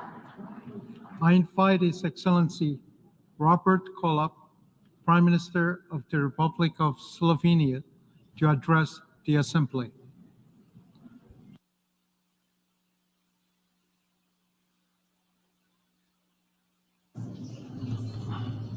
Dear President, distinguished leaders, first let me commend President Philemon Yang and all the facilitators that brought us to this day.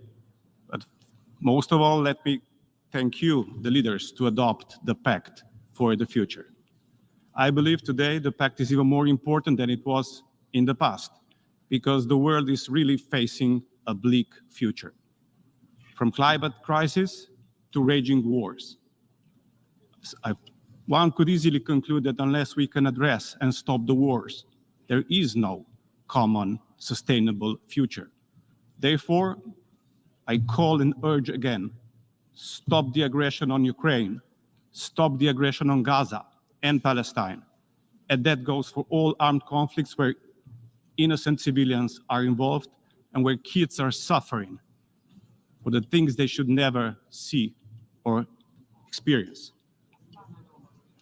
I believe peace is a vital condition in order to tackle the climate crisis efficiently. We can only do that based on trust, solidarity, and global stability. Unless we can achieve that, everything will be in vain.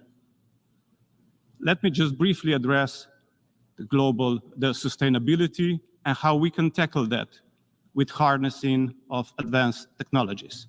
There is one topic which is very dear to me, and that is the importance of water and water diplomacy. Water is the most precious natural resource, and practically all of the social and economic well-being basis on that.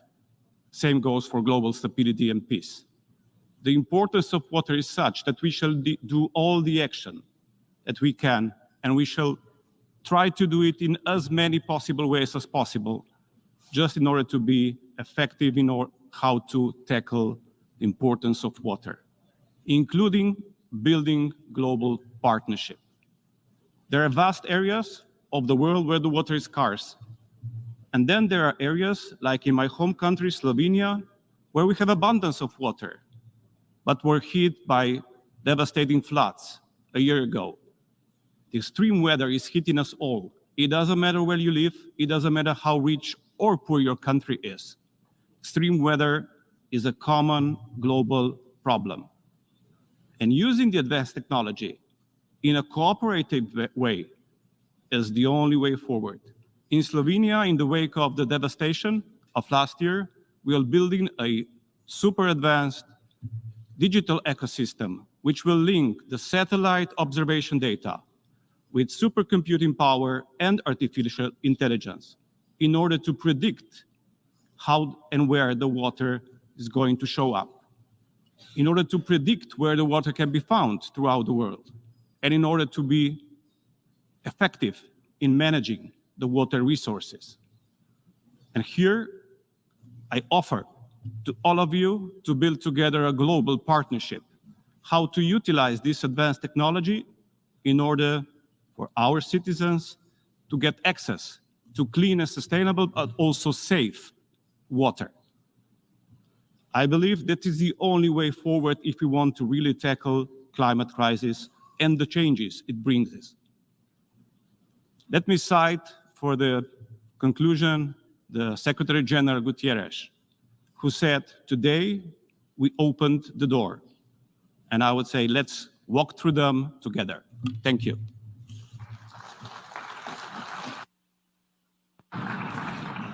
I thank the Prime Minister of the Republic of Slovenia. I invite His Excellency Kasim Majaliwa, Prime Minister of the United Republic of Tanzania, and invite him to address the Assembly. Mr. President of the General Assembly, first of all, I want to extend warm greetings from the people of the United Republic of Tanzania, especially from Her Excellency Dr. Samia Suluhu Hassan, the President of the United Republic of Tanzania, whom I have the honor to represent today.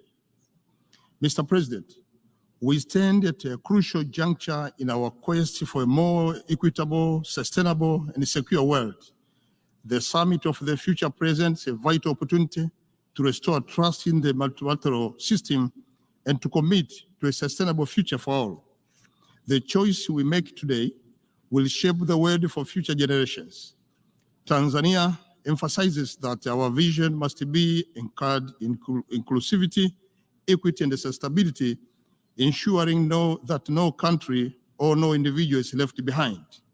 Mr. President, the COVID-19 pandemic has highlighted vulnerabilities in our global economy. As we recover, we must build resilience, inclusive, and sustainable economies. I urge the international community to support the 2030 Agenda for Sustainable Development, particularly for the poorest UN nations. The United Nations Secretary-General's call for biannual summit involving heads of state and international financial institutions is crucial for mobilizing resources to meet those challenges. Mr. President, the escalating climate crisis is a pressing reality, particularly for nations like Tanzania, where its impact are felt daily. Tanzania is committed to global climate action and urge the international community to fulfill its commitments regarding climate finance and technology transfer.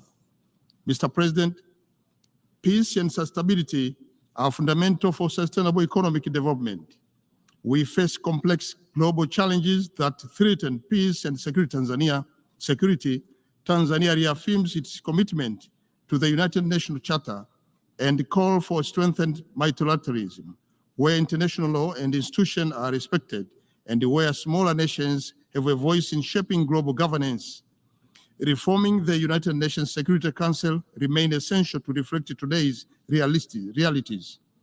Mr. President, the digital revolution has the potential to bridge gaps in access to education and economic opportunities, but it can be also widen inequalities.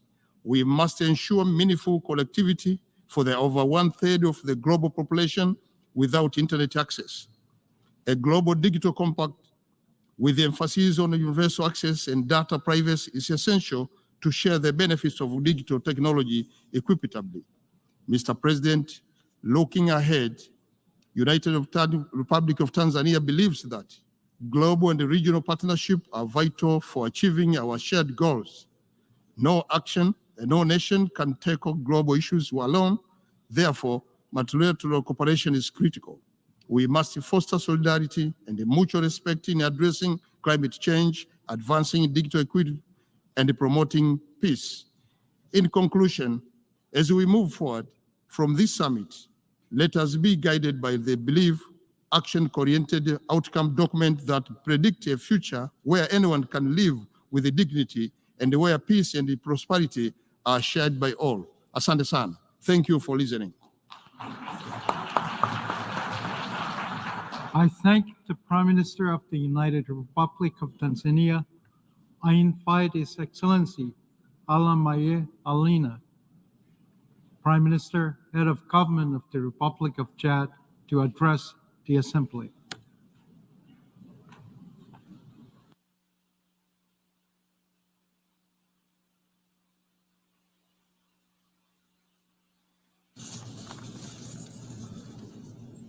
Excellence, President of the General Assembly, ladies and gentlemen, at the outset, I want to hail the relevance of the topic of our meeting and express my high appreciation for the organization of this meeting. It is an honor for me to make a modest contribution to this discussion on shoring up multilateralism for international peace and security. The world faces unprecedented challenges. These concern national borders, and they require increased international cooperation. Chad, like many countries in the Sahel, faces a complex situation. The climate, the environment, and development are our concerns. On a daily basis, we are seeing the dramatic consequences of climate change. In 2024, many of our departments were hit with devastating floods, which affected around 1.5 million of our citizens and had a major effect on agriculture. These disasters are not only environmental in nature, they also pose a direct threat to our security, to our national and regional security. There are dwindling natural resources, and this is exacerbating tensions between herders and farmers. Added on to these climate problems are major security challenges, including the terrorist attacks of Boko Haram in the Lake Chad Basin region, which have forced hundreds of thousands of people to leave their homes. This crisis is not only facing Chad, it is also facing Nigeria, Niger, and Cameroon. Furthermore, our countries face persistent security challenges along our borders, especially with Libya in the north and Sudan to the east.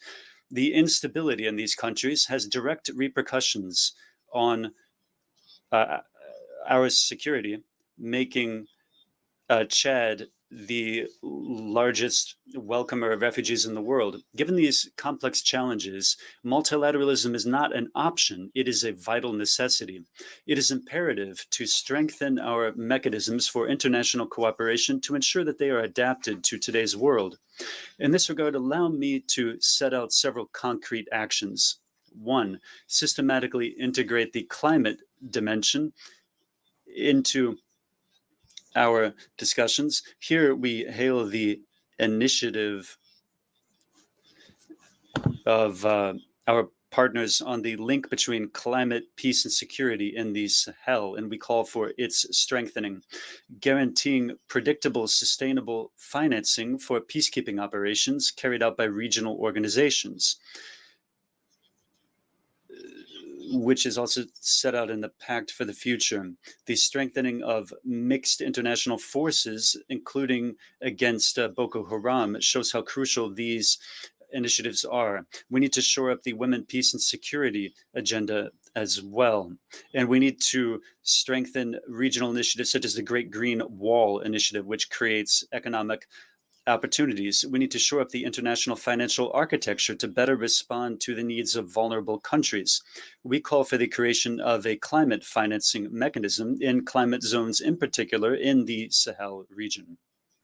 President, I would like to conclude by recalling that international peace and security are inextricably intertwined with sustainable development and the battle against climate change. The Pact for the Future must reflect this interdependence. Chad stands ready to fully play its role in this collective enterprise.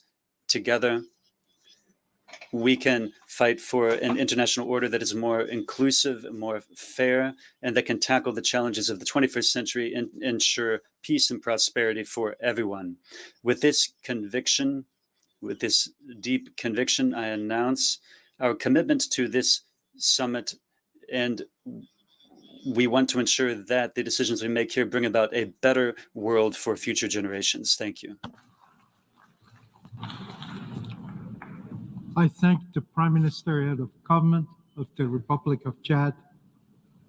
I invite Her Excellency Ebba Busch, Deputy Prime Minister and Minister for Energy, Business, Industry of Sweden, to address the Assembly.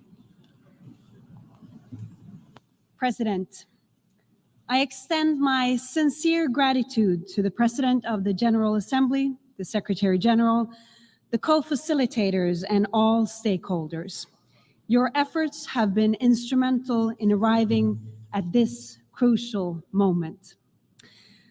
I am proud and grateful to speak to you today, both as a representative of the Swedish government, but also as a mother of two. Being able to say to my own children that their rights are put at the very center of the Pact for the Future. The Pact of the Future, as agreed to today, is a blueprint for a future where a rules-based international order based on the UN Charter is stronger and more resilient, where cooperation and multilateralism thrives. Our world faces unprecedented and interconnected challenges, the highest numbers of conflicts since the World War II, threats to human rights, democracy, and gender equality, not to mention climate change.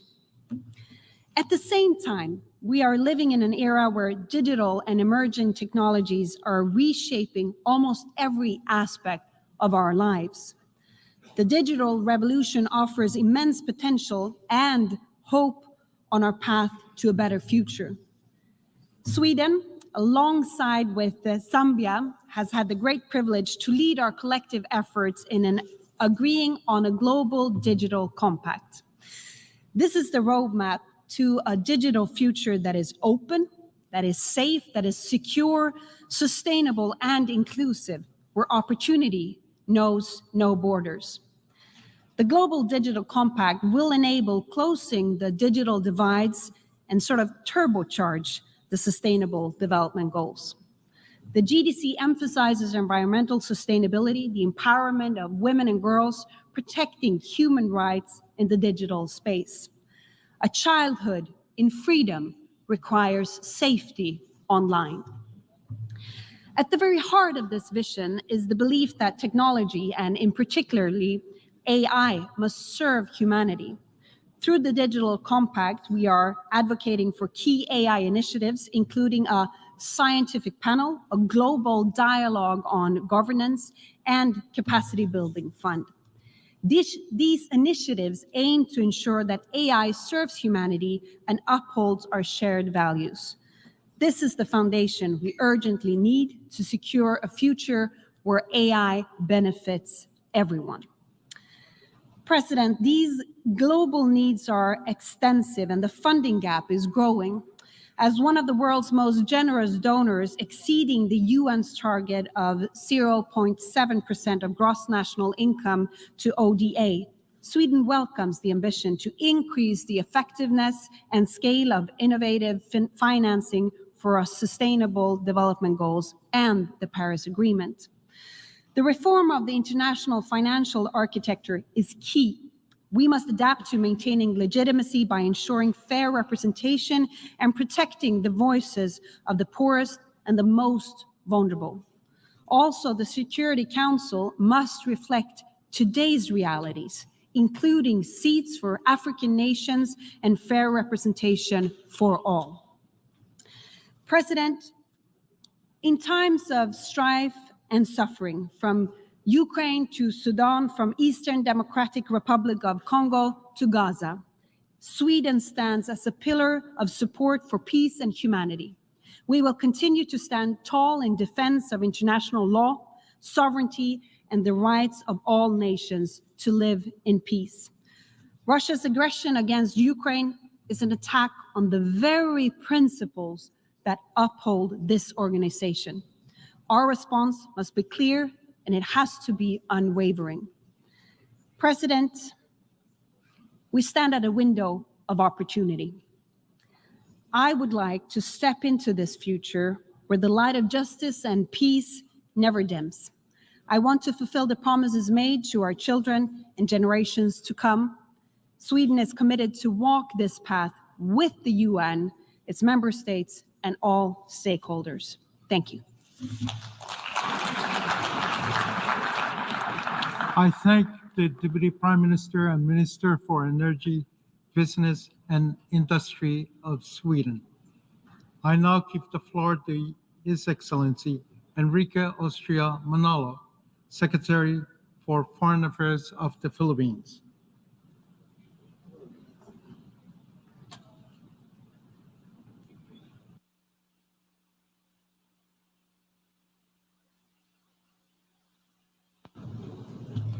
Mr. President, today the Philippines stands with the global community to chart work for our future. The Secretary-General sent a resounding alarm last year, reminding us that growing dangers compel us to strengthen the multilateral system. As leaders of the community of nations, we grapple with difficult decisions to stay the course in these moments of complex crises, conflicts, as well as climate change. The Philippines welcomes the Pact for the Future, the Global Digital Compact, and the Declaration on Future Generations, and hails them as a triumph of the persistence of multilateralism to affirm that a better world is possible with the solidarity of nations. The Pact binds us in words and in action, bridging the collective hopes of the past with our contemporary aspirations, with the UN Charter anchoring our will. The Pact can guide the UN in delivering meaningful outcomes for peace and security, for human rights, for fairness and equality, for resilience from crises and disasters, and for empowering individuals and all communities in the world. Mr. President, through the wisdom of our forebears, we have built the UN on the foundation of the rule of law. Multilateralism, with the UN at the center, flourishes on the grounds of a rules-based order that provides conditions for trust, solidarity, equity, and peace. Respect for the rule of law safeguards global peace and security and enables the international community to confront complex current and future challenges together. It anchors a stable and predictable order needed to achieve the 2030 Sustainable Development Agenda. It is a touchstone for all international efforts to resolve disputes, prevent conflicts, protect human rights, and enhance global governance. Preserving a rules-based international order is a collective duty. Mr. President, our pact is a call for action for multilateralism that puts people at the center. Conflict, disasters, hunger, and displacement, and arduous pressures on the global humanitarian system and our climate resilience framework. The capacity of multilateral institutions to protect populations from terrorism, organized crime, health emergencies, sea level rise, and other consequences of global warming is challenged on many fronts. Our pact orients us to persevere for people whose hope lies in coordinated action that can only arise in the context of effective processes of the UN system. For example, the development system is the face of the UN to people worldwide, and we must support and guide this system for more coherence, effectiveness, and impact. UN programs must enjoy the full ownership and consent of the host country. Mr. President, the Pact sets a paradigm for inclusive multilateralism and fosters a new international and intergenerational solidarity on the role of women, youth, migrants, persons with disabilities, older persons, and indigenous peoples in shaping a more humane, equal, and just society. It also brings new vigor to our unfinished business of eliminating nuclear weapons and other weapons of mass destruction, and propels our endeavors to establish norms to prevent an arms race in space, govern lethal autonomous weapons, and address risks of emerging technologies to international peace and security. Mr. President, it is important that this pact renews our collective determination to diffuse tensions and seek the peaceful resolution of disputes and conflicts. the essence of the 1982 Manila Declaration on the Peaceful Resolution of Disputes. In pledging to the Pact, states abide by the obligation of rejecting force and the threat of use of force to settle disputes.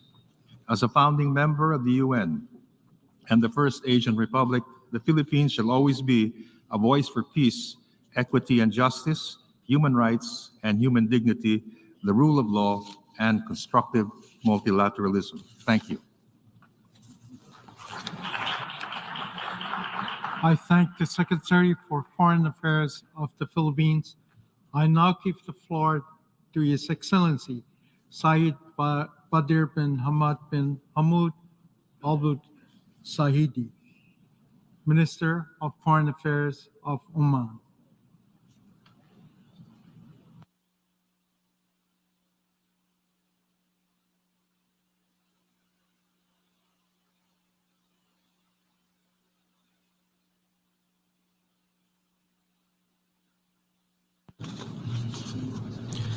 معالي الرئيس الحضور الكريم. Mr. President, ladies and gentlemen, we would like to express our deepest gratitude to the United Nations and the Secretary-General Antonio Guterres for organizing this important summit. It is held at a moment at which the world is witnessing unprecedented challenges that require a collective response and a deeper and more comprehensive international cooperation, given the grave global events. The Sultanate of Oman strongly believes in the effectiveness of multilateralism. We believe that international cooperation is the optimal solution to address different global challenges. Against this background, we fully support the Pact of the Future, and we renew our willingness to cooperate with all member states to achieve the ambitious goals reflected in the Pact. Ladies and gentlemen, the challenges we're facing cannot be addressed by traditional means alone. They require innovative approaches based on the concept of sustainable development. This is why we have to act with wisdom and foresight. We must start implementing policies that focus on future generations to build for them a better and more sustainable future. Since international peace and security are the most fundamental pillars for the stability of the world, we stress the importance of preventive diplomacy. It is the most effective tool to prevent and settle disputes and conflicts. We call for enhancing dialogue and international mediation.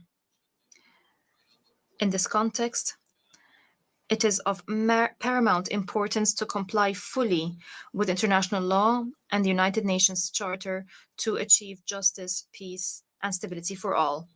Ladies and gentlemen, modern technology and digital cooperation are decisive factors to address environmental, economic, and social challenges. Technological innovations open up new horizons. They contribute to improving efficiency in the use of resources. They contribute to reducing emissions, and they also contribute to enhancing the use of clean energy, achieving food and water security, and building more prosperous and more sustainable societies. The Sultanate of Oman attaches great importance to the role of young people. They are the true agent to build the future. They are the basis for development. The Sultanate of Oman has launched a number of initiatives and innovation incubators in science, in industry, in culture, and in sports. Those initiatives aim to empower young people to foster their creativity, to create an environment that allows them to achieve their aspirations and be creative to achieve sustainable development and to grow continuously. Ladies and gentlemen, if the vision is clear, the goal can be achieved. The challenges we're facing today require an ambitious vision and a strong collective commitment. Let's work together to build a world of prosperity for all. Let's commit to the values of cooperation and partnership to achieve the goals that we aspire to and to leave to future generations what would help them to find their way in life in peace and security. I thank you, and may the peace, blessings, and mercy of God be upon you. I thank the Minister of Foreign Affairs of Oman. I now give the floor to His Excellency Taye Azke Selassie Hamde, Minister of Foreign Affairs of Ethiopia.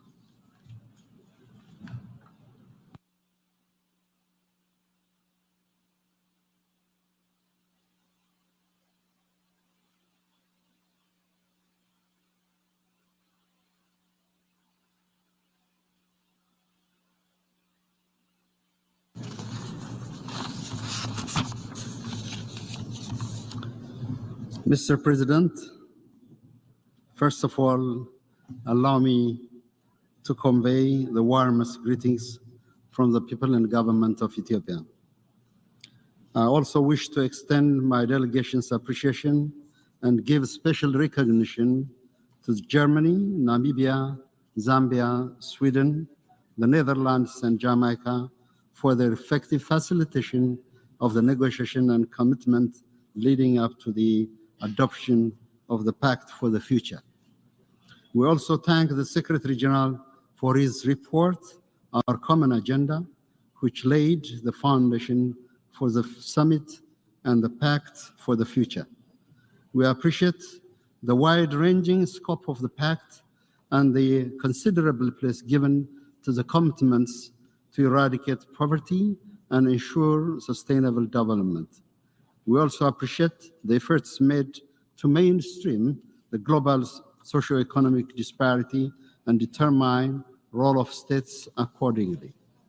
Mr. President, the process of negotiation and the outcome from the three tracks of negotiation on the Pact of the Future, Declaration on the Future Generation, and the Global Digital Compact adequately demonstrate the challenges the multilateral system is experiencing. The Pact for the Future is negotiated at a time of great polarization in international relations, which doesn't lend itself to the spirit of consensus and compromise that is requisite to negotiation on global agendas. That is the main reason that the Pact had to limit itself to reiteration and emphasis of the already agreed global goals and targets. The setbacks and, in some cases, the regression on the implementation of the Sustainable Development Goals require us to be more ambitious, not less. Nevertheless, the Pact is an important reminder to the existing global commitment, if fully implemented, will greatly enhance the fate of generations to come. The Pact of the Future will be relevant if it brings us closer to the attainment of the Sustainable Development Goals. Therefore, our inability to converge on more ambitious targets is a stark reminder of the need for change. We must shift from the rivalry to cooperation, enhance tolerance for policy differences, and build bridges to attain the most basic global agenda. Mr. President, under the 5 chapters and the 56 actions, member states have made commitments to redouble their efforts to ensure sustainable development, peace and security, as well to take concrete reform of global governance. It is incumbent upon all states developed and developing to do our parts to the attainment of the future we want.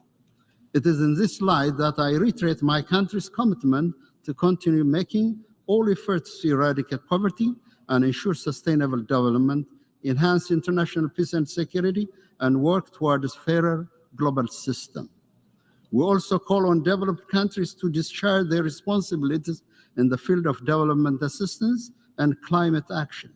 The full realization of the commitments under the Addis Ababa Action Agenda will take us far in mobilizing resources in the implementation of SDGs. Inaction has caused adverse consequences on humanity, especially on the most vulnerable. In addition to the historical responsibilities of developed countries, we must tap into the full potential of South-South cooperation. In the continuously evolving multipolar world, there are developing countries with comparative advantages and capabilities on certain fields of cooperation. As such, we see great potential for financial and technical cooperation among developing countries to ensure food security and universal access to energy.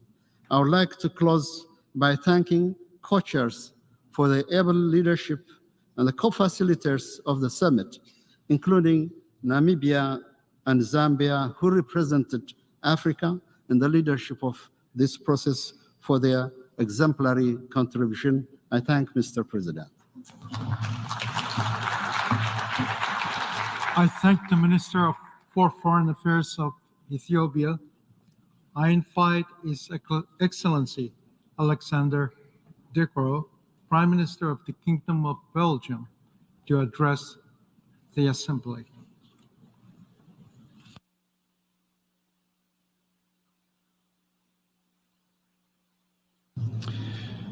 Excellencies, distinguished delegates, ladies and gentlemen. 4 years ago, in this very room, we adopted the UN 75th Anniversary Declaration. It was a call to action, action towards a reinvigorated multilateralism with the UN at its center. A call to action stemming from a realization that the United Nations and global multilateralism needed to adapt and to respond better to current and future challenges in a rapidly changing world. The call to action was timely. Today, we face even greater challenges than 4 years ago. Accelerating climate change, pandemics, wars impacting millions of people. Now, it is high time to deliver on our commitments. How can we, as a community of world leaders, bridge our divides and work better together to improve the well-being of people and our planet?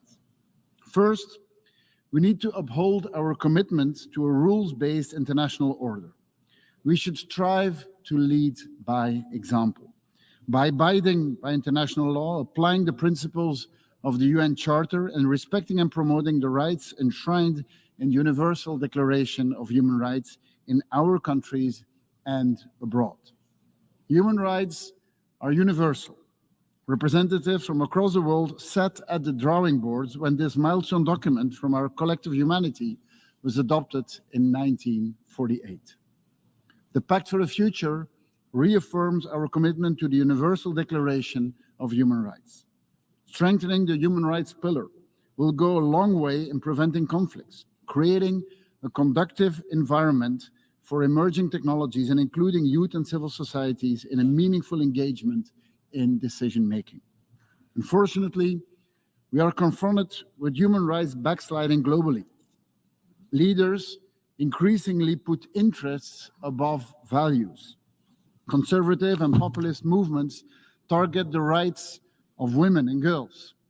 Attempts to rewrite human rights have been underway for years. We need to resist these regressions.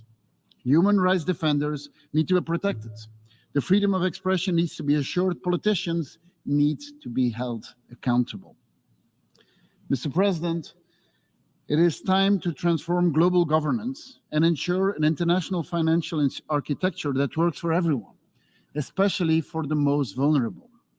None of the ambitious goals set out in the Pact for the Future will be achieved if we fail to make progress here. In the current system, while instrumental in global development, it must evolve to address the growing disparities between nations. Belgium has been a leading voice for more efficiency within the multilateral system and the multilateral development banks. Public sector financing needs to be combined with increased private sector financing to fund sustainable and inclusive growth. Multilateral development banks need to become more strategic, more responsive, and act in a more integrated way to address global challenges and the current imbalances within the multilateral system. Ladies and gentlemen, responding to today's challenges also means unlocking the full potential of digital technologies to create a more inclusive future. These opportunities must be harnessed. The Global Digital Compact is a critical step towards enhancing global digital cooperation. If digital technologies hold the potential to deliver immense benefits to humanity, they also present significant challenges that must be addressed. Robust public guardrails for high-risk applications will be needed. All regions of the world need to be able to contribute to research and development. And we must ensure that new technologies are human-centric and safeguard human rights. In this respect, the EU Artificial Intelligence Act and the GDPR regulation sets a standard for a strong, forward-looking regulation that can serve as an inspiration for all. In conclusion, the challenges we face today are immense, but so is also our collective capacity to overcome them. It is up to all of us to deliver and to turn these documents into milestones for the UN and the international community.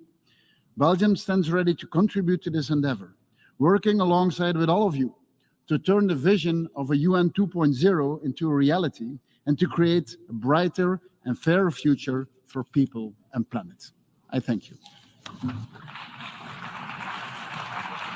I thank the Prime Minister of the Kingdom of Belgium. I now give the floor to His Excellency Mohammed Hassan, Minister for Foreign Affairs of Malaysia.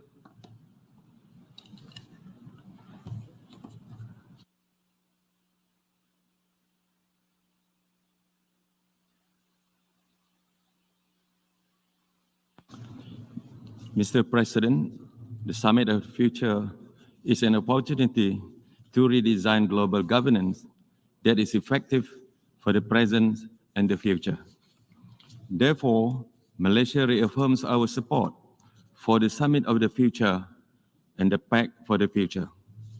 Conflicts and challenges are confronting us, each passing year costlier and deadlier. From the inability to stop the genocide in Gaza, to the impact of climate change, to the widening of development gaps between the global South and North, it is time to galvanize holistic global governance premised on humanity. Mr. President, however, our efforts will be futile if the persisting threefold challenges are not addressed. These challenges are food security, access to education, and climate change, which are among the key thrusts in the Sustainable Development Goals that are severely lagging behind. By 2050, our planet will be a home to a population of 10 billion people. How will we feed the world then if we cannot do so now? Education is a tool to address inequality. Empowerment through knowledge will emancipate the underprivileged, lifting them out of poverty. Yet, in the global South, millions of children are deprived of this very fundamental right, the right to education. We must break barriers and ensure access, quality, and affordability. The global community must democratize education. The Global Digital Compact is crucial to address the digital divide. This includes creating adequate digital infrastructure to ensure education for all. Climate crisis is not a distant threat. It is here, Mr. President. It's real. And it's affecting us with floods and forest fires, resulting in, among others, famine. We have no choice but to act on it. The solution is also contingent upon adequate climate financing, as well as technology transfer and innovation. Malaysia believes that we should strive for a Green Development Pact that robustly addresses the scientific and technological divide between the North and the South, supported by climate financing and other development assistance projects. The global North should leave the global South behind. Mr. President, the Pact for the Future represents hope for, number one, strong collaboration between the global South and North. Number two, multilateralism that is driven by science, technology, and innovation. And thirdly, policies driven through scientific cooperation. However devastating it may have been, COVID-19 led to collaborations in medical research, equipment, and expertise, without which we would not have been able to recover. We should build on this momentum. I stand before you today, Mr. President, with the conviction that if we act decisively, we can shape a future where no child goes to bed hungry, where education is a right, not a privilege, and where our planet is cherished and protected. A future where the global South is recognized not as consumers of technology, but as pioneers and innovators. We propose the creation of a global science fund to encourage diverse and innovative solutions to the challenges we face, leveraging on our collective human capital. As we embark on this journey, let us remember that this is not a competition, but a shared battle against prevailing challenges. Malaysia supports the transformation of global governance. We call for a renewed approach to multilateralism grounded in inclusivity, justice, and accountability. Mr. President, I thank you. I thank the Minister for Foreign Affairs of Malaysia. I now give the floor to His Excellency Bruno Eduardo Rodriguez Perea, Minister for Foreign Affairs of Cuba.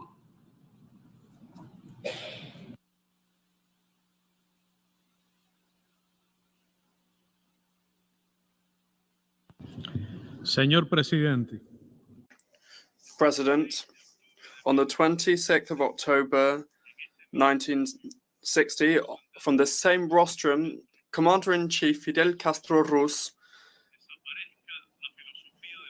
expressed the philosophy of looting and talked about the philosophy of war. And nevertheless, we are still suffering from the effects of colonialism and neocolonialism. The bounties promised from neoliberal globalism are a pipe dream. Inequalities and exclusion have been accentuated both in the real world as well as in cyberspace. Wars are increasing as well as the nuclear threat.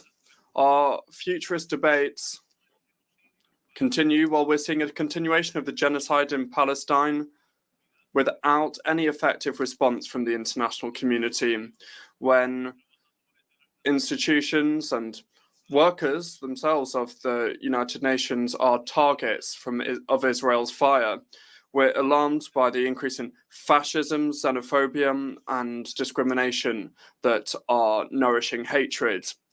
People need there to be less interference and more solidarity, less unequal exchange and more equity, less politicization and double standards, and more dialogue, cooperation, and respect for people's inalienable rights to choose their political, economic, social, and cultural systems. For Cuba, the main stumbling block for well-being and development is the criminal embargo imposed by the government of the United States and the inclusion of us on the arbitrary list of states that supposedly sponsor terrorism. The planet is suffering from the devastating effects of climate change. Without opulent societies putting a quota on unbridled consumerism that is causing these things, and without there being sufficient political willingness to raise the funds required to achieve sustainable development or to really ease debt. For millions of people, especially in the global south, the possibility of a decent future is and will continue to be a utopia. It will be difficult to believe in this promising future while developed countries oppose a deep-running reform of the international financial architecture, the discussions of which should be focused on the United Nations. And if this historic and just call, while it might have been diluted in the Pact for the future, perhaps we should believe in the promise of better access to the resources that are so essential for our development. And how can we trust in the promise of peace, non-interference, and multilateralism while we're seeing an increase in coercion, selfishness, and hegemony against the UN Charter and international law? The future that we aspire to was laid out decades before with cross-cutting resolutions that this Assembly has already adopted. However, shamefully, these things have been forgotten. What must prevail once and for all is the political will to address the structural and moral failures in the international system that prevents us from achieving these things. For millions of human beings, tomorrow will be too late. Thank you very much.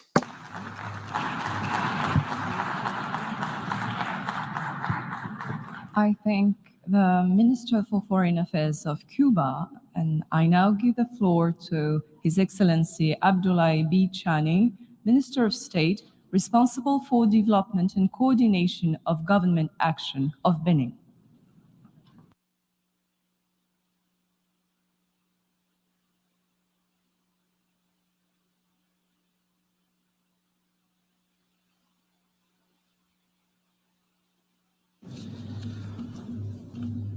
Monsieur le Président, President, ladies and gentlemen,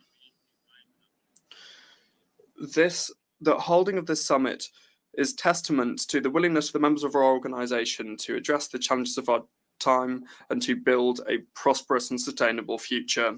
Our world faces several crises, in particular environmental, health, geopolitical, and security crises. In addition to these different crises, we can add the financing crisis. This host of factors is not conducive to sustainable development. It divides, separates, excludes, and poses significant threats for our common coexistence. Multilateralism and international cooperation are fraying day by day, opening the world to a divided world where we're seeing problems managed in silos. It's in this context that the Summit of the Future, based around the theme of multilateral solutions for a better future, finds its relevance.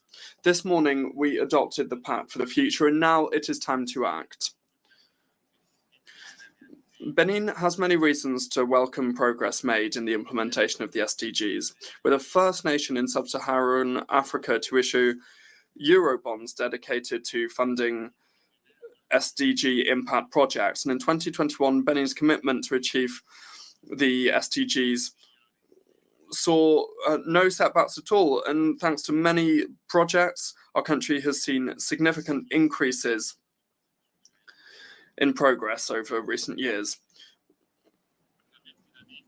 In the same vein, particular attention has been allocated to the social sector, and this is something that has also been extended to other sectors, and significant impact projects have enabled us to reduce poverty by close to 4 points over recent years.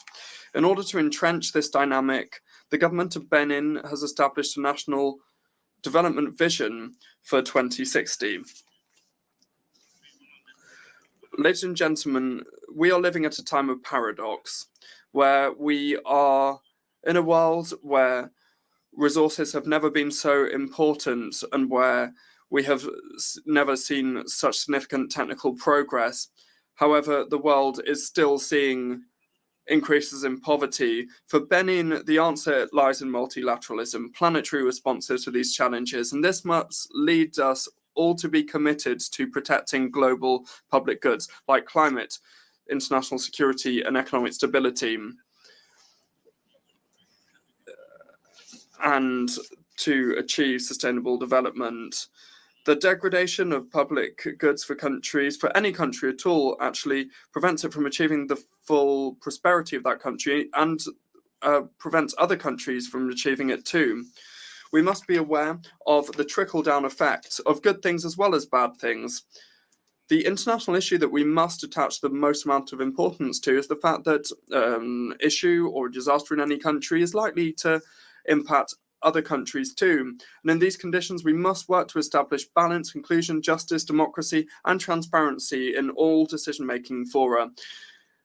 This also includes the international financial system and the global governance system that jointly participate in the building of our collective global actions. Multilateralism is the only way to contribute to the future that we want. By way of conclusion, once again, I wish to reaffirm the absolute commitment of Benin to multilateralism as the only answer to build a peaceful and prosperous future. We are convinced that with active commitment and strong and collective actions, we can overcome the challenges that we're seeing before us and provide future generations with a safe world with peace, prosperity, and sustainable development. Thank you.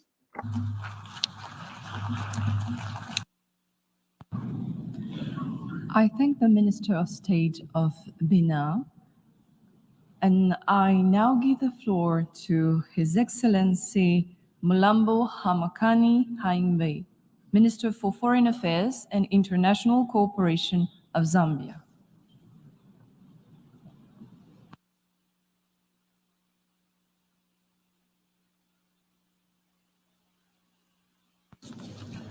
Your Excellency, Mr. Philemon Yang, President of the 79th session of the United Nations General Assembly, Your Excellency, Mr. Antonio Guterres, Secretary-General of the United Nations, Your Excellencies, Heads of State and Government, distinguished ladies and gentlemen, we gather here to forge a new international consensus on how to deliver and safeguard a better future which leaves no one behind.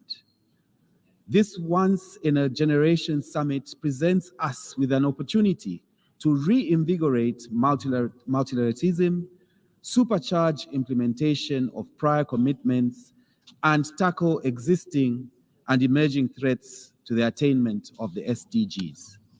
Mr. President, today's world is faced with multiple intersecting crises which threaten the attainment of SDGs and the maintenance of international peace and security. It has become imperative now, more than ever, to collaborate in addressing the numerous threats. A united approach is essential to confront violations of the UN Charter and international law, as well as emerging threats such as climate change, terrorism, disinformation, and cybercrime. Zambia will, in this regard, continue to support multilateral efforts that uphold the maintenance of international peace and security. Mr. President, Zambia joins calls for a more effective and inclusive multilateral framework to address global challenges in a changing world. Efforts to enhance more equitable global governance can therefore not be overemphasized.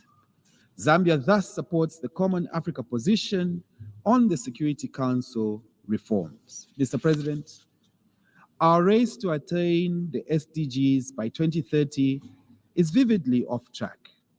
This has been compounded by multiple converging threats in the form of global conflict, economic shocks, growing inequalities, climate change crisis, widening digital global divide, as well as an unbalanced and an unfair international financial architecture.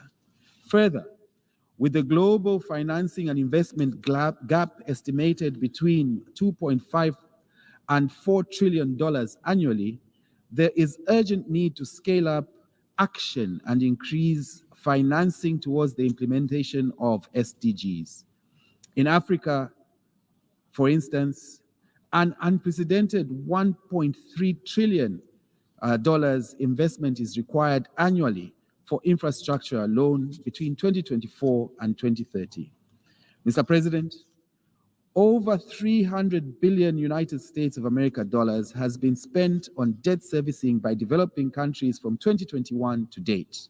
For instance, between 2019 and 2021, Zambia was one of the 25 African countries that spent more on interest payments than on health. Similarly, Zambia was among 7 African countries that spent more on interest payments than on education. It is for this reason, therefore, that Zambia welcomes the UN Secretary-General's proposal for a significant multi-year SDG stimulus package of at least 500 billion United States of America dollars per annum. Mr. President, we are delighted by the historic adoption of the Global Digital Compact. Digital technology advancement is a prerequisite for development and attainment of the SDGs. We call for increased investment and funding towards developing digital public goods and infrastructure, especially in developing countries.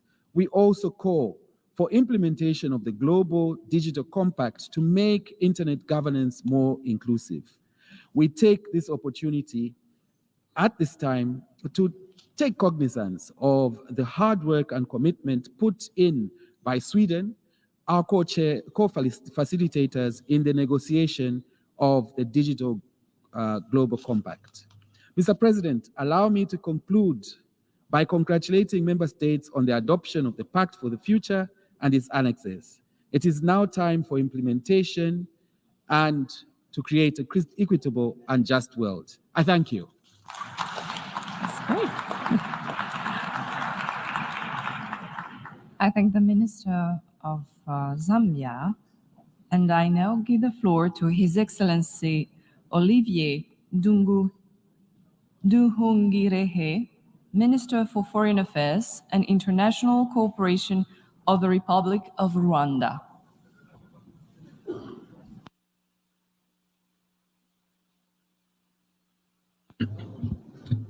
Madam President, I would like to thank you on behalf of the Republic of Rwanda for the opportunity to speak in this important summit of the future.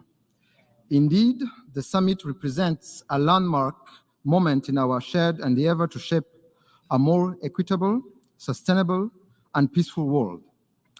For Rwanda, the Pact for the Future is a testament of our collective vision and commitment to addressing the most pressing challenges of our time.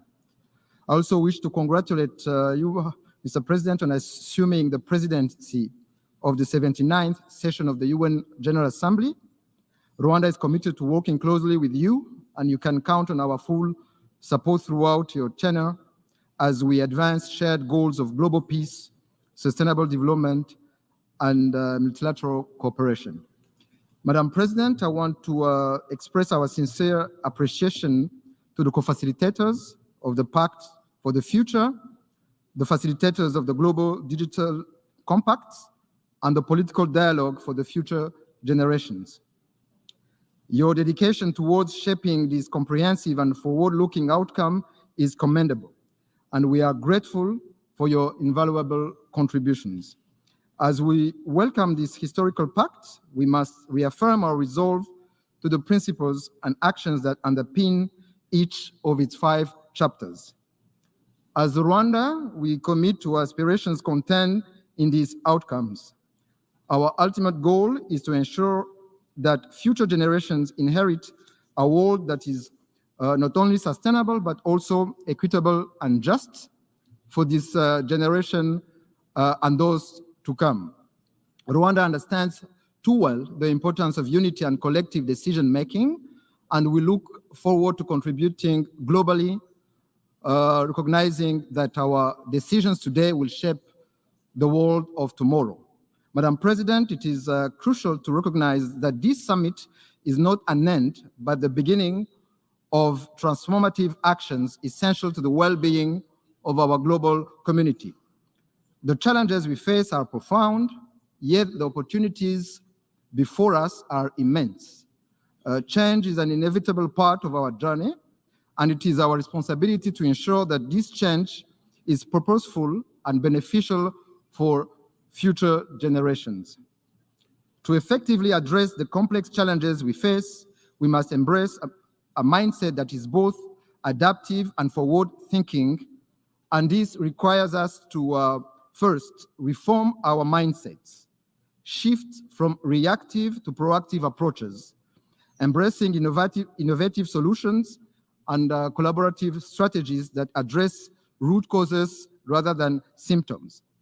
Second, foster resilience. Build resilient systems and structures that are adaptable to evolving challenges and capable of supporting sustainable development. Rwanda is prepared to collaborate with all member states and stakeholders to ensure that the principles of the Pact for the Future are realized through concrete and coordinated actions. Together, let us embark on turning our aspirations Pact into tangible results that will benefit all humanity. Madam President, all chapters in the Pact of the Future emphasize the urgency of addressing climate change, strengthening global health systems, preparing for future pandemics, resolving the root causes of conflict for lasting peace, harnessing the transformative potential of technology and innovation, and reforming global governance to enhance multilateral cooperation for effective global challenge management. The Summit of the Future thus presents a crucial opportunity to address these challenges collectively and strategically, setting the stage for a more sustainable, equitable, and peaceful world. After the summit, we must keep the moment to drive reforms in global governance structures, enhancing multilateral cooperation, and creating more effective frameworks to tackle global challenges. With this, let us reaffirm our resolve and dedication to the principles that underpin each of its 5 chapters. To conclude, Mr. President, Madam President, we must shift from the old way of business as usual in maintenance of peace and security and foster dialogue and collaborative strategies to address the root causes of conflict and promote long-term peace and security. Thank you.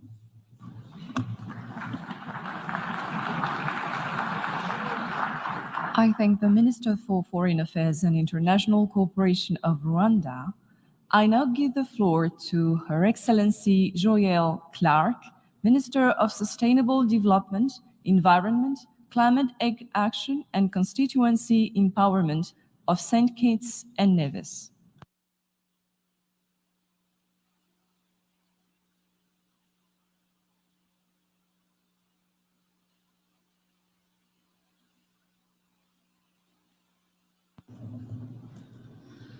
I greet you warmly on behalf of the Prime Minister and people of St. Kitts and Nevis. Years ago, one of our most celebrated Calypsonians, who also happens to be the Minister of Environment and of Water and Energy, asked, are we waiting blindly for 2020, in this case 2030, before we act to save people and planet?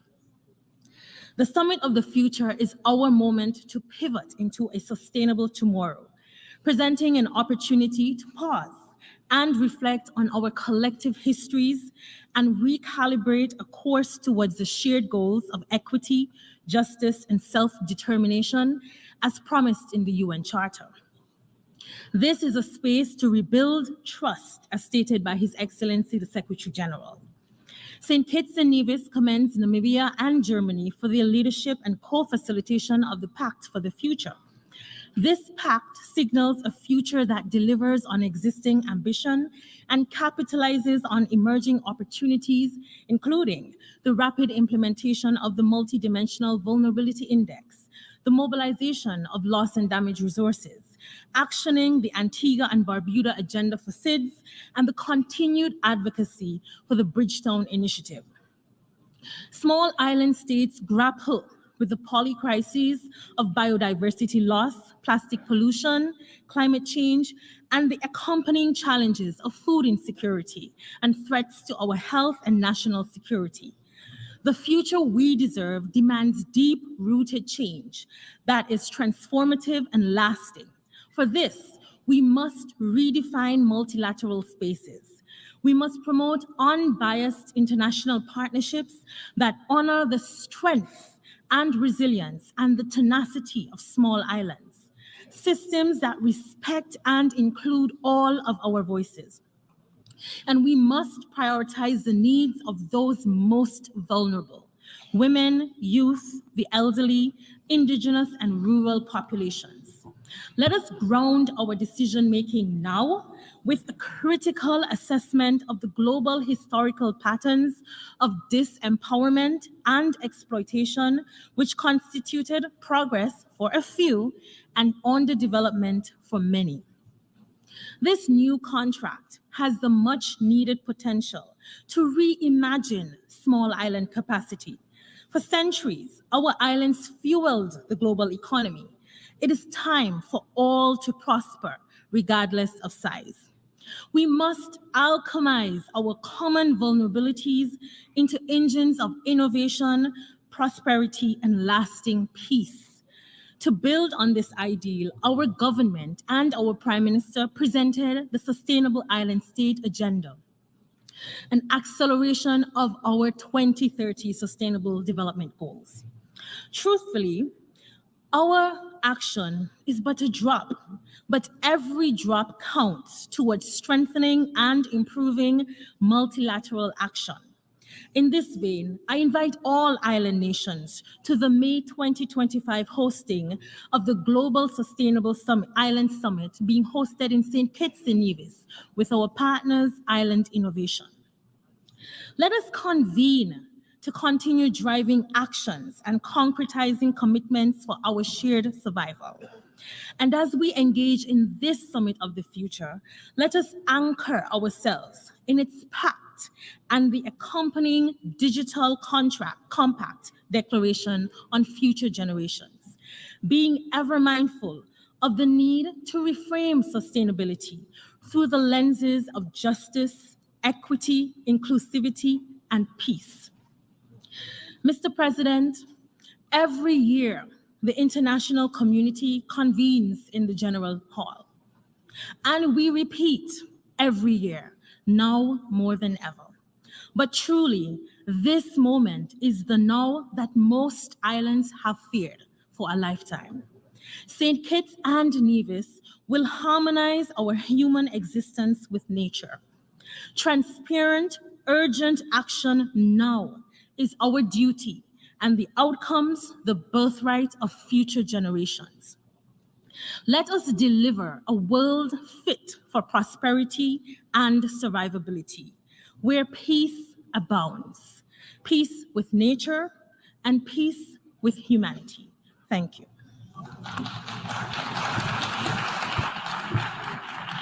I thank the Minister of Sustainable Development, Environment, Climate Action and Constituency Empowerment of St. Kitts and Nevis. And I now give the floor to His Excellency Mohamed Ali Nafti, Minister of Foreign Affairs, Migration and Tunisians Abroad of Tunisia.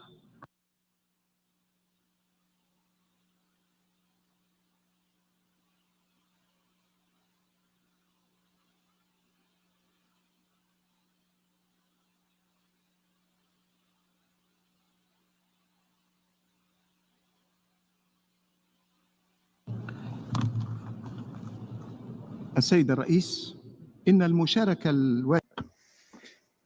Madam President, the high-level participants here are numerous. There are young people, there are civil society representatives, and there are also many of them here. That makes this summit an historic moment, one for revitalizing multilateralism and to allow us to tackle current and past challenges, also to shore up security throughout the world, to accelerate the achievement of the Sustainable Development Goals in order to guarantee sustainable life on our planet for current and future generations. Our global leaders, during a summit held recently, announced that our world continued to face poverty, hunger, armed conflicts, climate change, and pandemics, among other challenges. And the reality does not live up to the aspirations of our founding fathers roughly 80 years ago.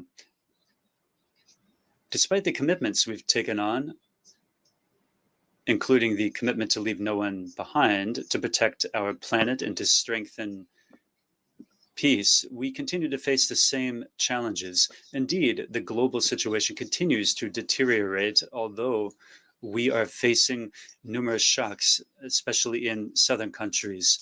There's been an exacerbation of crises. This shows that international government, as envisaged at the end of World War II, is incapable of addressing challenges and addressing the root causes.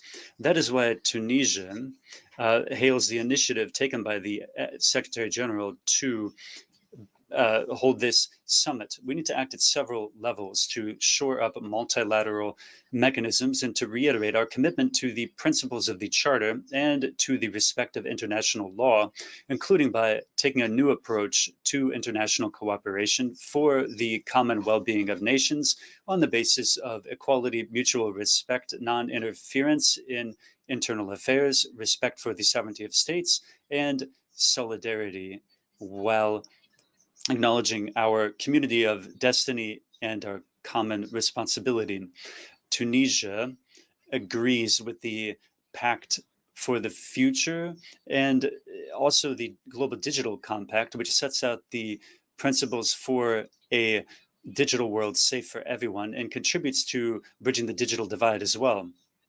Next, the Declaration on Future Declarations, which we also endorse. The success of our summit hinges on the serious participation of absolutely everyone in the implementation of the aforementioned documents, which should not remain simply declarations of wishful thinking. We need to transform tangibly our multilateral system. This effort will depend on the political will that we show toward implementing the various recommendations of this summit. That will allow us to overcome the gaps in global governance. We call upon developed countries to make good their commitments for financing for sustainable development and for climate action. They must do so by helping the developing countries to overcome debt, and they must assist populations in allowing them to make use of their own resources. President, at our last summit, we agreed on the need to leave no one behind. We made it a genuine slogan. This slogan will lose all of its credibility and sense if we exclude the Palestinian people who are experiencing the most atrocious crimes against humanity perpetrated by a barbarous occupation at odds with international law. This organization has a responsibility, a moral and a historic responsibility. We cannot abandon the Palestinian people, a people which is deprived of its liberty, dignity, and right to life, and right to live in security and in stability.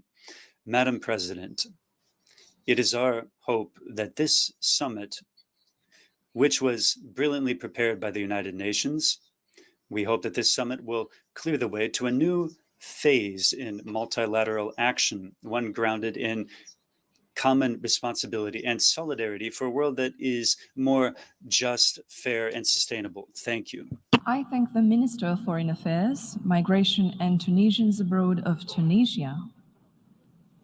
I now give the floor to His Excellency Badr Ahmed Mohamed Abdelati, Minister for Foreign Affairs and Immigration of Egypt.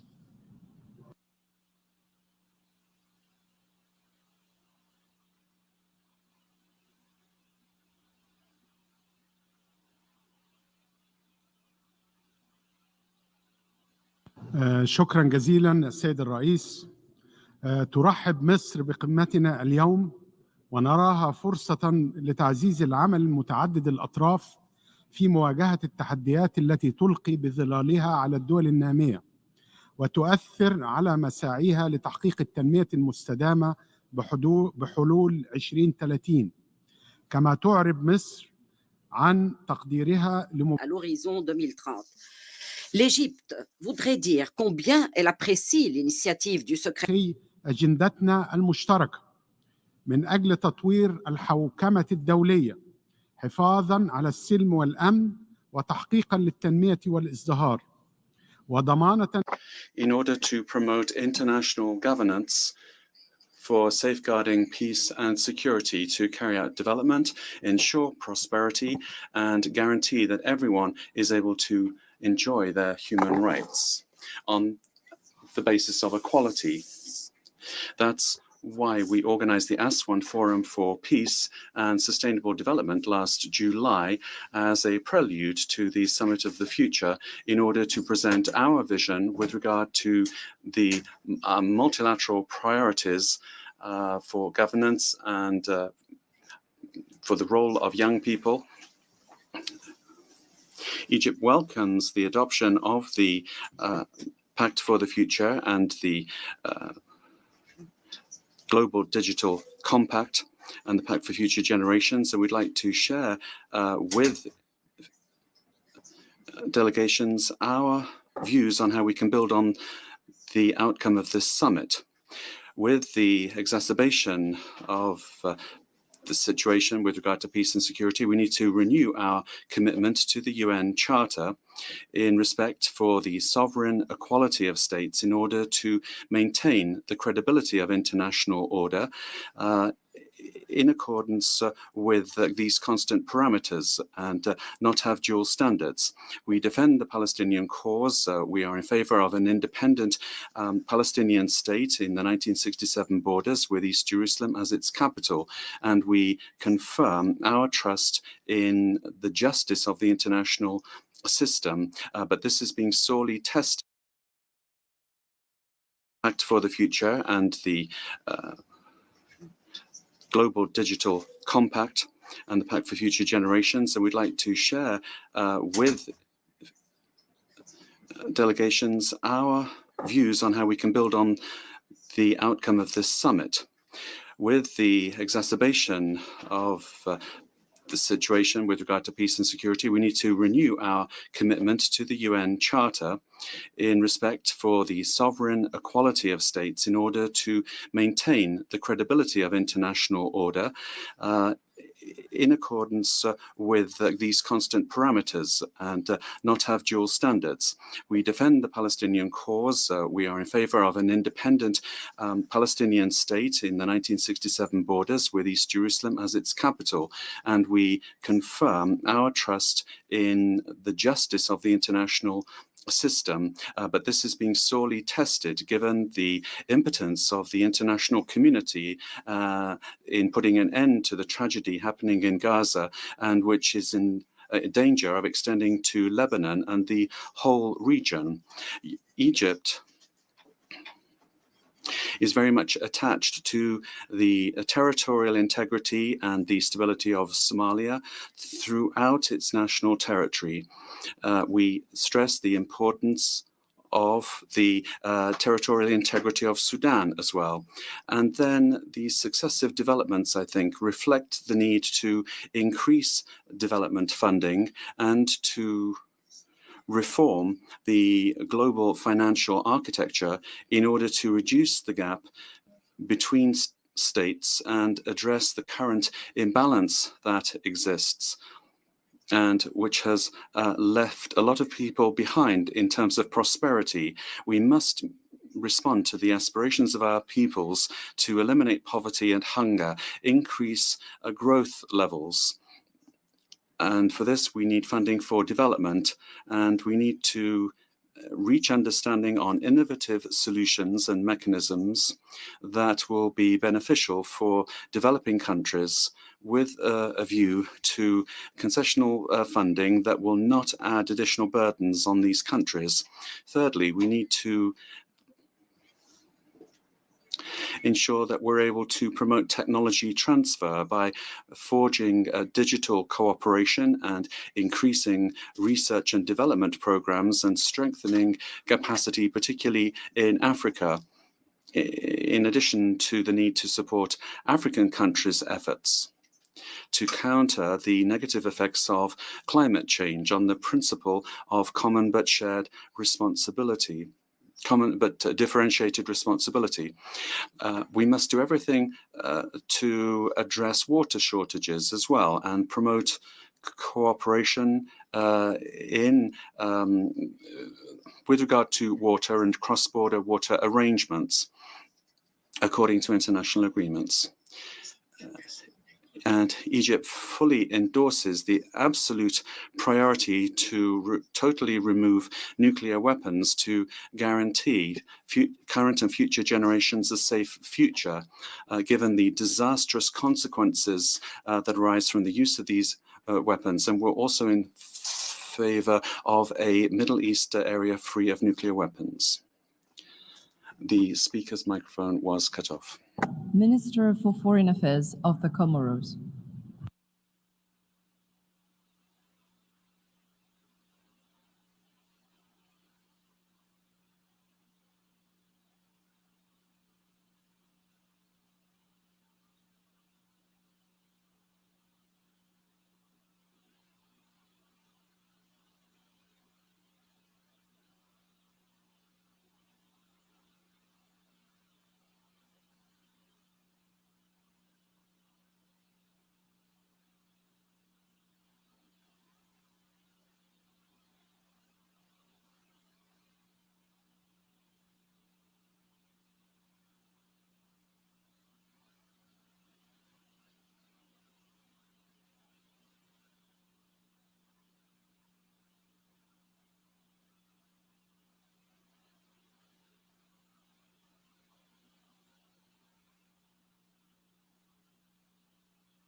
Monsieur le Président. Mr. President, Excellencies, ladies and gentlemen, it's a privilege for me to be able to address you on behalf of Mr. Azali Assoumi, Head of State of the Union of the Comores, at this global event, the importance of which no one could call into question. This summit for the future brings us together indeed to renew global solidarity in order to ensure that we respect our global commitments. Mr. President, sustainable development requires strengthened, enhanced action in order to achieve the sustainable development goals, particularly in the least developed countries. Funding for development in this regard is a critical challenge because there cannot be any progress made without it. Therefore, it's urgent, in our view, that the international community implement an innovative and ambitious funding mechanism that will support our initiatives and mobilize further resources in order to enable countries to follow the sustainable development path. Technology transfer, technical assistance, access to clean energy, and access to an energy mix should be priorities when it comes to funding. It's crucial that we support business and improve access to funding for young people and for women, whilst at the same time promoting universal social protection in order to reduce the informal labour market and improve access for decent jobs for all. The Union of the Comores would like to appeal to the North to honor their commitments taken to fund the SDGs in the countries of the South. Mr. President, international peace and security are very important for sustainable development, and so strengthening multilateral institutions is particularly important to resolve the existing conflicts and prevent new outbreaks of tension.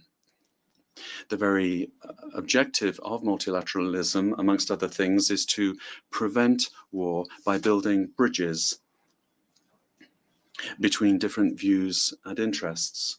We must therefore do everything in our power to restore the authority of the United Nations and respect for its charter, international law, and international humanitarian law.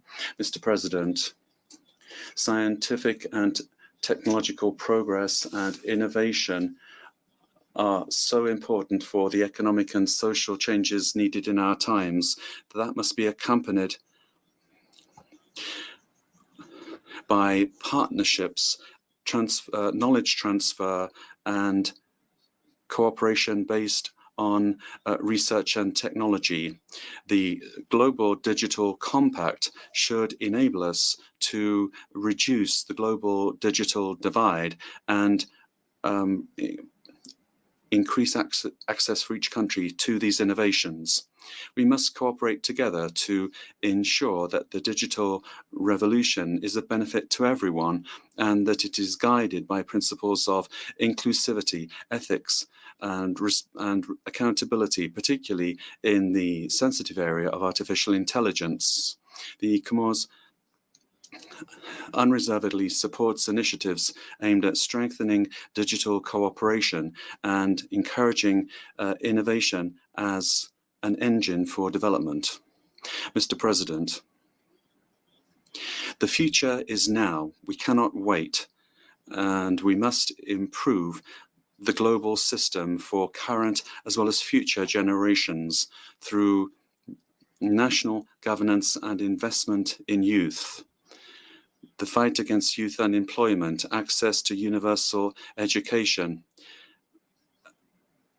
actions to prevent social conflict and improve the lives of young people and improve their participation in decision-making bodies.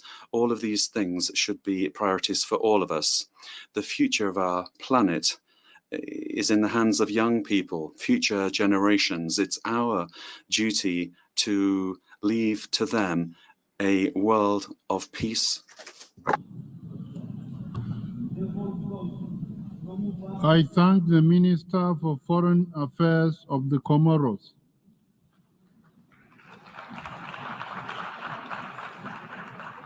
I give the floor to His Excellency Lejeune Belambela, Minister of Foreign Relations of Cameroon.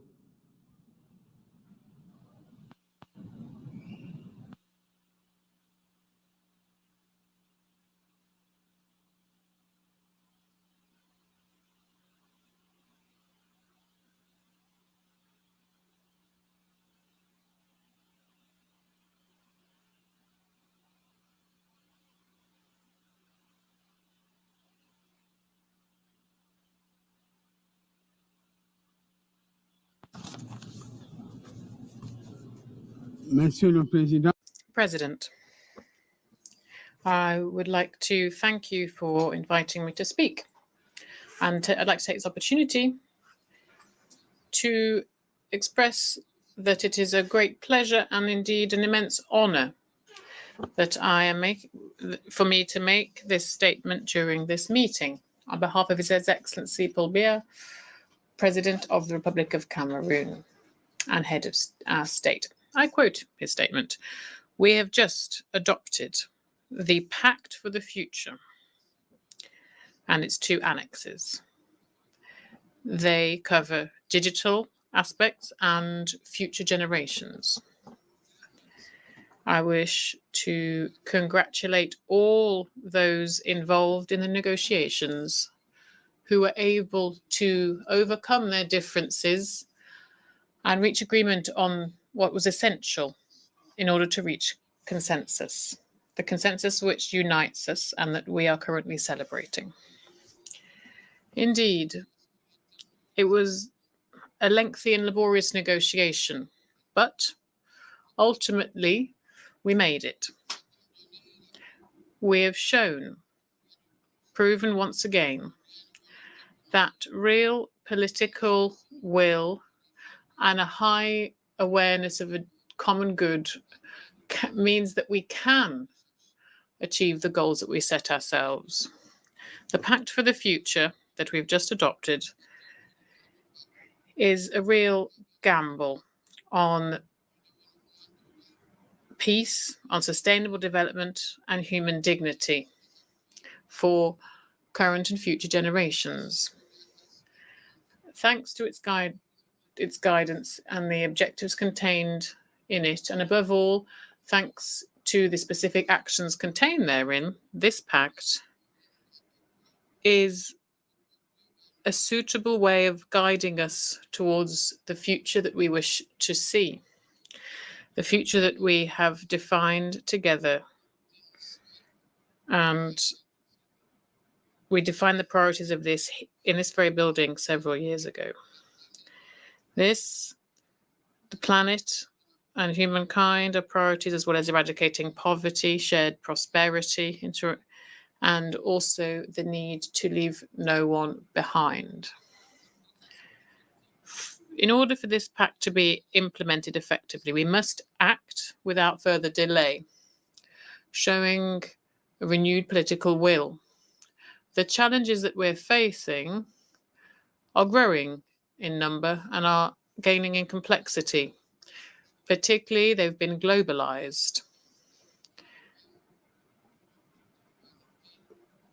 It's a question of the future of humankind in this ever-changing digital world. Science and technology have indeed in good hands some of the best tools to achieve growth.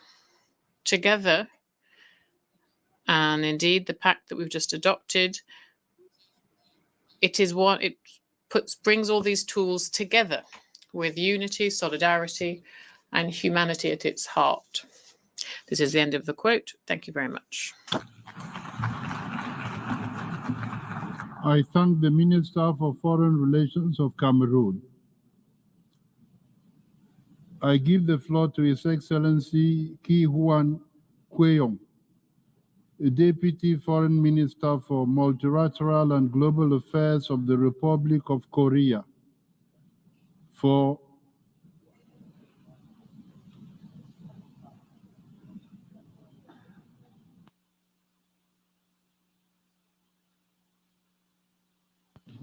Mr. President, Excellencies, distinguished representatives, first of all, I would like to extend my gratitude to Germany and Namibia for their dedicated efforts, which have led to the adoption of the Pact for the Future. The international community have worked tirelessly to identify actions that should be taken to bring about meaningful changes and benefit future generations. The Pact charted a path to a better future for all of humanity and reaffirmed our commitment to multilateralism. Now it is our duty to ensure that our commitments resonate far beyond this room to shape a more sustainable future for all. The actions outlined in the Pact must be implemented collaboratively by member states, international organizations, civil society, and private sector. With this in mind, I will highlight key priority areas that Korea is focusing on to advance sustainable peace and prosperity. First of all, science, technology, and innovation must be harnessed in a way that promotes and protects human rights and serves peaceful purposes. Korea is committed to advancing human-centered AI technology to drive progress towards the UN SDGs. Following the AI Seoul Summit in May, Korea convened AI Global Forum to push for the establishment of AI norms in the private sector. In early September, we also hosted the Responsible AI in the Military Domain Summit 2024, where we presented a comprehensive blueprint for military AI norms. Tackling new and emerging challenges is also crucial for building a more inclusive, open, and safe future. As a member of the Security Council, Korea prioritizes responses to cybersecurity and climate security. In June, Korea hosted an open debate on cybersecurity as president of the Security Council, which helped establish a solid foundation for planning an effective response to cyber threats. Korea also supports the role of the Peacebuilding Commission as a platform for sharing good practice among member states and fostering partnerships among diverse stakeholders. When serving as chair of the PBC in 2017, Korea drew on its development experiences and played a role in fostering strategic partnerships between the PBC and international organizations and financial institutions. This helped countries in transition mobilize both political and financial support. Korea will remain fully supportive of the PBC's efforts to make further progress in this regard. Securing development resources is a key to achieving sustainable development goals. Korea has consistently increased its ODA with an expansion of over 30% this year compared to last year. Notably, at the first Korea-Africa Summit held in Seoul this June, we pledged to continue to expand our ODA to Africa up to $10 billion by 2030. The efforts of government sector alone are never enough to mobilize resources. It is essential to forge close partnerships with various stakeholders, including the private sector, to benefit from their resources, expertise, and technology. In this context, Korea is advancing innovative cooperation projects with businesses, including small and medium-sized enterprises and startups. Korea will continue to actively participate in international efforts to accelerate progress towards the Sustainable Development Goals. I sincerely hope that this Summit of the Future marks a pivotal moment for change. It presents a great opportunity for every member state to be united their commitments to the Pact for the Future, and let us seize this opportunity. Thank you very much. I thank the Deputy Foreign Minister for Multilateral and Global Affairs of the Republic of Korea. I now give the floor to the distinguished representative of Israel.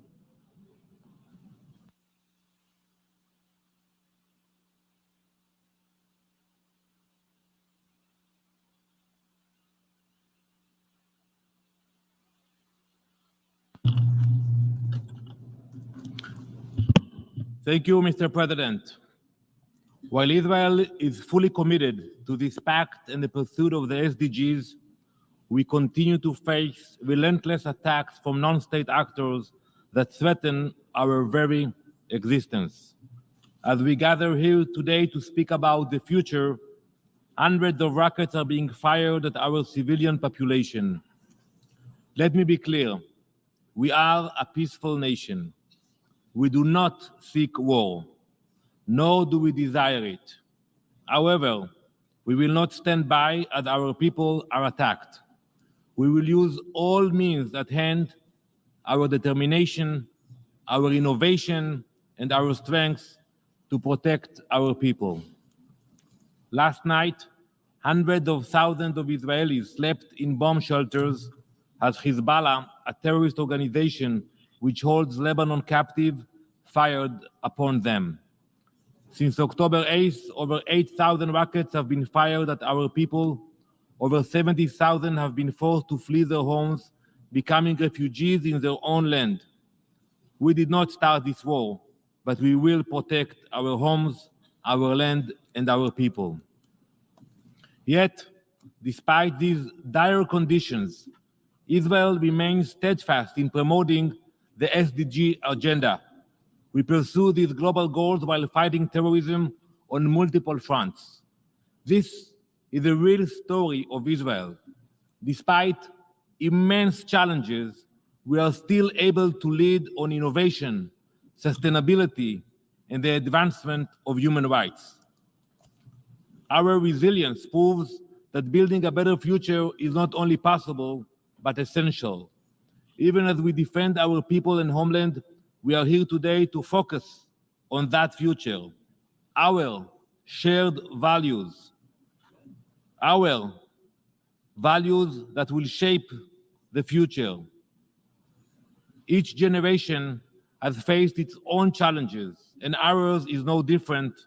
What sets our time apart is the profound impact our nations can build together. The question we ask ourselves, how will we work towards eliminating poverty? Will we act quickly enough to save the planet? How might technology benefit humankind rather than being used to spread hate? These are critical questions, so crucial that giving form to our vision for the future has been an ambitious and difficult process. We must recognize that putting it onto action will be even more difficult. Yet, we cannot be paralyzed by the enormity of the task. This is not a gift to the future, but an obligation that we must pay forward. Mr. President, over the past year, we have seen anti-Semitism escalate from words to acts of terror. It is imperative that member states confront anti-Semitism wherever it emerges, for only through collective action we can make a lasting difference. Simply put, we need more than words and declarations. We need immediate, dramatic action from all countries and all individuals. Mr. President, we cannot allow the pursuit of the SDGs to come at the cost of our democratic values. Just as we stand united against violent extremism and terrorism, we must also oppose repressive regimes that fund and support those terror groups. Israel firmly believes that we cannot leave a legacy of fear, oppression, and terror for future generations. We must act decisively against terrorist organizations that blatantly disregard the safety and welfare of their own people. Mr. President, the challenges will not be easy to overcome. If they were, we would not be here today. However, the State of Israel believes that there is far more that unites us than divides us. The differences we observe are often more about the different paths we take forward our shared goals. We must come together in this spirit, facing today's challenges head-on and recognizing that delaying difficult decisions is no longer an option. We can and we must meet our obligations, the future, the planet, and all those who will inhabit it. For them,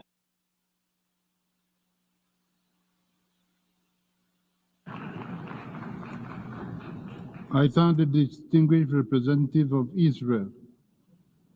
I now give the floor to the Central African Republic, to the distinguished representative of Central African Republic.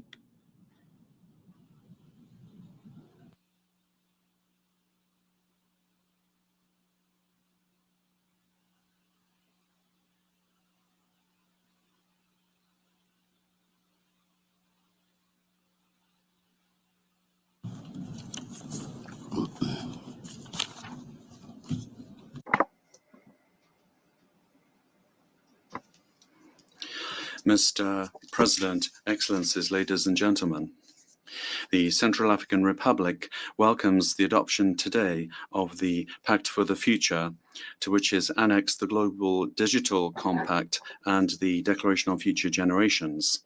This adoption is a sign of a reaffirmed willingness in our common ability to find shared prosperity. This ambitious pact and transformative pact is an important step to re-establish, restore trust in our common humanity. This can be seen in a renewed commitment to leave no one aside and to protect our planet. I remain convinced that the implementation of specific actions within this pact and its annexes are necessary in order to speed up the achievement of the SDGs, to preserve rights, to improve global governance, and thus to preserve peace and stability. I would particularly like to stress the word action, which invites us to leave behind the deadlocked environment that has been putting us into a deep sleep for many decades, and where we have seen inequalities in rights get worse over the years, particularly the right to development, the right to a safer and more sustainable world, the right to self-determination, to sovereignty, and the right of people to be involved in global governance. This lack of action that we have seen over the last 30 years, be it in working groups or in intergovernmental negotiations, is what we have seen without our organization even being able to reform itself, particularly reform of the Security Council, which would be repairing historic injustice done to Africa. This Security Council, however, no longer reflects today's world, and where we see double standards, a lack of understanding, and taking of sides. That now has become the rule, to the detriment of equality, coherence, objectivity, and effectiveness, thus reducing the chances of peace for very many countries and peoples that are suffering. I hope that this pact will not be an umpteenth lost opportunity, and that together we really will be able to change the situation. To do this, we need awareness raising and an immense amount of political support, and a lot of work needs to be done in conflict prevention and funding for development and sharing of knowledge and innovation, so that the new social contract that we are agreeing today will be focused on multilateral solutions for a better future for everyone, particularly young people, girls, and women. In Central African Republic, the implementation of the 2030 agenda is limited by internal challenges linked, amongst other things, to the security situation, our landlocked nature, and lack of energy. To speed up the implementation of the SDGs, the government has defined and validated a national development program 2024-2028 of $12.8 billion, aiming to build a prosperous country that has quality human capital and resilient and sustainable infrastructures based on a more inclusive rule of law, based on the principles of good governance. The challenge for our country is to move from a situation of emergency to a situation of sustained development that can bring about structural change in the economy, where young people, women, and the private sector will be given a priority. In recent years, the youth of the Central African Republic, about 70% of the population, has benefited from awareness-raising activities with regard to the importance of peace. This has been seen particularly in my country.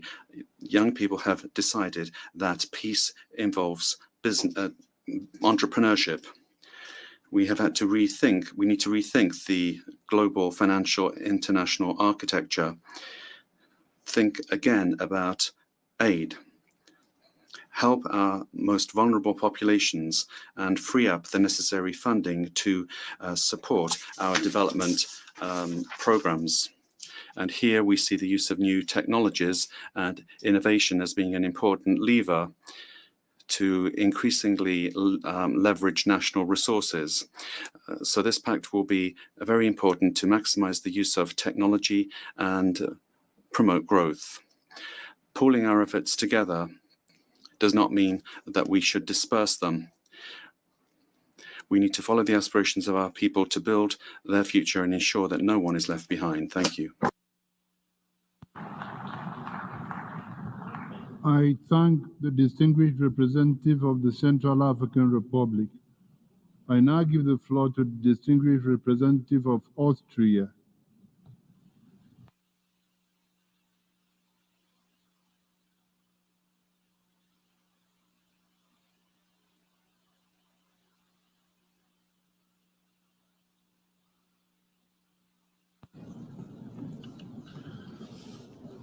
Excellencies, so this is the summit of the future. I have to say, it feels much like the present. Permit me at the outset to convey greetings from Austrian President Alexander van der Bellen, as well as his sincere regrets for not joining us today. As you know, Austria, along with our neighbors, has been grappling with the consequences of unprecedented floods. This, of course, demands the President's full attention and solidarity back home, but his thoughts are also with us here today. Summits hold special significance in Austria, a land of many mountains. Every hiker knows that a climb to the summit can be arduous, but reaching the top feels sublime. But you also have to get back down again, and descents can be rough. Getting to the summit of the future was not easy. The negotiations sometimes felt very much like an uphill climb. But with the determination to shape a better future for all, we succeeded. Even with the unnecessary distractions this morning, the adoption by acclamation of the Pact today made two things clear. First, the leaders of the world are committed to bringing about positive change together. And second, they will use this organization, the UN, to address the challenges of today and those we expect in the future. The Pact that we adopted this morning will make processes and institutions more effective and responsive to our needs. There's much that we agreed to. Groundwork for global cooperation on digital technologies, artificial intelligence, and cybersecurity, using the immense potential for space as a driver for sustainable development, a new focus on achieving the SDGs and accelerating climate commitments, concrete steps to reforming the UN Security Council, and the will to address reform of the wider international architecture. The actions of the Pact speak for themselves. They show determination to take bold steps for our planet and for future generations. Some highlights of the Pact reflect Austrian priorities that we'll pay particular attention to in the implementation phase, the descent from the mountain, as so to speak, which can also be difficult, such as strengthening the rule of law and human rights, and our commitment to the universal principle that all human beings are born free and equal in dignity and rights. On disarmament, we must ensure that nuclear weapons are never used again, and that new technologies empower future generations, not dehumanize them. We need legally binding prohibitions and regulations of autonomous weapon systems. Regarding peace operations, we appreciate the recognition of a new era that is more targeted, flexible, and collaborative. We welcome a holistic review of UN peace operations across the entire peace continuum, from prevention and peacemaking to peacekeeping and peace building. Strengthening synergies between the UN and regional organizations, such as through regular meetings, is essential to establish real networked multilateralism. Finally, on global governments, the Pact contains a commitment to a meaningful reform of the Security Council. Together with Ambassador Tariq Al-Banai of Kuwait, I had the honor of co-chairing the intergovernmental negotiations on Security Council reform and facilitating the actions in the Pact, where leaders pledged to ensure greater representation for underrepresented regions and rectify the historical injustice against Africa, where leaders reaffirmed their determination to making the Council more effective, transparent, and accountable, including by discussing limitations of the veto, where they agreed to work on the basis of a consolidated model of a new council, and where they agree specific interim measures until the reform enters into force. As the Secretary-General said, this constitutes the strongest language on council reform in a generation and the most concrete steps to Security Council enlargement since 1963. This augurs well for the future efforts to reform the Council. Excellencies, Austria strongly believes in multilateralism, that the solution for global challenges lie in cooperation, dialogue, and partnership. And it's in this spirit that we're a candidate for a non-permanent seat to the Council at the elections in 2026. In closing, let me thank the Secretary-General for bringing us together today. The Pact for the Future shows that there is so much that unites us, so much more than divides us. As the Summit of the Future becomes the event of the past, let us set out for the future with optimism and humility. Multilateral diplomacy can only work with open minds. If we come to the UN not to speak only, but also to listen. If we show respect and believe diverse views are positive. If we engage in the spirit of compromise. If we put acting together first in and through the United Nations. Thank you.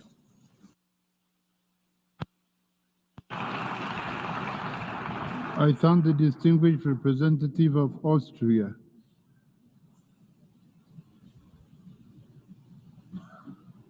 Continue.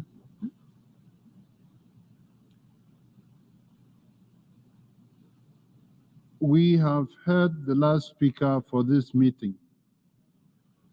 The next meeting of the Summit of the Future will take place immediately following the adjournment of this meeting to hear speakers listed for that meeting. Before adjourning the meeting, I wish to inform members that following the deadline of 29 July 2024 for inscription by states and the European Union in the list of speakers for the plenary meetings of the Summit of the Future, the Secretariat has received additional requests for inscription from 3 delegations. If I hear no objection, may I take it that the Assembly decides to reopen the list of speakers for these delegations to hear their statements at the last position in the appropriate category at the afternoon meeting today, 22nd September 2024. I hear no objection. It is so decided. The meeting is adjourned.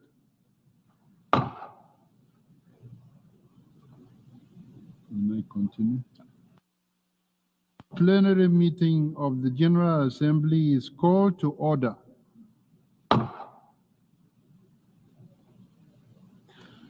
The General Assembly will continue the Summit of the Future under Agenda Item 123, entitled Strengthening of the United Nations System. Before we begin with the list of speakers, delegations are reminded that statements should be limited to 5 minutes for participating states and 3 minutes for other statements. Pursuant to Rule 2072 of the Rules of Procedure, when a representative exceeds his or her allotted time, the President shall call the speaker to order without delay, which will be done by means of automatic microphone cutoff. In accordance with Resolution 72/313, the All Protocol Observed principle is recommended, whereby participants are encouraged to refrain